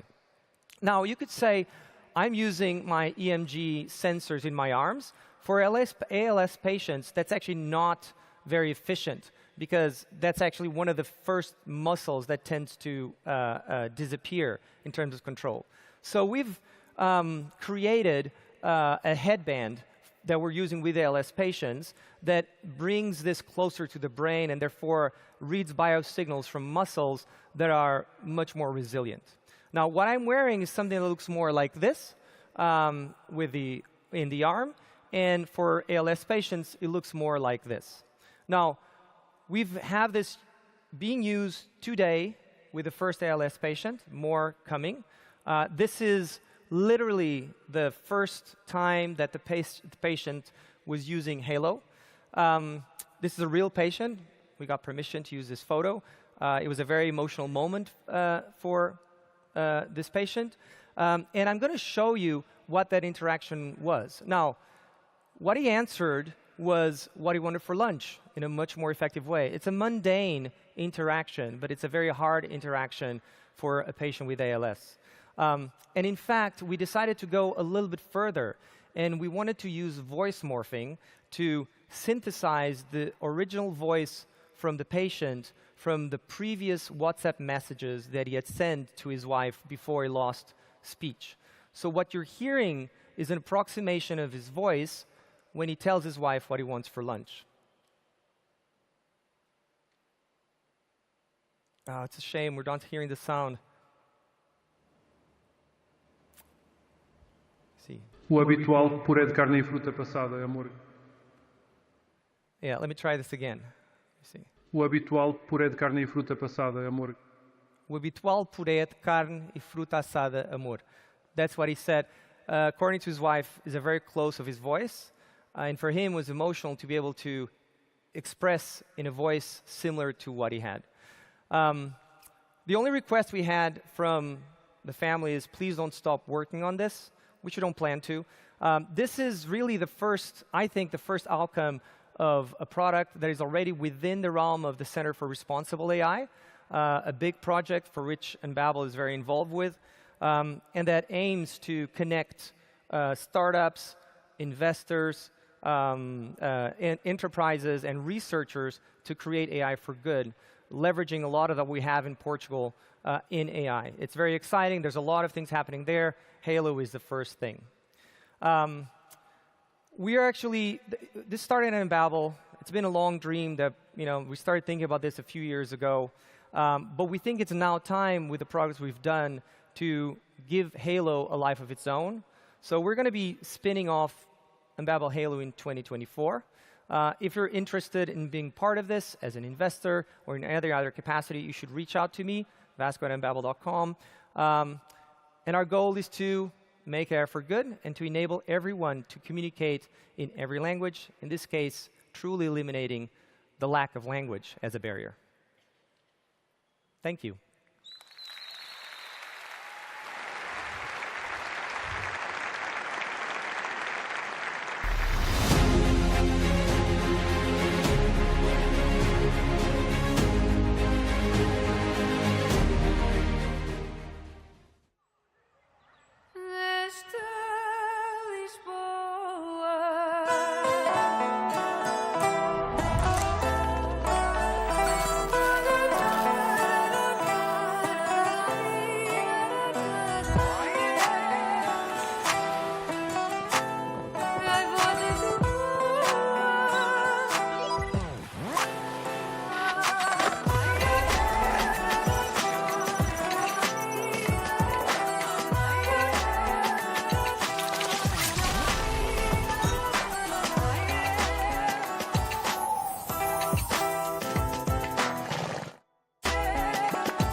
Okay, we're back. The increasing influence of AI on how individuals locate, evaluate, and create content has significant implications for what it means to be information and media literate. Digital literacy frameworks have been slow to react to AI and its repercussions, and in defining strategies for the future. To discuss how society can navigate the complex and evolving media landscape in the age of artificial intelligence, please welcome to the stage Julie Pace, Executive Editor at the Associated Press, Yazir Khan, Editor-in-Chief at Thomson Reuters Foundation, and David Meyer, Senior Writer at Fortune.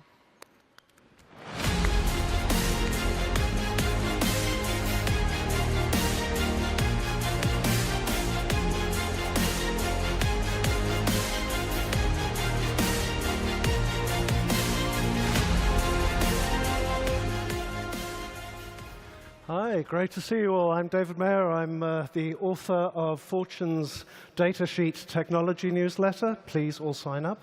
And my life has just become all about AI recently, which is a shift I think we can see represented here at the scheduled Web Summit. And what is it doing to our industry, I ask? We have some of the top figures of the credible media, I would say, who must struggle with the carnage that AI is going to be wreaking. I'm slightly over-dramatizing things. Julie, let's start with you. Before we get to the issue of what the news consumer should look out for, what are you doing within Associated Press about AI? Is it something you're approaching very cautiously? Is it something you're embracing? Where are you at? I would say we're somewhere in the middle. I mean, one of the things I always remind people within the AP, but also externally as well, is that we've actually been working with AI at AP for about 10 years. Now, it's not the generative AI that we're all talking about right now, but it has been for things that have been really positive for our journalists. Things like being able to automate stock tables and sports reports and freeing up journalists to do more ambitious work that really requires a human being to be at the helm there. So we have a great example over the last decade of being able to use AI and not cut jobs, which is the big thing that I think a lot of journalists are fearful of. I do think we're in a phase right now, though, where the technology is so much more advanced that I think we're having to have a lot of internal conversations about how we create literacy within our own news organization, about knowing what the technology is capable of, how to spot what the technology is creating. You know, we can't inform our audiences about what's real and what's not, about what to look for, unless we know how to do that internally as well. And so a lot of what we've been doing over these last couple of months is really developing internal frameworks, internal standards, sharing them with the rest of the industry, because we think that's an important role for the AP to play here, to set those standards for the rest of the industry. And the response has been really positive, because I think one of the things I'm pleased about is that you do see the media largely right now, I think, saying, we have to be part of this conversation. You know, we can't let this all wash over us. We have to help try to drive and dictate where this goes. But again, that starts with creating that literacy inside our own organization. And Yazir? Well, as a newsroom, I think the question that we ask ourselves at the Thomson Reuters Foundation is how do we add meaningfully to the conversation about generative AI that is happening right now within our audience of, and we have a very specific audience. Our audience is purpose-driven professionals, so people who work in policy, who work in government, who work at the United Nations, diplomacy, academia. And our conversation internally is how to tap into that, how to speak to those people and add meaningfully to the conversation that they're already having. So, for instance, one of our first stories on AI that we did this year was, what is AI and is it going to take away my job? And that is a big question that a lot of people within our audience had been asking. And from there, our sort of focus is telling the stories of people at the sharp end of policies or phenomenon, like climate change, for instance. And so we have centered our coverage around how is this whole sort of burgeoning of generative AI and this global discovery of the things that it can do how does it impact ordinary people? Last year, we did this amazing investigation, our correspondent in San Francisco, Avi Shapiro, about large language models being used in the American prison system to surveil prisoners and people who came to visit them. And so what we are doing is while keeping an eye on the development of AI, and also we are also tapping into where is it being used in ways that require accountability. And so that's been sort of the focus of our coverage in digital rights, data privacy, surveillance, socioeconomic inequality that AI would create. The coders, for instance, who were paid exploitative rates to program AI engines. So that's where our focus is. It's an interesting point. And before we get to the media literacy side, do you think that the amount of coverage of AI, or do you think that the tone of the coverage of AI at the moment tends to be negative? Because it feels like a bit of a counterpoint, perhaps, to the boosterism on the other side? Not necessarily. I think, I don't know in your experience, but there's among our readers, I think AI is a topic of conversation because people know very little about it. And those who do know about it are on both sides of the divide. There are those who are using it for nefarious purposes, but then there are also those who are using it for things like climate modeling or crunching large amounts of data to pull out, data journalists using AI to crunch data to pull out stories that they wouldn't otherwise be able to tell. So I don't think the coverage of AI has been negative. I know my Twitter feed or my X feed is inundated with, here's how you can use AI to do this. And so that I roll my eyes at. But I don't think the conversations have fallen on any one side. And I think AI coverage is not one thing. It's coverage of the technology, exactly. But it's coverage of governments and regulations. It's coverage of positive use cases and negative use cases. I mean, it's so wide-ranging right now that I think one of the things we've been talking about internally is how do we make sure that AI is kind of part of every coverage area that we have. We see stories coming up from sports and entertainment. If you look at the Hollywood strikes, that's been a lot about what the risks of AI could be. So I don't think there's sort of any one area where you can sort of pigeonhole it, and I think we all have to become internal experts in order to have it infused throughout the coverage. Just like climate change, right? Like climate change is now part, if you pick up a newspaper, climate change is on the front page, climate change is on the finance pages, on the real estate pages, the comic section, and the crossword. And I think AI is permeating in that way, except we've lived with the climate change conversation for a very, very long time. We've just started having the AI conversation at a popular level. And so I think that's, it's smart to look at those opportunities. Where can we have an AI conversation that really matters in our coverage? Mm-hmm. One of the themes that's been running through this entire conference so far has been that of trust and AI. Are you feeling that? I mean, you're two extremely well-established, authoritative organizations. Are you feeling that a lack of trust bleeding through as far as you so far, or? Not so far, which is good. But I think this is where, as a media organization, you say, okay, that's our place then, right? I mean, we have to maintain that trusted position, because I think what we are going to see, even though I do believe that there are really positive use cases for generative AI, both in the media industry and outside, we are going to see more misinformation, as we just are. There's no way around it. And so I think we, as a news organization, have to say, our role is to be able to provide you trusted, accurate, real information. And holding to that position, making sure that we don't do anything that knocks us off of that position, I think becomes more essential than ever.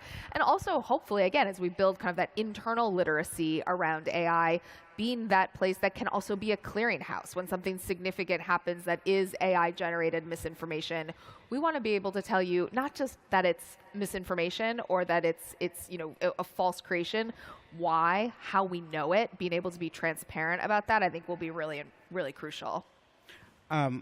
At Thomson Reuters, and by extension at the Thomson Reuters Foundation, we have these things called the trust principles, which is independence, integrity, and freedom from bias. And I think the brand has sort of held on to those and exhibited those consistently over a very long period of time, to the point where the brand recognition for trusted information is there. I mean, people make major economic and financial decisions based on Thomson Reuters info, right? So there's that. But I was speaking to our team recently about the trust principles because we talk about them frequently, and I was saying to them that they're once a weapon and a shield, where they protect us from even the suspicion of going wayward on something, and they have established trust within our audiences about we will triple, quadruple check things before we tell it to you, and at the same time, a weapon as in we can with that truthful, fair, accurate, independent information, we can affect a lot of impact in the world, right? And so I think in that sense, folks like you guys and we, because of a history of doing things in a certain way, are shielded from a lot of the flack. I do worry about the smaller newsrooms.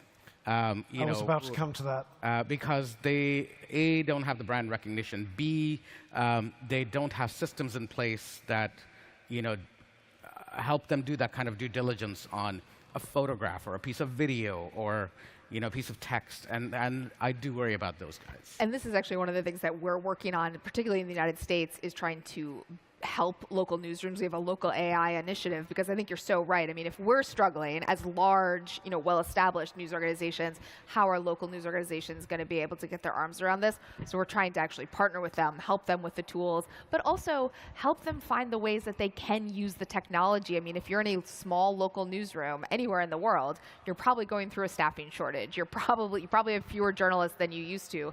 Can you use the technology to actually fill some of those gaps? I think that's again, a really positive part of this conversation that we should be having. But we're seeing not just a shift that we saw with social media, perhaps, where it simply went to smaller news organizations being able to get their names out there. But we're now seeing individuals becoming news organizations in their own right. I was just chatting to a TikToker who's a TikTok news reader, and I'll be honest, 6 months ago, I didn't even know that was a thing. And I'm still struggling to get my head around it. But there's a whole generation that is consuming their news this way. People in that position would perhaps find it a lot easier as a one-person operation to employ AI. I mean, what advice would you give to smaller news organizations and even individuals who want to have some of that authority that your organizations have spent years building? How do you do it? The same advice I would give to journalists in our newsroom. Make sure you get it right. Make sure you get it right, because a reputation is something that is easier to acquire and difficult to shake. So if you want to survive as a TikTok news presenter and a journalist, that's totally fine. You can do that. There's 3.5 billion people on the internet. All I want is 100 million. So you can have the rest, but you make sure you get it right, because that's where you don't want to screw up. Yeah, I agree with that. I think that I'm very supportive. I think we all should be supportive of individual creators being able to have a platform. And personally, I've used that to find stories, angles that maybe we're not reflecting. If there's a big audience for a certain story or a certain topic, and it's not part of our news report, then we're not actually meeting the needs of our audiences, right? Because we have such a broad audience. So I think it's been a great kind of tool for us to see where the conversation is going. But as an individual creator, as a smaller outlet, I wouldn't say that you could replicate the reputation of a large established news organization. You also shouldn't try. I mean, that's not your goal, is to try to kind of recreate what we have at Reuters, Thomson Reuters, or at the AP. but it just comes down to trust with the audience that you do have. That is the most essential thing. And so if you can use AI or any new technology to help you further that trust, amazing. But if you use it in a way that's going to erode that, there really, I think to your point, there's really not a way to get that back then. Yeah. Yeah. There was recently, just last week, I think, a scandal with an image that was generated by Adobe's image generator, purporting to show an explosion over Gaza, and it was AI generated. It was nonsense, but it got picked up by a lot of smaller news organizations. People will have seen that. They will have seen the fallout from that. Do you think we're going to enter a real crisis of trust that people simply don't believe anything they see? Well, you know, a long time ago, and by a long time I mean about a decade ago, I had a conversation with my dad about sharing misinformation on the family WhatsApp group. And I'd said to him, Dad, you know, you're a journalist's father. You need to consider what you're doing. And my dad said something really interesting to me. He said, you know what, when we were growing up, it took a lot of effort and fact-checking and, you know, it took a lot of doing to get something published with this level of production value. So when it got to us looking beautiful and on glossy paper, we believed it because it had gone through so many hands that were trustworthy. But now, you know, the user interface of even a disinformation website is spectacular.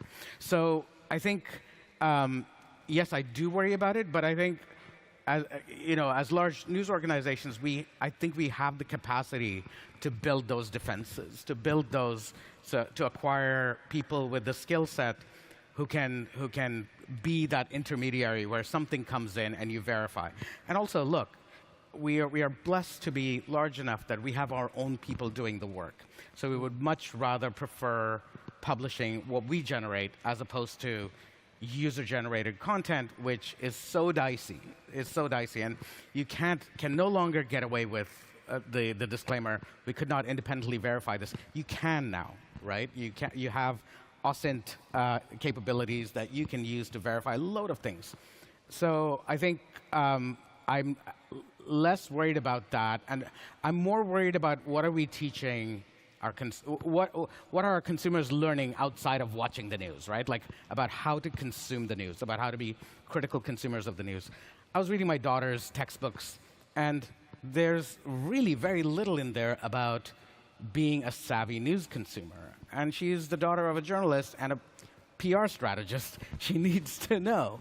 And so I think I would treat media literacy and literacy, especially about AI and disinformation, as a public education and a public health issue where it should be up to governments and policymakers to really think about what are we teaching the kids in high schools and elementary schools so that they grow into savvy consumers of the news. I agree with that because I think, you know, we are talking a lot about what we can do to be transparent, to be able to say, this is why this photo that we've taken is legitimate because we can prove that there was a photographer behind it who was in this location. And here's a little bit about them, and here's the other work that they've been doing from this space. So you can, okay, fine, you can trust that this is a real image generated by an AP journalist. What I can't do, though, is make sure that the person on the receiving end of that information is taking the time to say, how do I know that's real and that's not, right? Yeah. Arming people with the tools to be able to make those decisions themselves on where they're going to get their information, what questions they're going to ask, what sources they're going to seek out. You know, we have a role in providing that information to people and educating them about this. Then there is that public responsibility aspect. And I think that's really important. And I think sometimes we don't talk enough about the responsibility of the news consumer to make sure that they are making good, smart, educated choices about where they're getting their information. But we can play a role in helping make sure that, again, they have that toolkit at their disposal. And I think educating the public from a very, very young age on being better consumers of news just builds better societies and makes societies probably that are immune to a lot of the disinformation because they're smart consumers of news. And I think this how to watch television is just as much of a skill as how to make television sometimes. I mean, we're at a point at the moment where you could still go, well, actually, 6 months ago, you could still go, look at the hands. Are the fingers the right length? Are there enough fingers, etc.?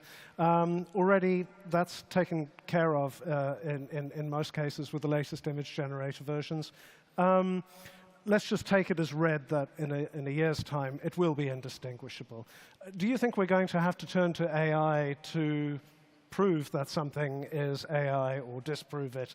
And is that going to have to be part of media literacy? It's a great question. Do you use AI to police AI, right? I mean, and I think there are other players involved in this too. I mean, I think that we also have to be honest about what our limitations as a news industry and what our responsibilities here are, right? I mean, I think there are certainly roles for the tech companies, the social platforms, you know, for who could be providing the platform for this information to be spread. I mean, there are all kinds of conversations happening right now around watermarks and, you know, other kind of visible, you know, signs on imagery, you know, to say this is real and this is not, and to block what gets pushed forward and what gets downplayed based on algorithms. And I think those conversations are, you know, as best I can tell, you know, somewhat in their infancy right now, though they're going to have to move a little bit faster to keep up with, to your point, I think where this technology is going to go.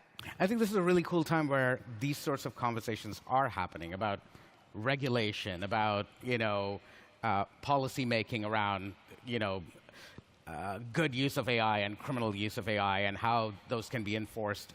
I don't think it's just the news industry that's going through these. Law enforcement is going through this. Politicians are going through this. Policymakers are going through this. So you can look at it two ways. You can look at it as a time where there's just a lot of chaos, or you can look at it as a time where we're having consequential, interesting, super cool conversations that are going to lead to, you know, better ways of dealing with a tool that we've just begun to understand as a society, not as an industry. Like you said, you know, we've been using AI for other things for a long time, but as a society, it's so new to us and so strange. But, you know, it's an adventure. I've got a small daughter, and I was recently thinking, it actually makes me a bit sad that I'm going to have to teach her at some point to not trust what she sees on first sight. Do you think that's where we're going? Hey, Malcolm X said that a long time before I was born, that you don't believe everything you read in the newspapers, right? So that was always a good rule, is to be a savvy consumer of the media. I will do, as a journalist, I will do the best that I can to give you the most accurate, fair, and independent information that I can. It's still up to you to decide whether or not you're going to take it. And if you're a savvy consumer, you will see what I've done, and you will make your decision. But, you know, you should always, you know, approach newspapers and television channels and websites and journalism with critical eye, because we do that on our end as journalists. So why not you as a consumer of what we make? Yeah, I worry about it when you're looking at a TikTok. You're looking at scrolling through TikTok things, and here's some serious news, here's some entertainment, here's some serious news. Are people, that's the question. As a news consumer, I mean, you can say yes, you can put responsibility on them, but do you think that people really care these days? I know that's a horrible thing to ask. I'd like to believe yes, otherwise what are we doing here? I'm hurting myself. But do you think that, do you have faith in the young generation coming through that that is what they want? They want the truth, really. I actually do. I mean, I think that one of the kind of interesting dynamics that you've seen with TikTok and with Instagram and some of these other platforms that have emerged for younger audiences is, I mean, there are a couple of things I would point to. One, you've seen a bit of a backlash against accounts that are really solely driven by kind of product placement, right? When there's a sort of a clear financial motivation behind the person whose account that is. You've seen sort of a turnabout there, which I think gets to kind of trust and independence, which I think is really positive. But again, I also think about the positive of why people have gravitated toward some TikTokers or kind of social media, influencers who are focused and doing kind of reporting and real news. It's because they see themselves in that coverage, right? Absolutely. They think the perspective represents what they're after more than what they've seen in traditional media. And to me, that is still people seeking information, still people seeking accurate information, still people wanting to go out and find out what's happening in the world. But it's a challenge for us to say, how do we make them see themselves and their perspective in what we're doing? I really do think there's a link there. I don't think it has to be a one or the other choice here. You're absolutely right. I think millennials and Gen Z and folks younger than they are are way smarter than us. I mean, think of it. We've really screwed up the world. My parents, not me. And they're the ones who are tasked with fixing it. They have to be way smarter than us in order to do that. And I have no choice but to be optimistic about them being better news consumers than we are. Again, like, my dad shares disinformation on the family WhatsApp group. There's not a single Gen Z cousin or friend or coworker who has done that. They're a lot more critical of consuming information than we are. But also, I also think the rise in the consumption of TikTok and all these platforms that younger people are using is forcing us as news organizations to be better, to sort of overcome a certain level of skepticism that we haven't encountered before, and also speak to people in a meet people where they are on the platforms that they are on, and speak to them in a language that they speak to each other. And I think that is the way to do it. I think sort of, wouldn't we be replicating our parents' mistakes if we said, these young people, they're on TikTok, we're gone, we're lost. They're never going to be as smart of a news consumer as we were. It's totally not the case. They're way smarter than we are. Well, that's a positive note to end on. Thank you so much. Thank you. And thanks, everybody. Thank you. Thank you.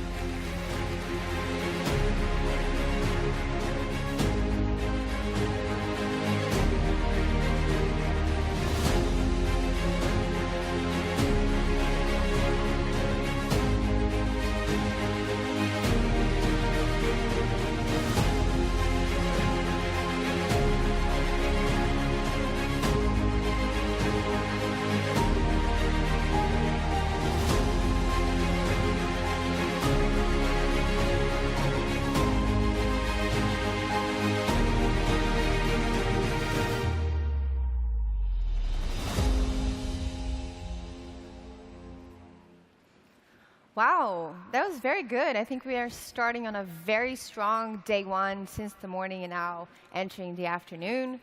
And for our next talk, how do we make content stand out when there's an infinite amount out there? This next panel brings together experts from sports and music to talk about fame, going viral, and creating a mega audience.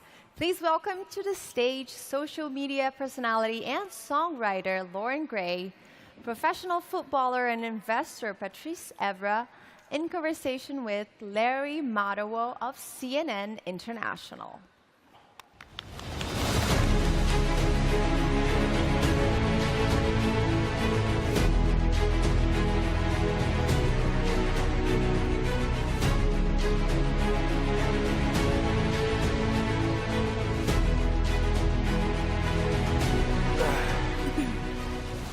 Hello, Web Summit. One person responded. They're not happy to see you guys. Web Summit, how are you doing? Sleeping, finally. Finally. Patrice, Lauren, welcome to Lisbon. How y'all doing? Good, great. This session is about creating great content. And before we go any further, what do you define as great content? Lauren, first with you. Oh my goodness. I've always defined great content as something that's authentic to you. I feel like so often people get wrapped up in trying to meet a certain trend, and I think people are just looking for that authenticity and connection. Authenticity and connection. What about you, Patrice? I think I agree with Lauren. Just be authentic. Don't try hard. Don't try to be someone you are not. And be happy with your thing. Sometimes, even in a selfish way, when I'm happy with it, when it makes me laugh, I know it's going to be a great contact, but this is not driving me. Right. I'm doing it because I'm passionate about it, because I make people happy. So it's not about like number or whatever. It's about the way also I love it. You had an exciting career in soccer, football, with Manchester United and with the French national team, captain of both. And yet somehow you're even more famous now after retiring from football. How did you do that? No, I know. I create a positive monster. But the thing is, people knew you as an athlete, but now I give more as my person. And I'm not Messi, I'm not Cristiano Ronaldo or Neymar, but yes, I'm getting really famous because people feel connected to me now. And I spread like so many positive messages. And you know, they could see like I'm not fake, I'm real, I'm a person, and they didn't know that person before. So that's why he created that movement. Even some people, they follow me, they don't even know I was playing football before. So it's a big win. That's fantastic. Lauren, I don't know if people know, but you've been creating content since you were 13? Yes, 13 years old. So you were practically in diapers when you started making content. Yeah. Back on Musical.ly? Yes, my whole life has been on social media. How has it changed from Musical.ly to TikTok to all these platforms now? Well, the platforms are always evolving, but I feel like I've been in a really fortunate position to get to grow alongside my audience. And that's been really special in sort of cultivating that connection that I have in that community. And that is something that has remained the same no matter what changes social media goes through, whether that be trends from lip syncing to dancing to story times. That connection has always remained the same. And you've developed that into an actual musical career because your debut album, Guilty, you just released that. Congratulations. Thank you. And you made this during the pandemic. You are a lot more productive than the rest of us. Yeah, I made it during the pandemic. I feel like the pandemic was such an unfortunate way to realize that I needed to sort of look inward and create something that was really meaningful. I feel like social media can be this sort of game of constantly trying to keep up. Right. So to create a larger body of work to reconnect with my audience in a more meaningful way was really special. That's interesting you say that about constantly trying to keep up because Gen Zs are defining these mediums for the rest of us old people. You guys are determining what's cool, how to do it, and all of that, and you don't feel that you have to keep up with anyone. Of course there's the pressure, but I don't think the pressure is necessarily to keep up with anyone specifically. I think the pressure is to keep reinventing. Right. And that's something musical artists have always, had to do, and to have longevity in your career, you have to reinvent yourself, and I think that can be a really intimidating thing. Patrice, one of the things you're best known for is Motivation Mondays. That's why you said you created this positive monster, and that's maybe your tentpole achievement. Tell me how this came about. It came about because I used to hate Monday. We all hate Mondays. It's after the weekend and you're back to school, and I just feel so blessed and grateful. So I picked the day, I was loving the less and make it like an amazing day. So when I do those videos on Monday and I see some common people saying, wow, Patrice, my dad just passed away, but watching one of your videos make me smile. This is more important than winning the Champions League or the Premier League. Right. So yeah, Monday is really important, but every day are important. That's why I love this game. It's about I love this life, and life is a game. Sometimes you win, sometimes you lose, but just stay positive. And that Monday, of course, my mom, when she saw that video, she laughed. Even Sir Alex Ferguson, right? Someone was against social media. I didn't start, when I was 13 years old. I started social media when I was like 36. Right. So later, but I just enjoy it because you can reach so many people and also spread a good message. Social media can be a really mean place. Yeah. And sometimes the meaner you are, the more that the algorithm spreads that to more people. And you're pushing against that. You're bringing positivity into the bloodstream of the internet. No, but exactly. I mean, you're on social media not to show off. You're in social media to inspire people, to motivate people. And that's what I started doing. I didn't have any strategy. People know me as a captain. They was like, wow, when he parle on TV, he's quite arrogant. Quite. So for them now to see that other side, people are quite in shock. They can't believe this is like the captain of the French. But I'll be honest, I don't care. I just want to make people happy. I always say, when you make someone happy, that's make me more happy. Right. That's the place I am right now. That's an important... Yes, you can clap for him. Go for it. Don't make me shy, guys. You make an important point because there's studies that have been done about the detrimental effects of social media on mental health. And it's important, whether you're in sports like you, professional athletes, or people who are social media creators, it's got a huge impact on people's mental health, right? A massive impact. I didn't even realize it. Is when I walk and some people talk, oh, Patrice, watching this video make my day or whatever. We have an amazing, so it's a responsibility. Right. It's a responsibility, but I don't have any pressure on it because I don't force myself. It's not like every day I say I need to post something. No, I post something when I feel it.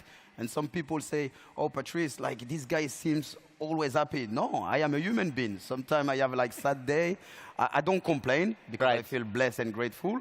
But, you know, when I do the video, it's 100%. I do it with my heart. I'm not trying to achieve anything. I mean, I try to achieve happiness of people, but that's it, simple. Lauren, especially on younger people, the impact of social media and the mental health is a big topic. And you are somebody that your generation looks up to and values your feedback. How do you see that responsibility, as Patrice calls it? I think I've always viewed it as a responsibility to vulnerability. I think a lot... Oh, that is so good. Say that again. Thank you. A responsibility to vulnerability. That was off the top. I think what I've noticed, even as, you know, I am Gen Z and my peers, everyone just wants to feel heard and wants to feel seen. Right. And I think, to me, being a content creator is the responsibility to make people feel seen. So sharing my own personal experiences, relating to people, I think social media can be so dehumanizing in a way, and bringing that humanity back into something that's so, it's crazy because it's such a close connection, but it's so disconnected at the same time, and having that sense of unity and community is so important, and that's what I strive to do. Do you ever feel a pressure to post so frequently, twice a day, 3 times a day? Or what's your cadence in terms of, I'm going to post today or I will not post tomorrow? Oh my goodness, I used to have a really strict schedule, and I've heard a lot of people at Web Summit speaking about burnout. Right. And that was a real thing, but I was burnt out by the time I was 16. So I had to sort of reevaluate the way that I was handling my work and make it fun again. Right. So I post when I'm excited about something. I post when I have something to say. I post when I have something meaningful or something that I think people will enjoy. But I try not to put as much pressure on it as I used to, because then it becomes too much of a job. And that's not what it's ever been about for me. And just back to that, sometimes I even feel threatened, like in a nice way. Some people say, Patrice, you didn't post nothing on Monday. Now I'm going to have a bad week. I'm like, hold on, hold on. I'm doing it because I like it. It's not like I'm forced to post or whatever. So, like she said, like before maybe people start and they have to schedule if they want to gain many followers, but no. Me, it's just like natural. I feel it, I do it. There is an enormous pressure, but I think removing that pressure is actually more beneficial to what you have to say.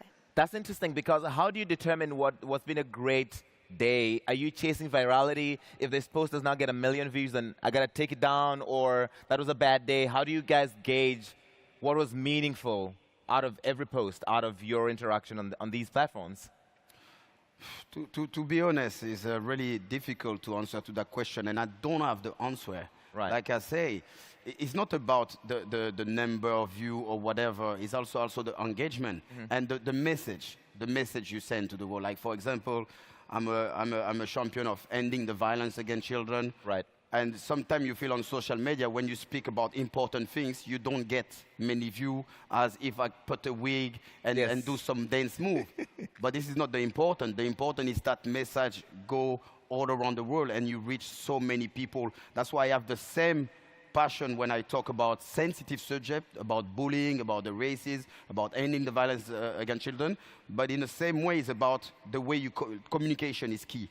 So I don't know if you see that when I was this guy as a panda and I was dancing.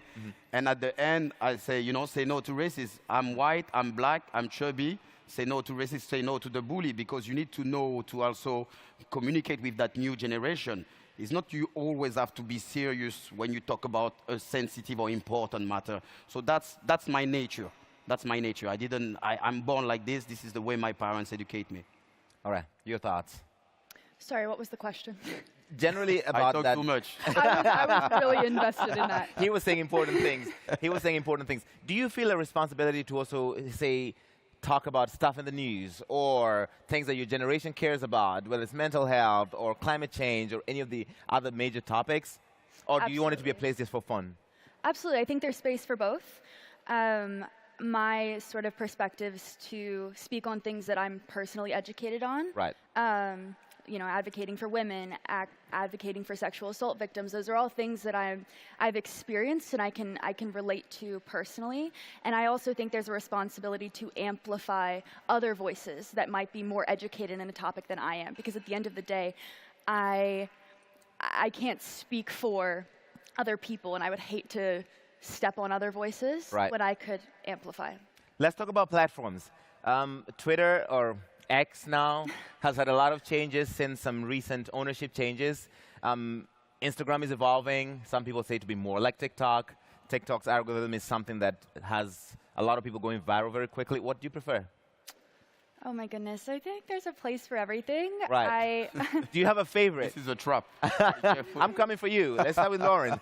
I mean, my favorites are always what I'm most familiar with. Right. So, of course, X, formerly known as Twitter, Snapchat, TikTok, YouTube. Those were sort of the breeding grounds for my beginnings. Right. But there's room for everything. It can be hard to spread yourself so thin across so many platforms, and there's new ones every day, and there's that pressure to make original content for all of these different platforms. Because they're different formats and different styles. Absolutely. But some content can be syndicated to other places, and there's definitely that pressure there to keep up. But I mean, my favorites are the ones that I am most familiar with. So what makes you the most money?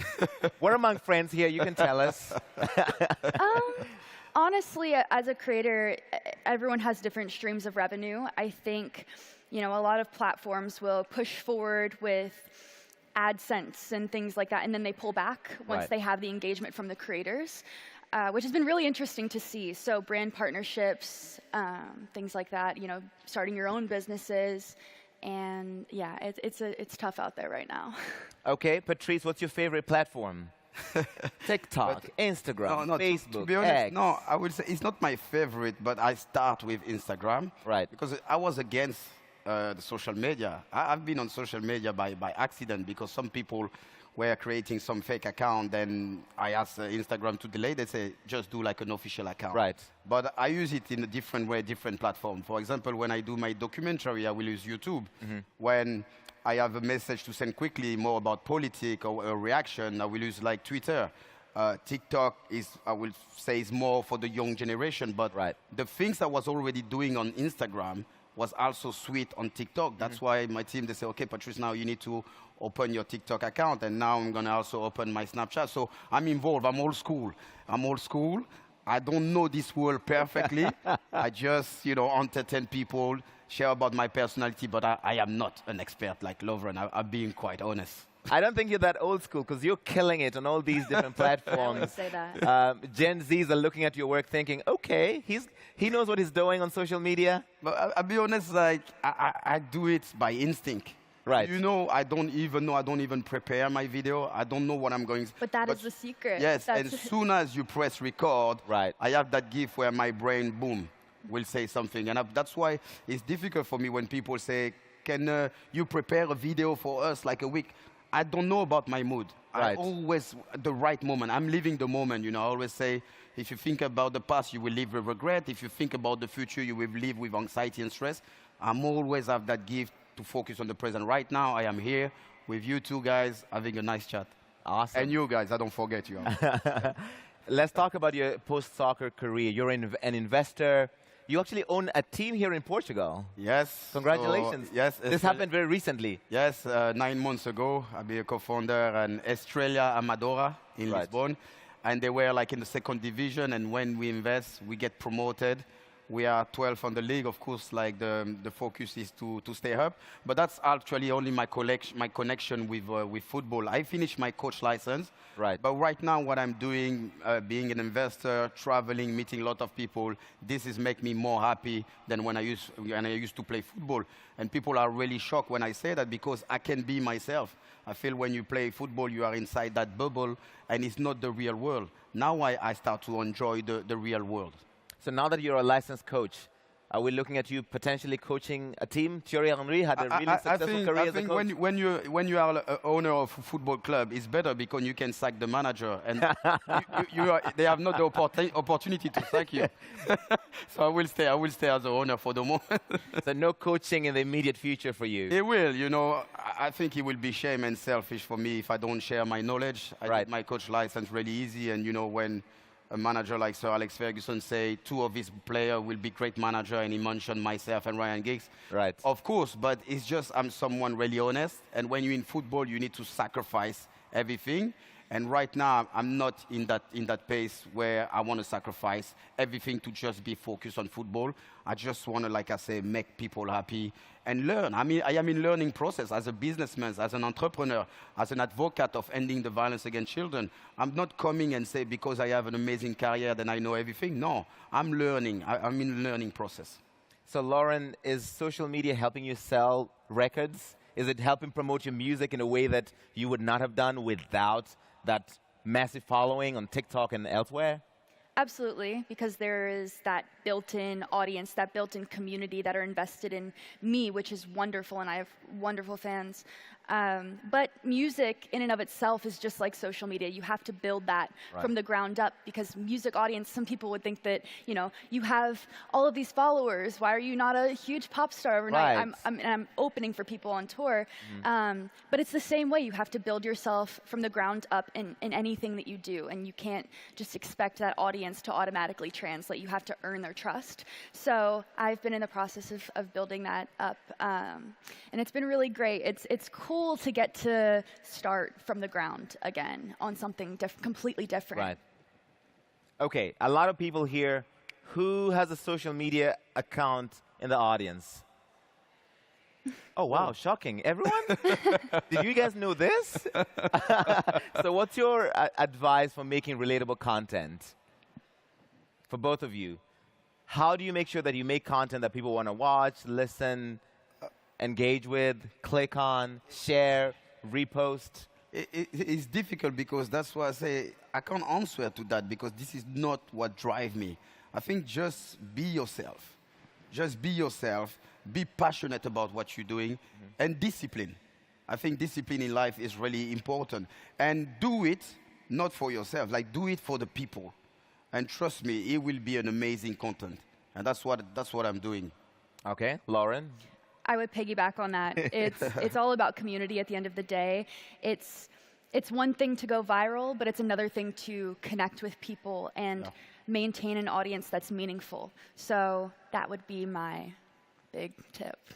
I want to know what's in your future, both of you, starting with Lauren. Debut album, Guilty, out now. Social media still growing. What else are you looking forward to doing? What's in your future? I have some acting projects coming out. Exciting. Working on more music, and just exploring different avenues. I mean, I'm so fortunate to be in a position where I can do that, and people care. So I'm trying to make the most of it. Want to tell us what kind of acting projects? Come on. Again, I can't. We're among friends the here. Shrek just ended. No one will tweet about it. I can't just yet, but it is coming soon. So we'll see you in something soon. Very much so, yes. We're looking forward to that. Patrice, what's coming up? What's in your future?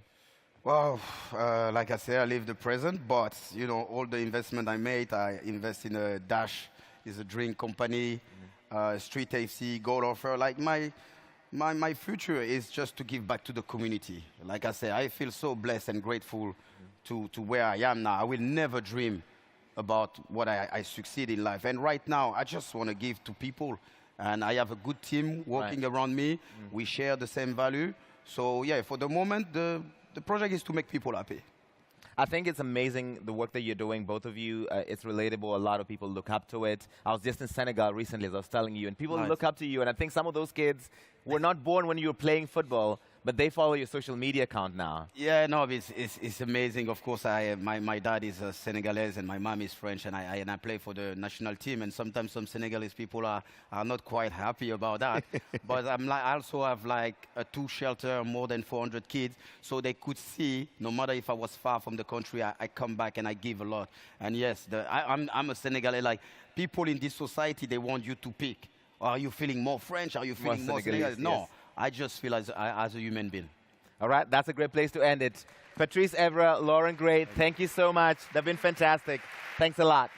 Thank you. Perfect.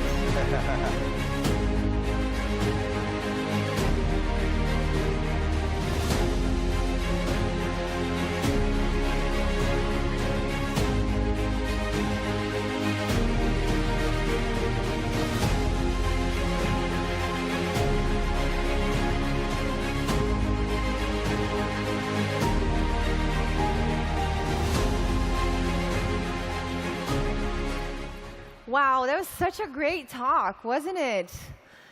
So 2023 has proved a turbulent year for fintech. There were a number of high-profile cyber attacks on fintech startups, an ongoing need to comply with a complex and even changing set of rules and regulations, as well as incoming competition for startups from the traditional banking firms. Where exactly is fintech headed in 2024? To discuss the current landscape of the fintech industry and the opportunities and innovations for the year ahead, please welcome in conversation with Anne Gaviola from Globo News, Hiroki Takeuchi, CEO of Go Cardless, Samir El-Sabini, co-founder and CEO at Juni, and Yana Dimitrova, CEO of OpenPaid.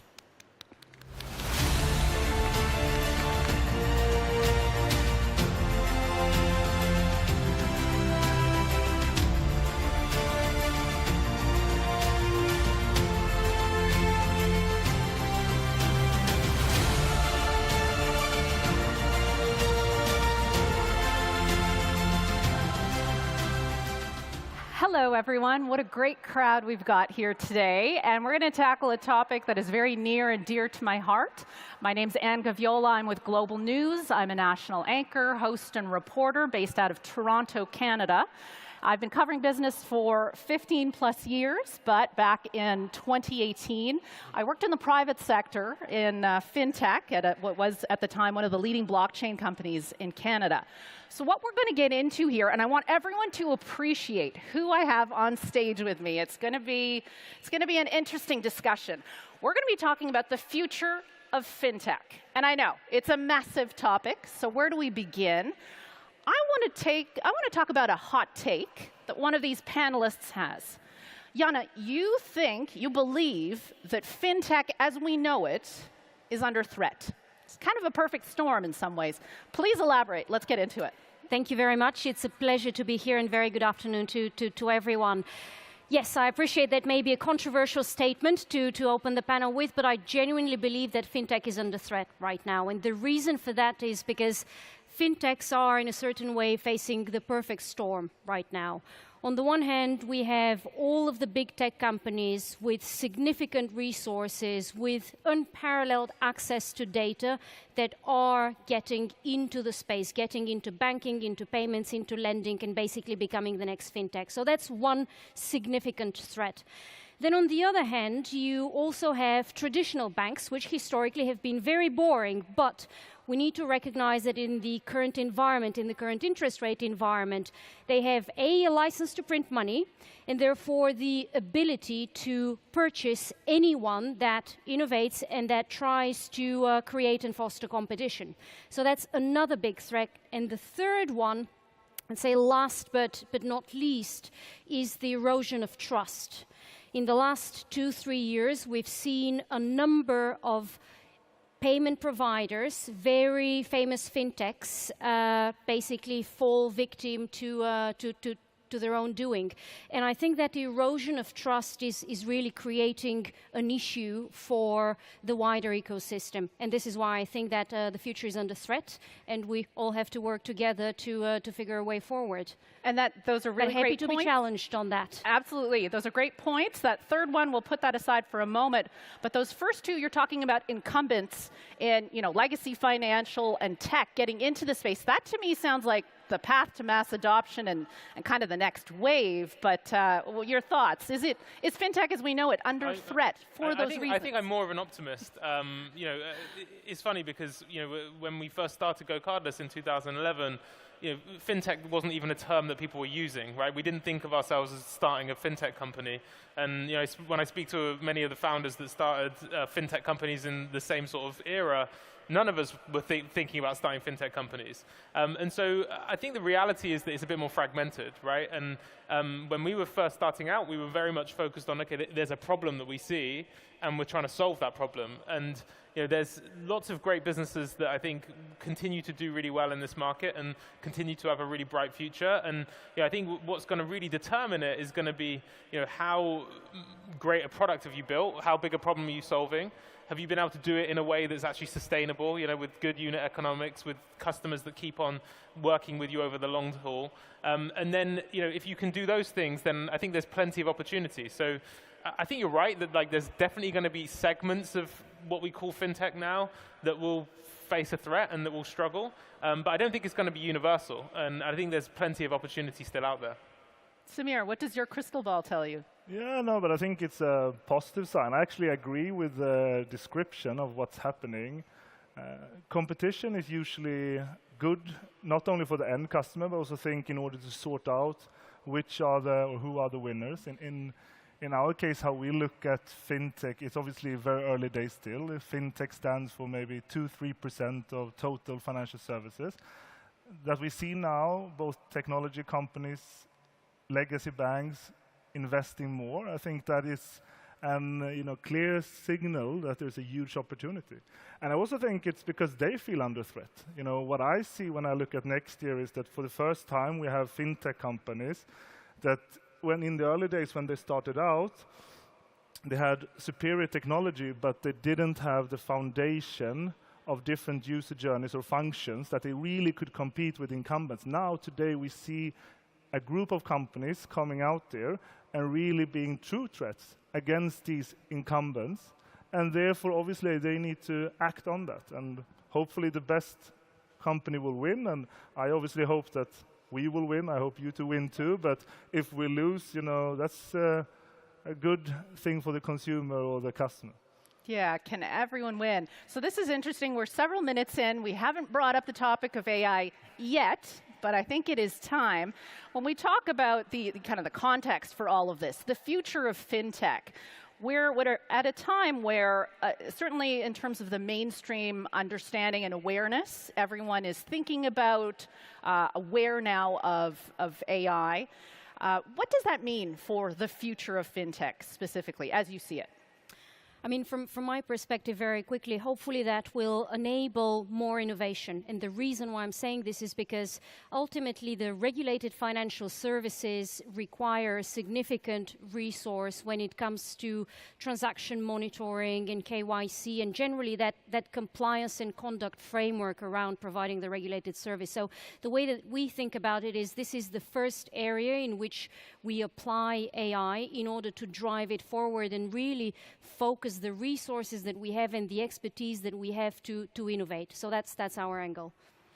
Yeah, I agree with that in terms of in the short term, I think the bigger impacts are going to be felt more internally by the fintechs in the space, and not just fintech companies, like all sorts of companies, and in particular, optimizing some of those processes around like compliance, regulatory requirements, etc., like a lot of risk management, and much of this has already been happening, right? If you look at AI in a broader sense, not just generative AI, things like machine learning to improve, success rates, reduce fraud, all of this kind of stuff. Like, payment companies, fintech companies have been using that for many, many years. But I think that what's interesting about the latest version of or the latest wave of AI is that you're able to apply that to a broader set of circumstances. And I think initially that will be internal. What I still don't think I see, or I'm not sure what it's going to look like, is how does generative AI affect the checkout experience and the way people make payments. I think that's something that is still up in the air, and I think will be really exciting.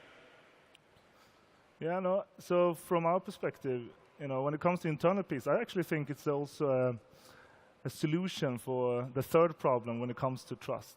One of the reasons AI will, in my view, have a very strong impact on fintechs is because it's very expensive to onboard new customers with fintechs. It is very costly to have customers as a fintech because you live in a regulated environment. And a big reason some companies has taken these shortcuts and maybe not handled the customers in a fair and good way is because of that cost. And if we can, through AI, reduce the cost of having customers at fintechs, I believe trust will go up, compliance will be stronger. And that's just one piece that's very important.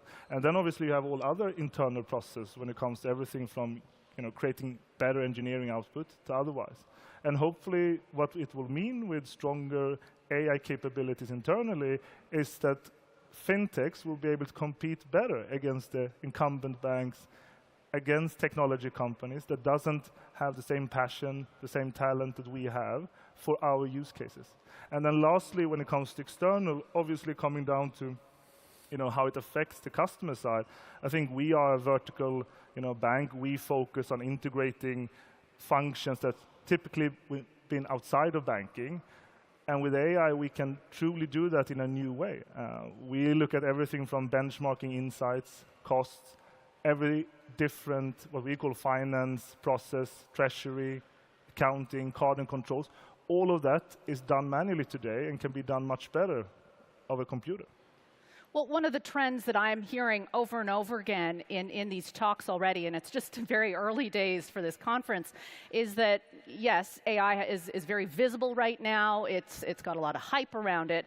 But in a couple of years, it'll just be kind of embedded. It'll be table stakes when it comes to what customers want, whether it's consumer-facing or enterprise. It'll just be seamlessly part of the process in a way that it sort of is now, but people are giving it a lot more thought. Is that your view, that it's going to just kind of be integrated, be embedded in some ways?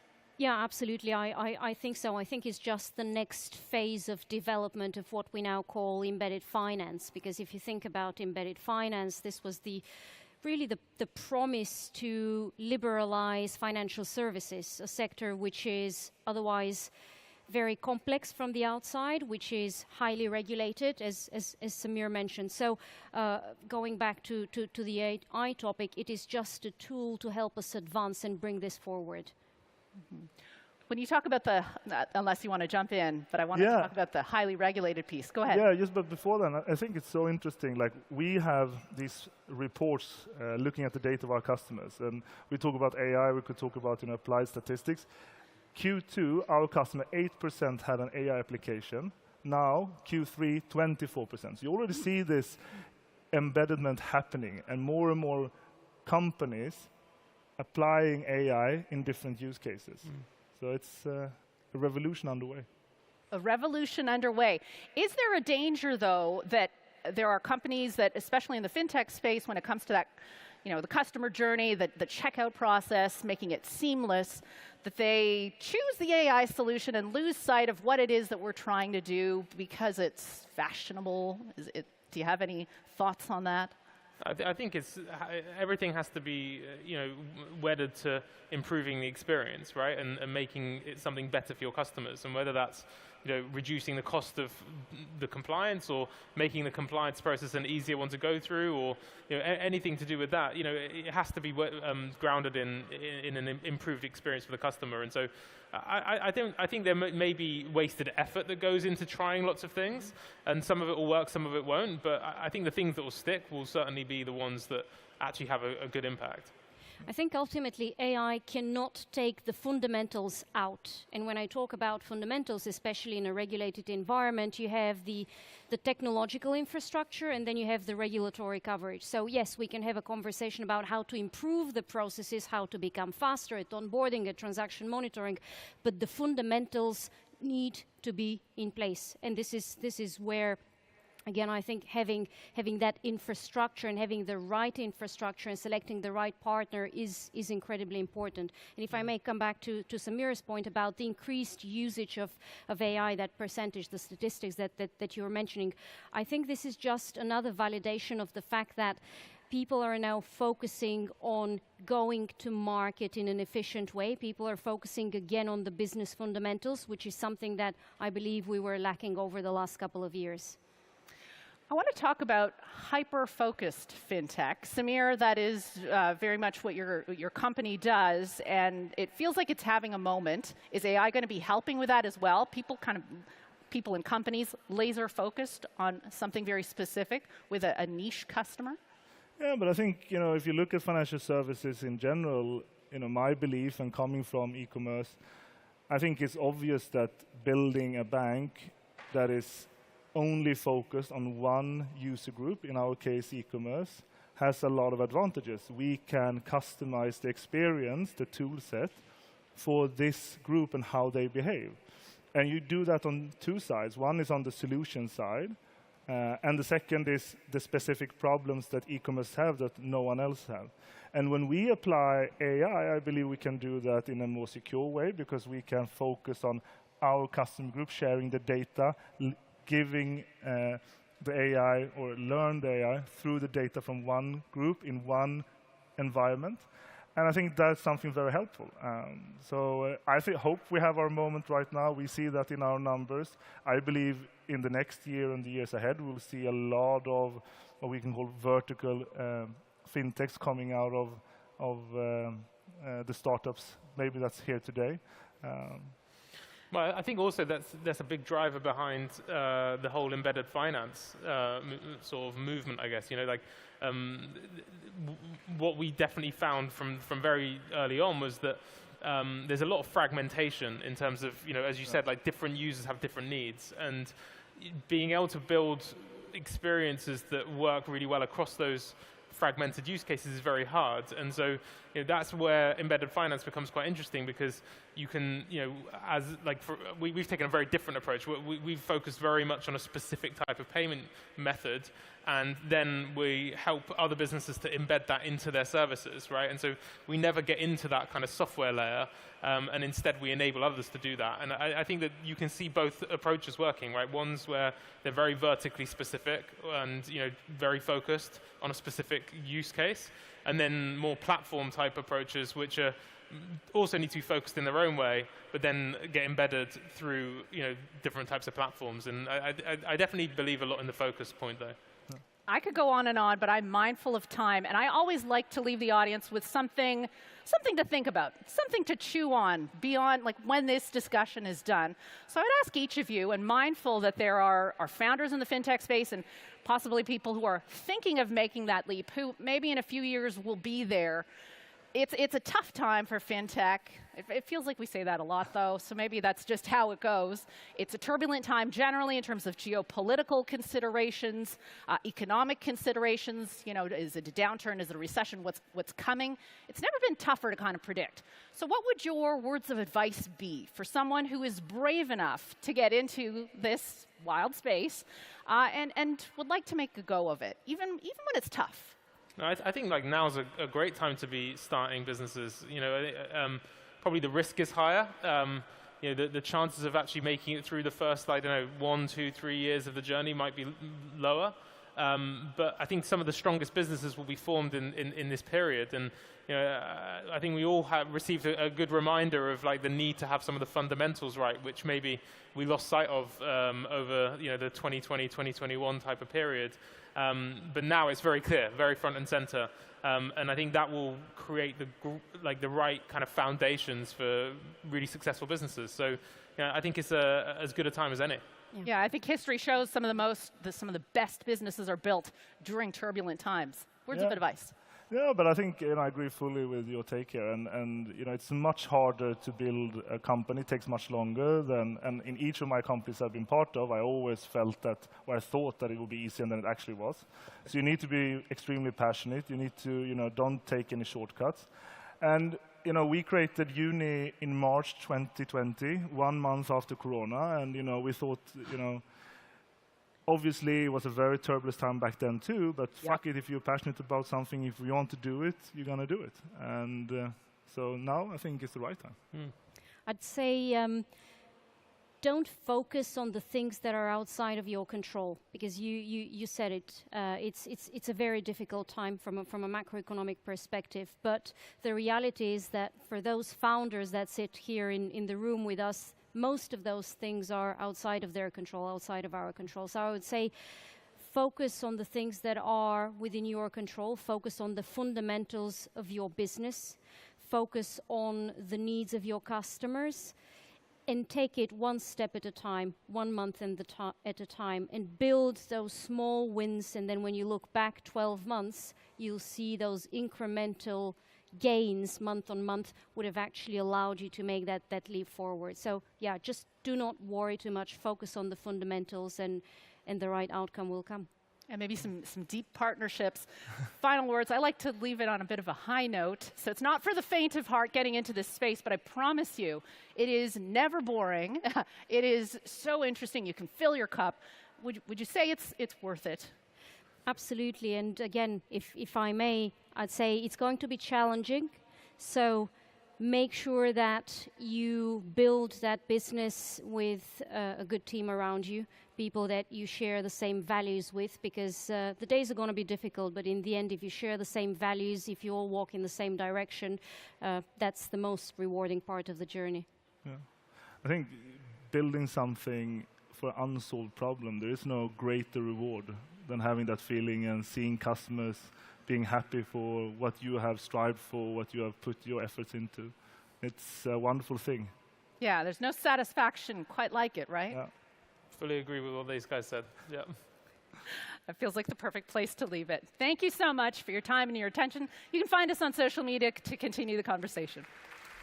Thank you, guys. Thank you. Back the way we came. This way.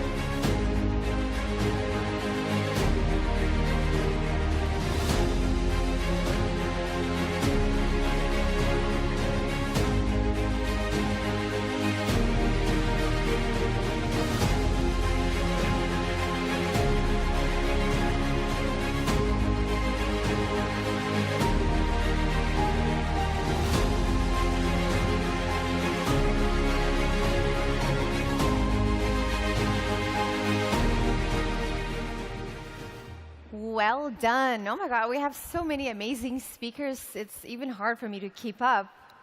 But here's our next talk. Since 1999, Alibaba.com has served millions of buyers and suppliers around the world from its wholesale platform, making it the biggest e-commerce success from China to hit globally. Our next speaker has overseen serving more than 47 million SMBs in over 200 countries and regions around the world. And in this session, he explores how the company continues to utilize tech to support the hypergrowth of small and medium businesses in an AI era. Please welcome the president of Alibaba.com, Kuo Zhang.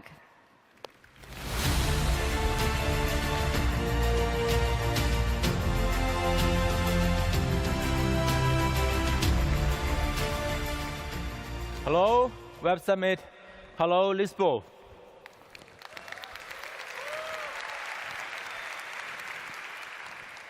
Good afternoon, everyone. My topic today is about global trade. So why are we talking about global trade in a tech summit? On top of mind, global trade is full of trade shows, free forwarders, foreign currency exchange, language barriers, etc. But actually, technology and digitalization has been driving its growth for the past 24 years. My name is Zhang Kuo, the president of Alibaba.com. Alibaba is the first business of Alibaba Group, a leading B2B e-commerce platform. It was founded in 1999 by Jack Ma. Our mission is to make it easy to do business anywhere. Let me start with sharing an inspiring story first. Last month, we met Gaetano. This is the handsome guy standing in the behind. He is the third-generation owner of a southern Italian coffee roaster in a small town. The business has been running peacefully for the 55 years. However, everything changed when the pandemic hit. Gaetano remembered that night vividly. he walked into his father's office and found him staring at the balance sheet, a loss of 1.5 million euros, and it potentially sink their small business. But as many entrepreneurs, at this time, there's no time to feel sad. Father and son realize that they need to act fast. They cannot get sales leads from the original source, which is the trade shows at that moment. So Gaetano convinced his family to embrace change. They launched their business at Alibaba.com. They quickly mastered how to reach new customers and managed to sell to new places like US, Chile, and Morocco. As a result, their business revenue tripled. Also, they upgraded to automatic production lines, and the productivity is up by 6 times. During the supply chain disruptions, they turned to our platform to source for cups and glasses. Within just 15 minutes, they received orders from dozens of suppliers, and the efficiency of looking for new suppliers is up by thousands of times. Everything accelerated for Gaetano's business. His family brand comes out stronger. And after this pandemic, his business became a true macro multinational. And Gaetano is not alone. A lot of small and medium-sized enterprises, aka SMEs, they are very incredibly resilient after the pandemic. We saw the number of SMEs on our platform tripled from the last 5 years. What does this mean? It means more and more SMEs are joining global trade using the digital tools. And you know what? SME accounted for around 1/3 of the entire Europe and North America's export. This is a huge number. And technology is driving the rise of the small companies in this B2B global trade. And this is why I'm talking about global trade at a tech summit. And we can do so much more for them. SMEs face unique challenges. They have less bargaining power and are more vulnerable to risk compared to the big companies. And generally speaking, they don't have enough time because they are often run their business single-handedly. At the same time, global trade seems complicated with a lot of moving parts. Just look at this picture. It looks daunting, right? In the past 24 years, we have only honing for one skill, to make it easy to do business anywhere. And to reduce the barriers for global trade, we are providing all kinds of services for our customers to meet, work, and trade at Alibaba. We are now a B2B e-commerce platform that serves 40 million business buyers and 200,000 suppliers around the world. How will technology continue to help SMEs to grow? We believe democratizing AI to solve practical problems is the way to go. Alibaba.com is a platform which links B2B buyers and sellers. Let's dive into a buyer's journey first. Imagine you are a travel influencer with a good sense of business. You came across a unique suitcase at the airport, and that inspired you. You wonder, what if I can make a better version out of it and boost the sales? And the first step is that you need to find the right product and the right supplier. Image search, the tool, is to design to make it easy. Just take picture, use this tool, image search. At the same time, you can add some kind of descriptions like sci-fi style. And the brand new suitcase concept is created. You can easily find the basic blueprint for your dream product, and you can easily contact these suppliers. On Alibaba.com, you could be just one text prompt away from creating the next big product. If you want to customize it, the difficult part is how to translate your needs to your supplier in a detailed and professional way. Try our AI technology. We call it Smart Assistant. It can help to send prompts to guide you to fill in all the blanks of material, size, fabric, and if you want to make it more visually, it can generate pictures, and it can allow suppliers to understand what you are looking for instantly. Another question I heard most is that, do you feel safe to do business with a total stranger? Actually, this is the most challenging part of B2B e-commerce, building trust. Let's see our solution. On a ground scale, VR showrooms can show you their product lines, factories, and offer you a first glimpse of your product birthplace. And if you want to take a closer look, live streaming can help. Let's see a demo. Sure. Today we're looking at a diamond ring made of 18-karat white gold. The diamond is 1.09 carats, and the clarity is VVS2. The color is F. It's just like you are FaceTiming with your potential business partner. You can throw questions at them and interact in real time to see if they are professional and trustworthy. If you need a closer look at a necklace intricate design, simply ask, and you will be granted a live, more detailed view. And we are working very hard to mitigate the language barriers. Leveraging the cutting-edge voice recognition and AI, our platform can instantly convert spoken words into subtitles in your chosen language. At Alibaba.com, our quest is not just about bridging the buyer and supplier's gap. It's about making that journey engaging, intuitive, and a tad more delightful. Imagine you have a long conversation with multiple suppliers. You want to remind yourself of the context and get an update for the latest status of your order. Previously, you need to use Excel to do that. Now, just with one click, it can help you to generate all the summaries and the key points. See, it's very easy.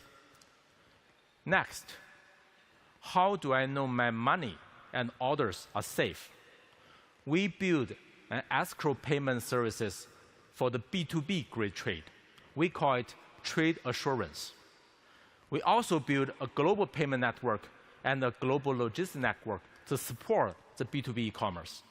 On top of that, we provide services like order protection, easy return, and on-time delivery.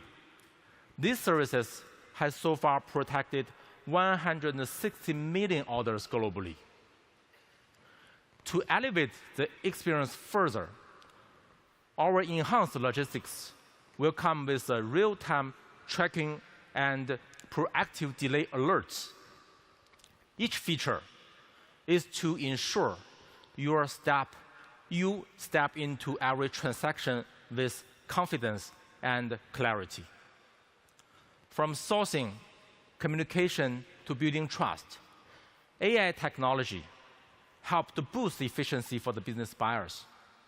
Now let's see how AI can do for business sellers. A quick question. As a seller, what's the most important and time-consuming part of your daily work? Most people may vote for the product design. It is the starting point of our online business activities.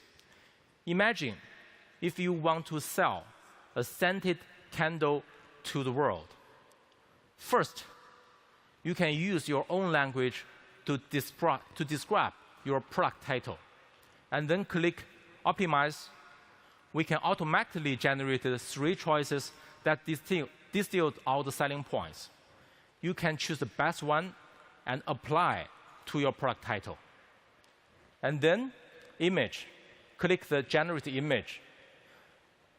The tools can learn from all your product highlights and generate multiple backgrounds with different styles. You can select one that most fit for your product design concept. Let's select the first one, which is eco-friendly. It's much more attractive than the original picture, right? And after the picture, one more thing is about video.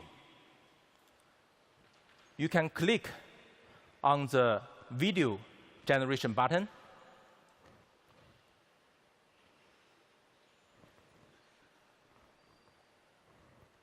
And we can use all your materials. Let's see an example first.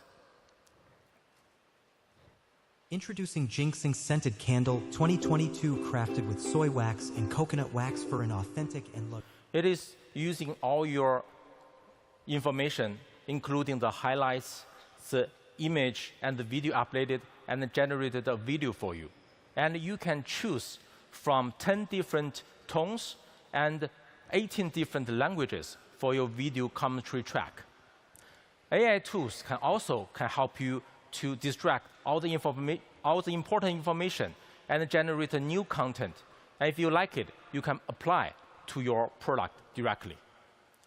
We launched this smart assistant system for the suppliers in November the 1st, which is 2 weeks ago. And now I just checked the data at the backstage. We already helped 2,000 of sellers today to boost their sales. All these early adopters in general improve their product exposure by around 20%, and the conversion rate is up by 10%. Technology is art.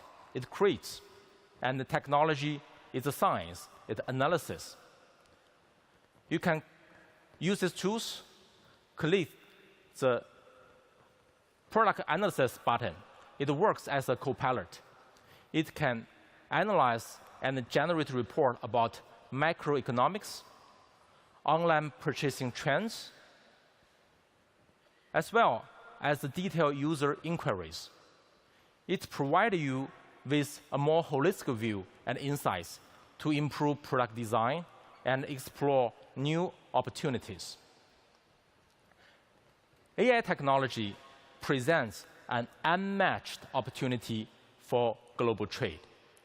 Our digital assistant, AI tools, are laser focusing on addressing everyday challenges, generate ideas, and boost efficiency. Once again, our goal is to simplify global trade, making it easy to do business anywhere.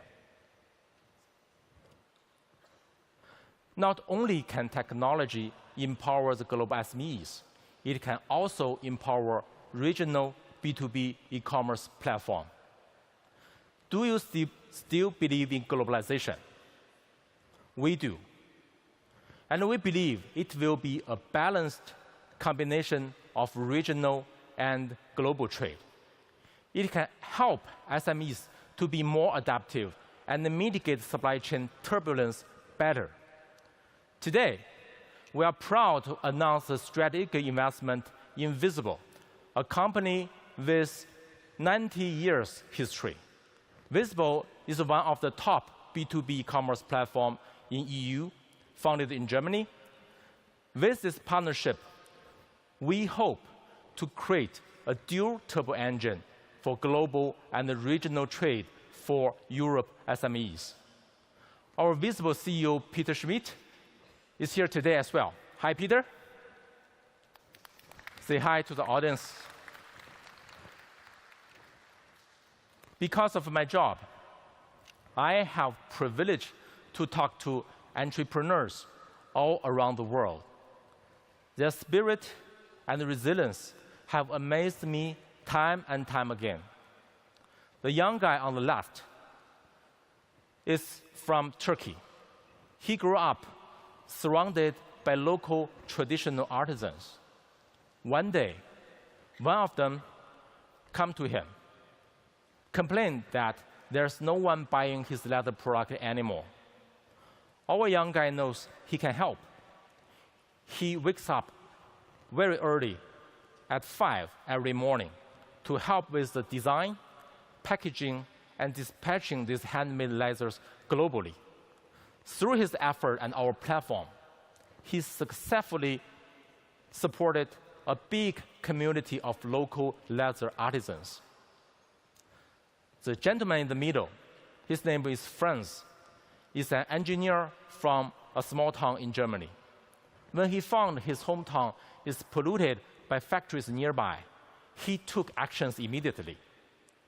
He designed and created the best filters to protect the environment. He turned to Alibaba.com and sourced affordable, high-quality materials and components. With the help of global supply chain, he was able to build cost-effective and green filtration equipment fast in his workshop. And now he is also a seller on Alibaba.com to sell his equipment to the world. The lady next to this gentleman, her name is Huanlian Jiang. She grew up in a very small village in Guangxi province, China. After graduating from college, she devoted herself into the traditional art of bamboo and grass weaving. She used our platform to come up with modern designs and sell products globally. She now created hundreds of jobs for her fellow villagers. I noticed they have something in common. They are pioneers, they are open-minded, they happily embrace the change, and are radically optimistic. What is the B-side story of e-commerce? B for business, B for bravery, and B for bravo. Alibaba.com, we make it easy to do business anywhere. Thank you very much.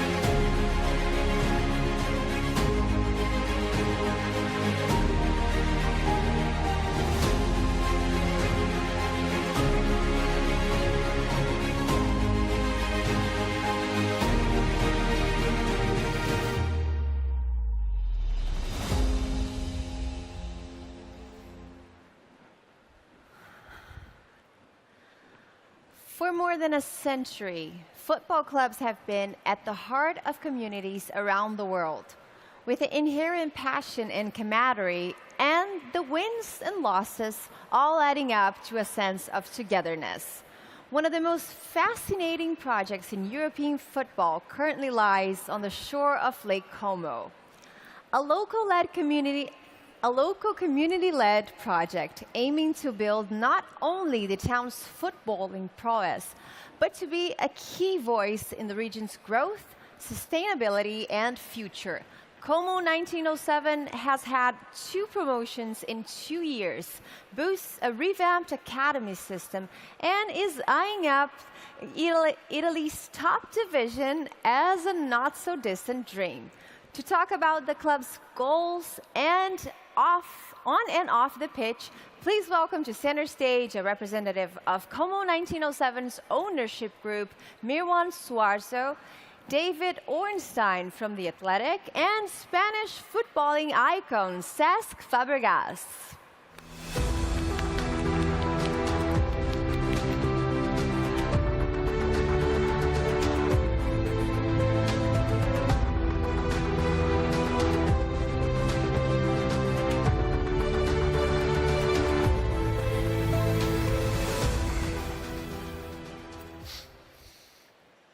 Well, thank you for joining us, everybody.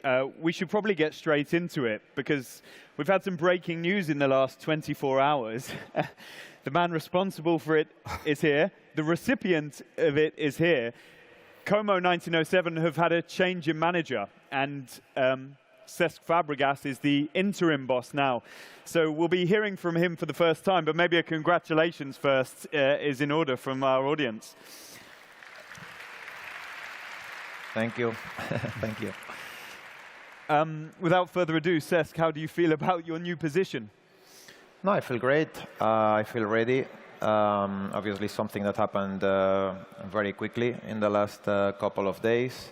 Lots of respect, obviously, for the manager that was in charge for the last year and a half.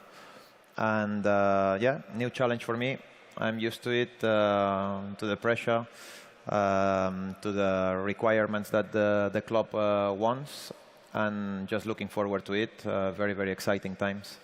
It's my job to ask the tough questions. Mirwan, your team, since taking over the club as the ownership in 2019, have had back-to-back promotions in the playoff places to get promoted to Serie A, third consecutive season. You won on Saturday, yet you changed your manager. Why?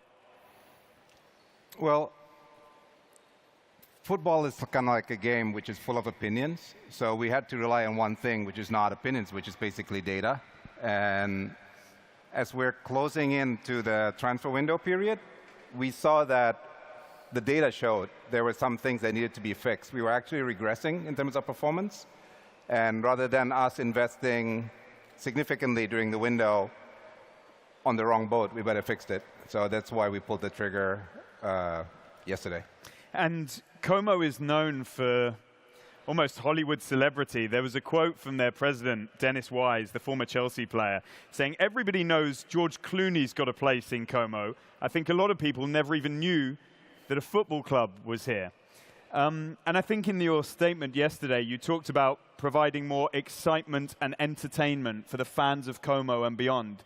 Is that not only part of this decision to appoint Cesc, but also the wider project as a whole? For sure. I mean, I think we're the only Serie B club that owns our own TV rights in America, in the UK, and as well in Southeast Asia. So in order for us to gain, I mean, Como is only 85,000 people. We can't grow beyond that space if you want to grow as a club, as a global brand. So what we put on the field have to be as exciting as what we try to build off the field. Cesc, you had an incredible playing career with Arsenal, Chelsea, Barcelona, the Spanish national team. You won pretty much everything there was to win as a player. You then finished your career at Como. You retired and became the coach of the Primavera, the youth and reserve team. I think many people here today would want to know, why are you at Como? Well, for many reasons. I think, first of all, there is fantastic people running the football club. Everyone is about the project, is committed. There's very, very competent people. The staff is great. I think the players know exactly what this shirt means. Everyone plays for the badge. And I think I fell in love with the project straight away when I first heard about it. And since then, I never looked back. We looked at the future, what we can improve. I finished my career there, which made me proud. And obviously, I had in mind also other things like being a manager that I wanted to start my career there. And hopefully, everything is going really well, smoothly. I'm learning every single day new things, and hopefully just trying to help slowly to move the club forward and where we think it can be in the future. We have a good vision and a very, let's say, exciting one. Those of you who have followed this project in its infancy will know that Cesc is not only, well, first a player, now interim manager, but also an investor in the club, as is another very famous former footballer, Thierry Henry. Cesc, tell us about that. Why did you want to take your commitment, your involvement in the club even further? Well, I think the beauty of the project, really, the people involved, as I just mentioned, was super important. When I didn't have, let's say, a club last year, I was talking to a lot of people, and it made me realize that football is sometimes in danger. And finally, I found a proper project with football people, that they want to grow in the proper manner, in the right way, that they believe in things that are very, very important, like commitment, like making the people in Como also very, very comfortable in what they're trying to do. They're very serious, and I think the investment that they are doing, it shows for itself. So for me, being part of it, it's just great, and I cannot wait to keep growing. Yeah, the ambition is extraordinary. It's not just how far they've come, but by 2025, I think the club would like to have new training ground, new stadium, and be playing in Serie A, the top division within Italian football. Mirwan, from the ownership's point of view, the Jarum Group, who are one of the biggest companies in Indonesia, what is the ambition here? What are you trying to do that is different from many other clubs and ownerships in world football? Well, when we stumbled upon the football club in Como, we realized there's huge opportunity because there aren't many cities in the world which is on like a destination for tourism, but at the same time, there's nothing else around it, right? So to build a business in there, our goal is to create kind of like the ultimate soccer tourism destination in the world. And Lake Como is the perfect setting for it. And it shows. We've been growing extensively. We started with, I think, not even an official store. We now have 350 touch points across the cities that sells our merchandise. We just bought a brewery a few months ago that named it our own our brand, like La Comasca, which is the Como brand. We are building an international school over there that specializes in football and data division analysis and football marketing, so to speak. We try to become a part of the city, but at the same time, we want to use the city as a hub for people who are interested in football to actually go to. When you do research on Como, some of the community work that they're getting involved in is quite extraordinary. Cesc, was that important to you to go beyond just the football pitch, not even just the investment, but the sort of things that are happening within the local area?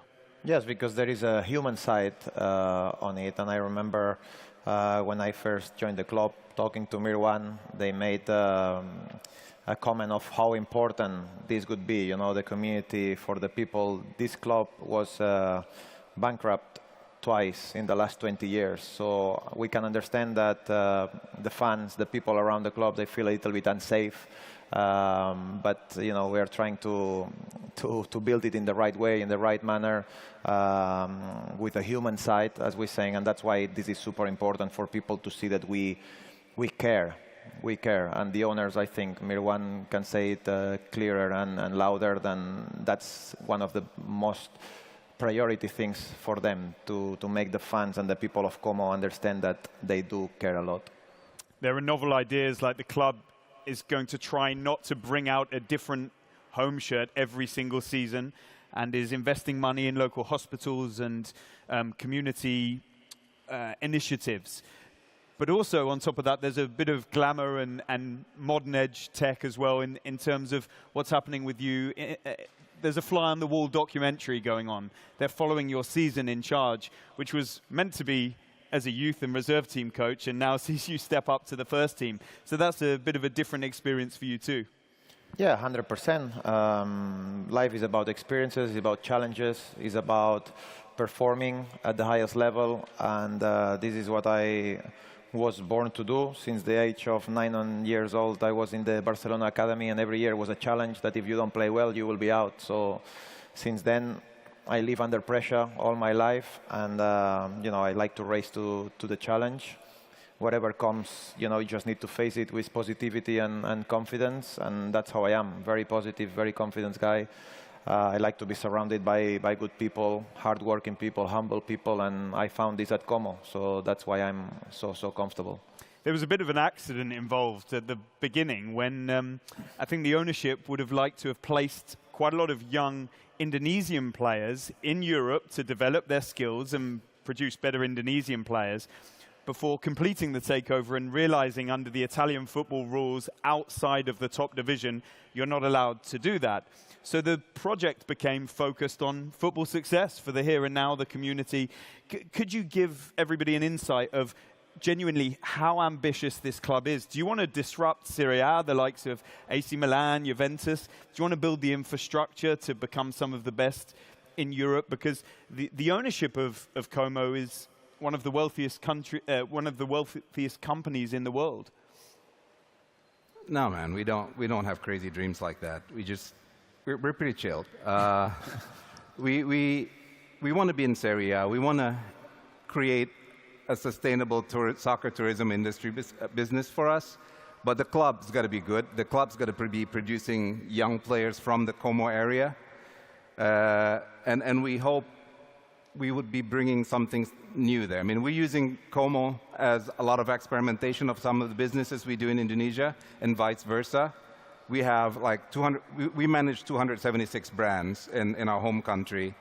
3 of them are technology-based, so we're experimenting a lot of things from what we've done in Indo to bring it over to Italy and Europe. And it could be a gateway to the world for us, for some of our businesses, and vice versa. A lot of companies are starting to approach us because they know we have 200 million customers at home. I mean, between our businesses, we have Indonesia's largest bank. We have Indonesia's largest e-commerce business. We have Indonesia's largest, or Southeast Asia's largest ticketing business. And we have, like I said, 276 consumer brands. So a lot of companies now come to work with us in Como because they want us to help them to have an entry point into the Indonesian market. So yeah, it's a perfect hub. And outwardly facing at Como, you've got one of the biggest stars in modern world football. And so do you see his role now as just being interim and you will look to make a permanent appointment, or does Cesc have the chance to become permanent head coach manager of Como? I think that's all up to Cesc, right? I think we've been very honest from the beginning. He was saying, as he's working on his coaching qualifications, he can take in an interim position. Hopefully he can help us get through, navigate this water for now. But when the opportunity arises, I do believe, we really hope that Cesc will find a home in Como for the long term. Would you like that, Cesc? Would you like to take control of this team permanently, finishing your coaching badges, of course, at the same time, and leading the club forward, potentially into Serie A, and mixing it with some of the best coaches in world football?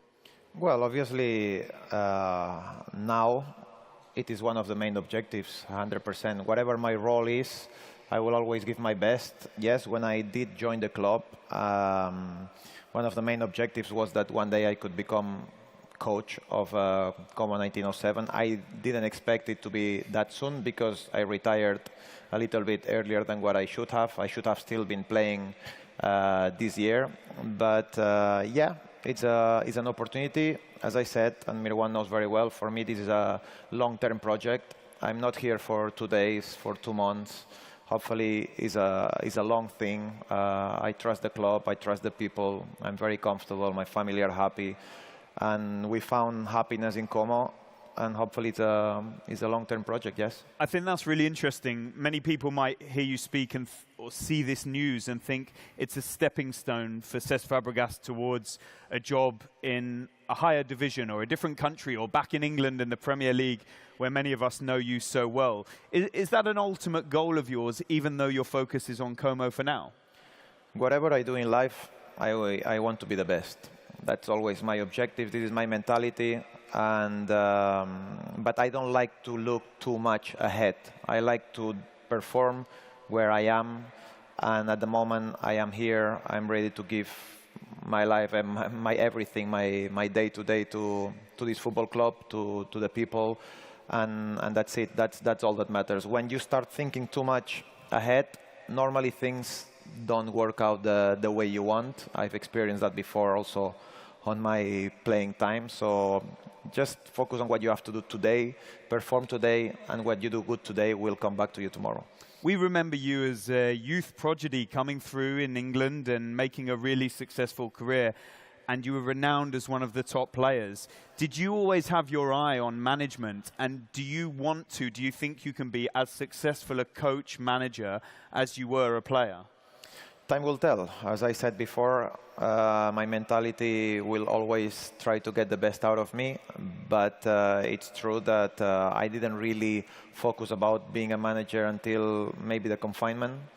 I've been very lucky to have a really good career with important clubs, and we were playing always Saturday, Tuesday, Saturday, Wednesday, Sunday, so I never really had time to actually sit down and think what I want to do. Sometimes as a player, when you are at your peak, you think you are invincible, you think it will last forever, but it doesn't. It passes actually very, very quickly, and it hit me, 4 years ago, 5 years ago, that, okay, maybe it's time to start thinking about what I want to do in the future. Confinement gave me the time and the platform to start having a lot of meetings, getting, interested about certain things that I never thought before. And yeah, I have now the chance to talk with the people of the club to see how we want to grow and bring all my experience in it as well. Managers talk about how management makes them grow old quite quickly because you don't really appreciate the stresses and strains until you're involved in it. Now you're on the other side of the fence from being a player. Has it been a bit of a shock, some of the hours that you have to put in, the issues that you have to deal with, and the commitment you have to show? Well, since yesterday, I grew up like 10 white hairs already.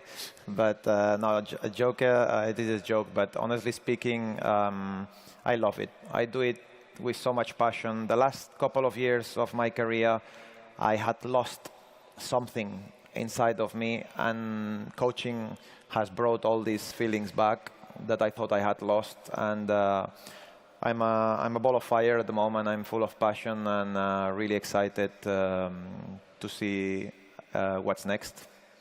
Miwan, this project is in its early days, but we see so much now in world football, multi-club groups.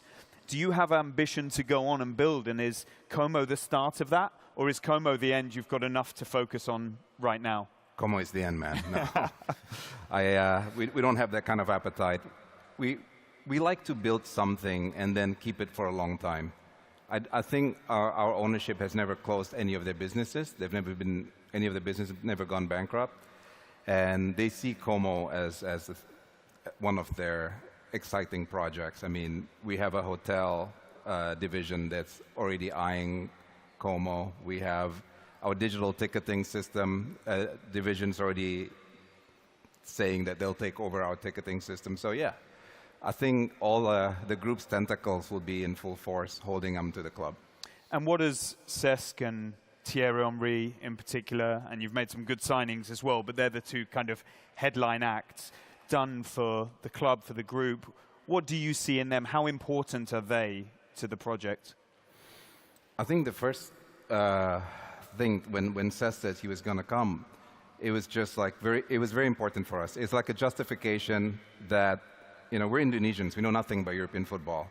But when someone like Cesc says, we believe in you, that says a lot to us. And then from there, we kind of like accepted the baton and just kind of like, we're going to go for it. And when Thierry came over, it's the same thing. It's almost like a vote of confidence for us to actually keep growing and keep investing into the project. Yeah. Cesc, you must look back to the Premier League and watch your former clubs, Chelsea and Arsenal. What do you make of what's happening there at the moment? Well, it's exciting for both clubs. I think Chelsea are growing. They invested in youth, and they are hoping, that the results will come, maybe not this year, but in a couple of years. Definitely, it's an interesting one because normally Chelsea were always investing to get results immediately. Now they look for the future, so it will take some more time also for the fans to be a little bit patient. And Arsenal did a little bit of the same. Sometimes we speak about it with Mirwan, what they did with Mikel Arteta. Not all the clubs would have done. You're an Arsenal fan yourself, so you know exactly what I'm talking about. But finishing 8th, 3 seasons in a row at Arsenal, it was hard to take, but obviously they saw something in him. They kept going, they keep believing, and the results are paying off today. And it's happy to see. I'm happy to see this type of things, because nowadays in football we can see some decisions that you say why, and Arsenal is the perfect club to look at how you believe in a project, you believe in a person, you go for it, and it ends up being the right choice. Do you therefore take some inspiration from what Arsenal have done with Mikel Arteta, giving a young coach the chance very early on their journey in your own career? Well, that's not really for me to decide. This is more for the boss to decide. But yes, I think we believe in youth, not only on the coaching side, staff, which, yes, I like to be surrounded by young energy, new ideas. Also what the club is doing with Mirwan around the club with the data and the analytics, which will be super important for us, but also for the players. We're looking for good young players. We want to build something special with them as well. And it will take some time because, you know, young players need to develop. Sometimes they play great, sometimes they have a dip. You have to be a little bit patient. I mean, Arsene Wenger, for example, was great with me because when I was playing bad, he was still playing me and kept believing. But yeah, the idea is for the whole club to keep growing this way, yeah. But do you take inspiration from an Arteta, the way he's come through, and also others that you've worked for, such as a Guardiola, a Mourinho, a Wenger? Yeah, definitely. I was all last year at the Arsenal training ground taking my A license, my badges. I spoke to Mikel. He actually congratulated me yesterday. We had a little chat. So for me, 100%, he's one of the clubs. He's one of the coaches that I look up to. I told him yesterday I keep taking some ideas from you. But yeah, definitely he's someone I will look up to, yeah. What do you think, Mirwan, is Cesk's potential in management? And did you look at what Arsenal did with Arteta, and did that give you some belief that you could hand him this role, albeit on an interim basis? I think it started with a lot of conversations, just, you know, casual conversation with Cesk. And Cesk is very humble. He explains everything very basic in a very basic format to us. And we can see he's very intelligent. We know he's thinking well ahead about what to do with the first team, youth team, and beyond, even the future for the club. So it was a no-brainer. It was very easy for us to actually say, Cesc, take the helm. And I think we'll finish by asking Cesc what everybody's probably thinking the same as me. What did Mikel Arteta say to you? Could you give us a bit of insight into the words of wisdom you exchanged yesterday? No, it's not very interesting. Just a good luck message that whatever I need, you know, he's there, and that he will keep an eye on how we perform. Just don't come for his job too soon. No, don't worry, you're safe. I'm happy where I am. Yeah, absolutely. Fantastic. Well, thank you so much for your time. We've hit the limit. I guess I'll just ask you, Mirwan, one more question. Where do you see Como, Cesc Fabregas in the next 5 years, for example, the years ahead? Champions League. Seriously? Yeah. Cesc? It's one of the objectives of the club. We dream big, we're ambitious, and I think we're in the right path. We're in the right way. We have the right mentality, the right people, looking at the right things. And it's now about creating a culture around the training ground. From tomorrow, this is what I will try to do with my own ideas, surrounded by, again, good people, competent people, and, you know, dream big, and then you can make it. Como, from bankruptcy to the Champions League, you heard it here first. Everybody, thank you very much for joining us, and especially our guests. Thank you so much. Thank you.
transformative for us. You have unique opportunities to build something great. And we can be found on the right side of history or the wrong side of history. And that's really where we need to start flipping the script and thinking about things differently. Creative people and creativity is about what could be and should be. And I think it's really up to you guys. We're in love with the region. Like, there's so many possibilities here. The world needs more of that now than ever. Let's go get it. Let's do it, because it can be done.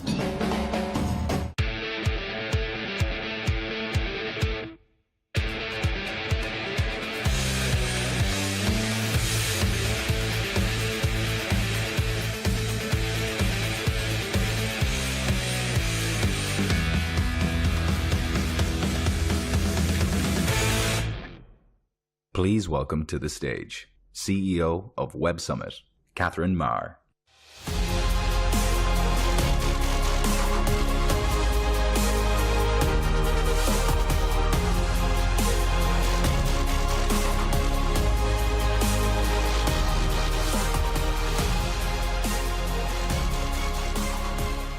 Hello again.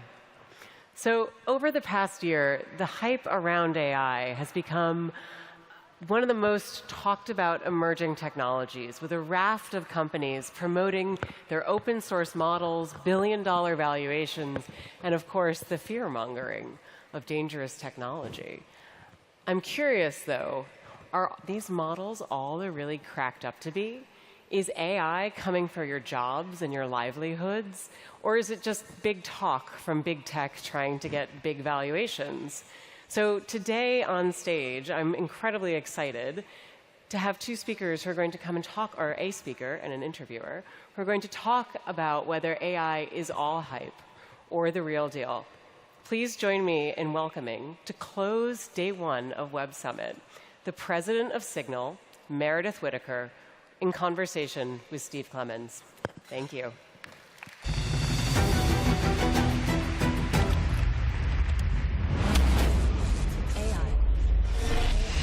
AI, a transformative force shaping our world, revolutionizing our lives, solving challenges, safer roads, self-driving cars, simplifying tasks, answering questions, a catalyst for progress. The power of AI. Goodbye noise. How many of you, look, I'm a journalist. I basically traffic in secrets, right? We trade in secrets. How many of you trade in secrets, sensitive information about yourself or others? How many of you use Signal? Be bold. Most of the people in this room. How many of you pay for it? I just want to get this out of the way. I just want to start for a moment and say thank you to Meredith, because probably in many ways saved many of us that want to have real, safe, honest conversations. And I think I had no idea until now that you were run as a nonprofit. So as we get into this world of thinking about AI and what's going on around this, which I do want to start this, I just want to start with, how is Signal a kind of oasis of safety amidst this world that is gobbling up safety? Well, I don't have to tell you I love that question. You can donate in settings. Just go settings, donate to Signal, and we are a nonprofit. And being a nonprofit isn't just a nice to have in our case. It's a fundamental way that we structurally maintain the integrity of our mission.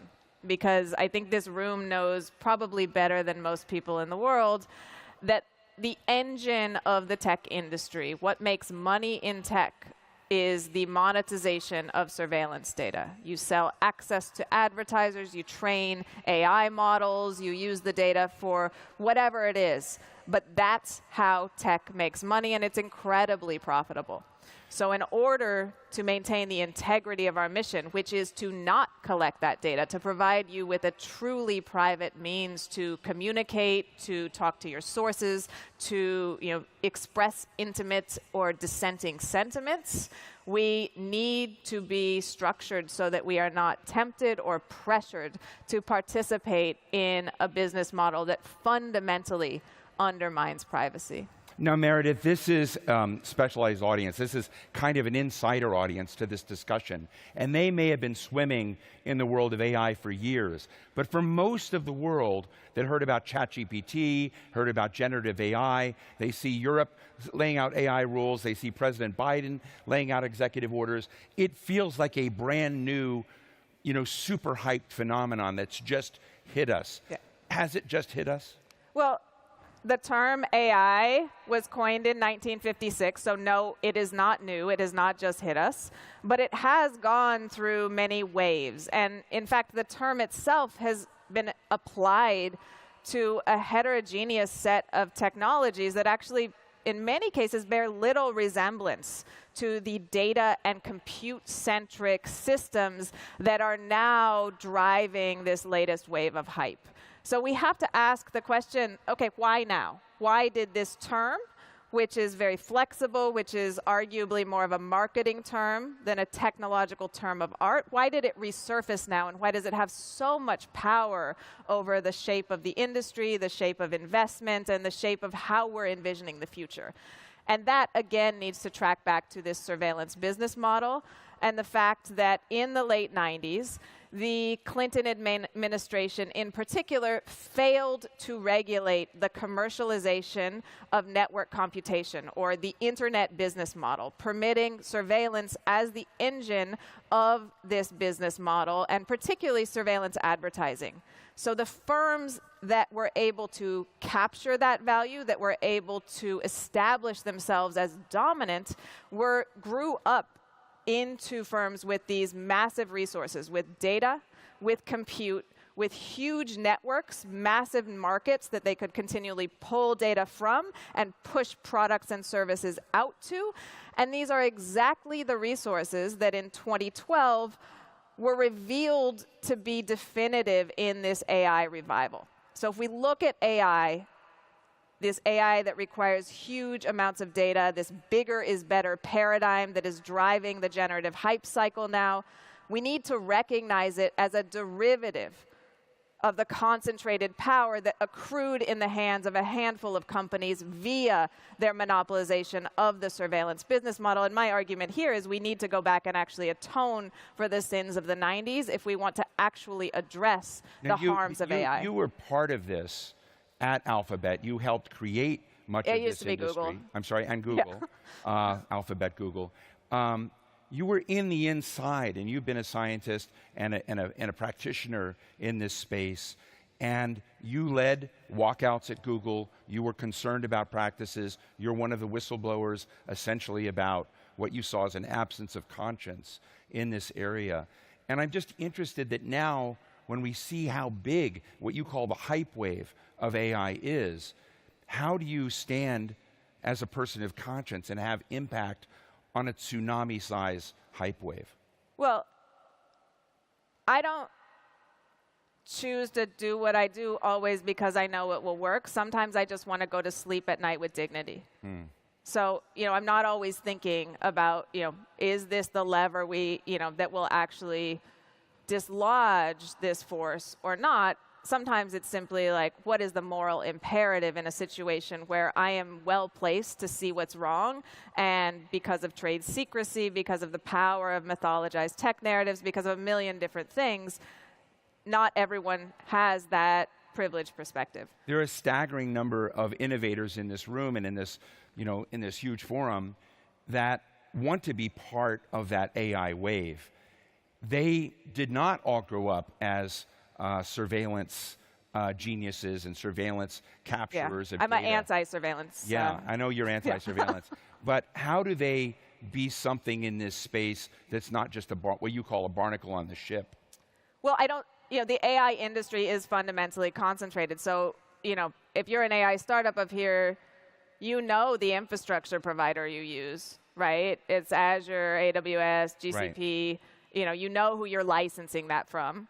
You are likely, in many cases, actually just reskinning an API of a larger model that was created by one of these companies and repurposing that for, another purpose. Or you're taking a large open source, and I think we need to trouble that term a bit, a large open source model off the shelf and then fine-tuning it for some purpose, and then, again, redeploying that on globally distributed infrastructure, similarly owned by these handful of firms. So, that is a barnacle relationship, irrespective of what position you have as an outsider to big tech. Does that mean it's wrong? Does that mean it's bad? Not necessarily. What it means is that this is a fundamentally concentrated market, and so if we're concerned about power asymmetries, about the amount of authority we have ceded to a handful of corporations ultimately driven by profit and growth, we need to attack that concentrated power, and we need to be honest about the political economy of this ecosystem.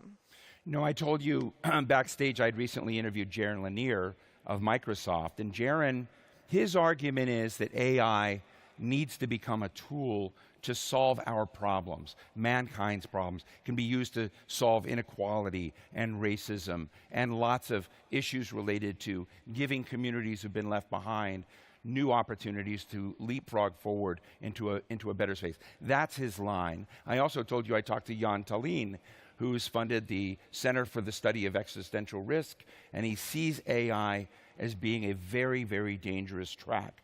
When you see the polls of that debate, what are both sides missing? Well, I mean, yes, we want to solve racism and climate collapse and cruel inequality. That's a, kind of a fortune cookie, right? Like, yes, we want that. And Jaron says AI can help you do that. Okay, who is you and what is AI, right? I don't, those are grim, deep political and social issues. Those are not technological problems that one weird trick produced by Microsoft or Google are going to attack without significant political will, and again, without changing the fundamental incentives that make racialization and the construction of raced populations productive and profitable from those who get to determine what those differences mean in practice. That is not, this is not the force that is, leading to climate collapse as we continue to drill for new fossil fuels, even though the evidence is clear that continuing to do so will accelerate and exacerbate the collapse of a livable world. I don't know, how does AI solve that? Is that a problem of AI, of technology, or is that a fundamental problem of the mismatch incentives of this phase of capitalism and the future of a livable world? So I don't, Do you... How do you, I live in D.C., which is always a lag effect in these issues, but as we've seen, President Biden in the United States came out with a whole raft, huge set of executive orders around this. The EU has also come out with the AI Acts, and I'm interested in whether it's too little, too late, how you feel about the policy responses to trying to put guardrails out there. Well, the executive order is sort of a preamble to work that's going to be done across a number of agencies and actors that doesn't actually have results yet. So, I thought it was nice that it didn't focus on quasi-religious myths of existential risk or this kind of, fantastical vision of AI that is not mapped to any clear evidence. That was fine, but the proof will be in the proof, and that's not what that is. Now, the AI Act has been ongoing for a number of years. This is not new legislation, and in fact, it continues to move forward, but is not yet concretized. I think it does some things right, and I would call out specifically the bans on emotion recognition, which is it's effectively a weaponization of pattern recognition that trades in discredited race and pseudoscience to claim that you can tell how people are feeling, who they are, their interior consciousness, these questions that poets and authors have considered for millions of years, that every time you have a crush on someone, you think like, I wish I could tell how they're feeling, but you actually can't because that's not possible.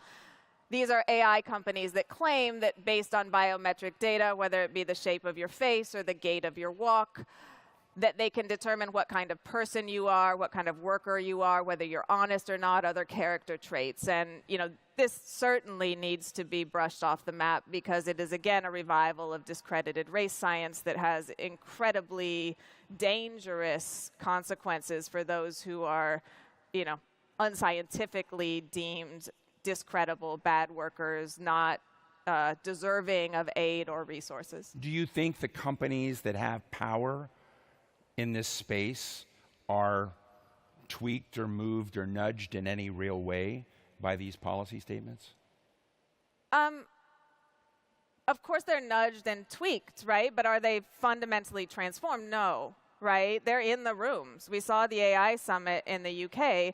It was a large number of mainly US-based tech execs, a handful of world leaders, and a seasoning, a little salt on top of a few civil society members. But that was tech in the room talking about how to regulate tech.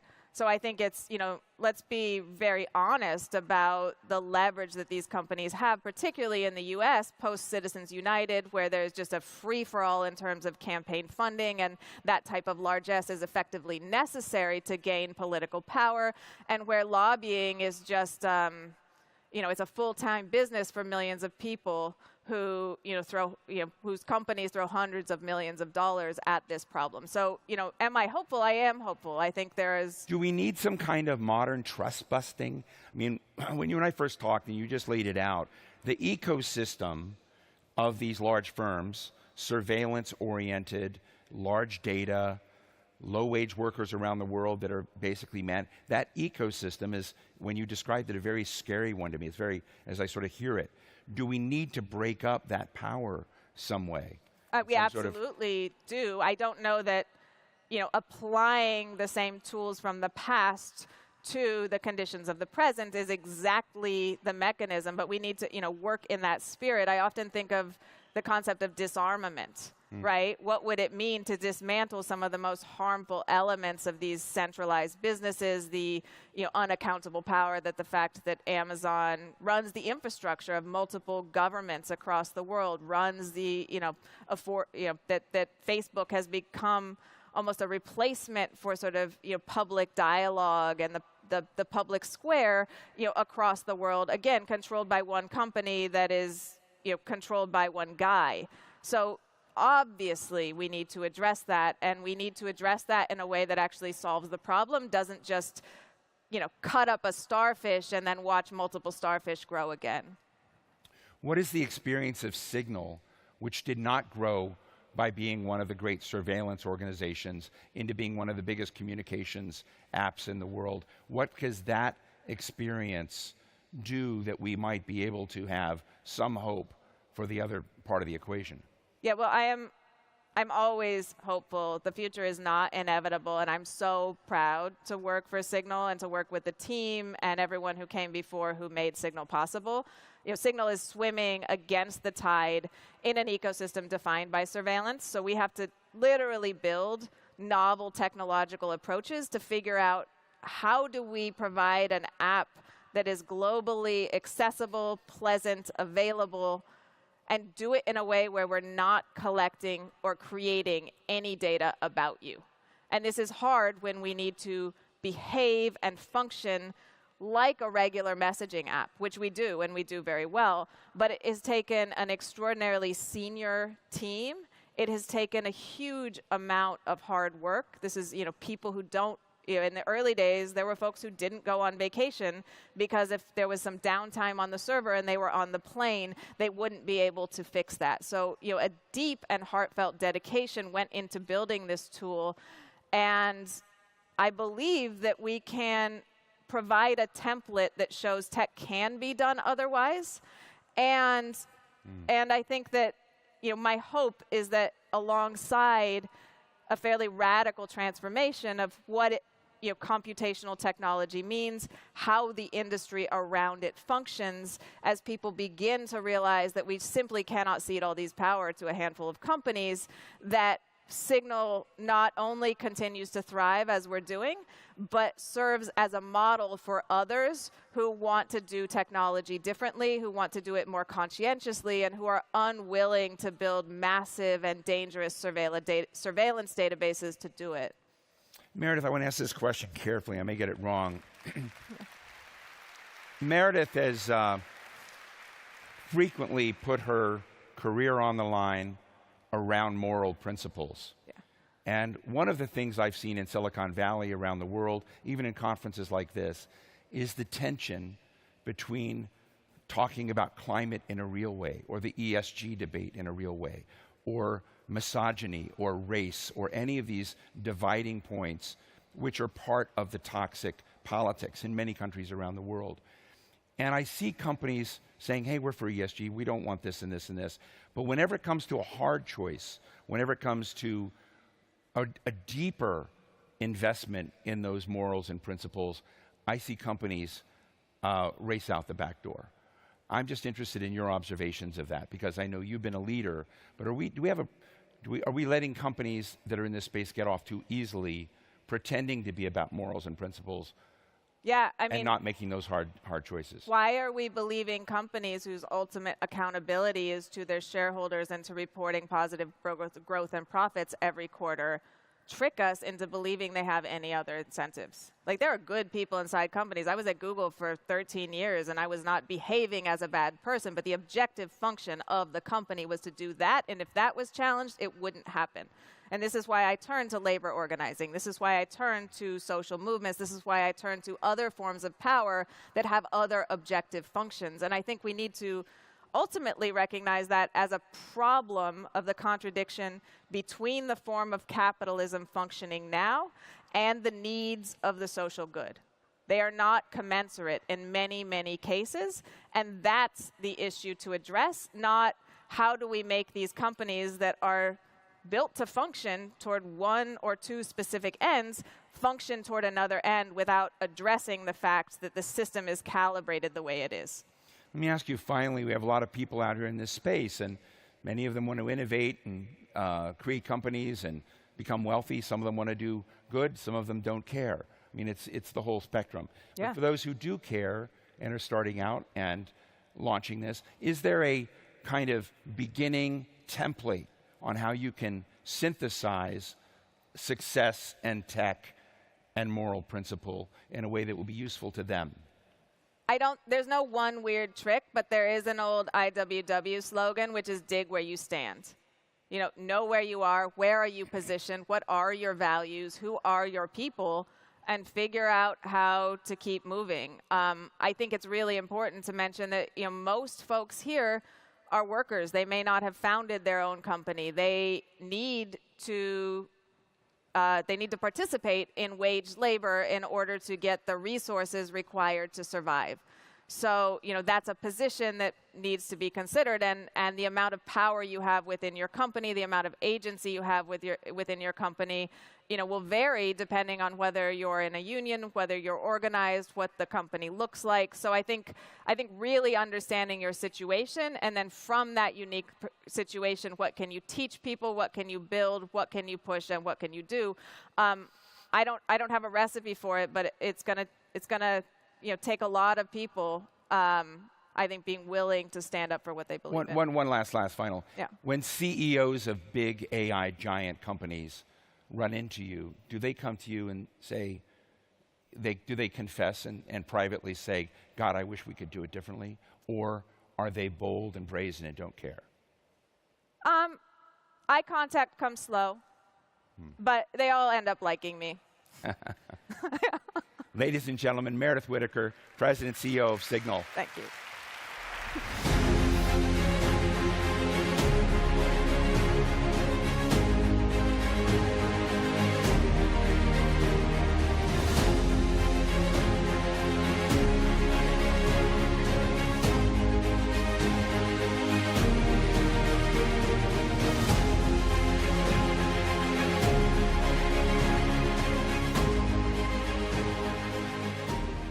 All right.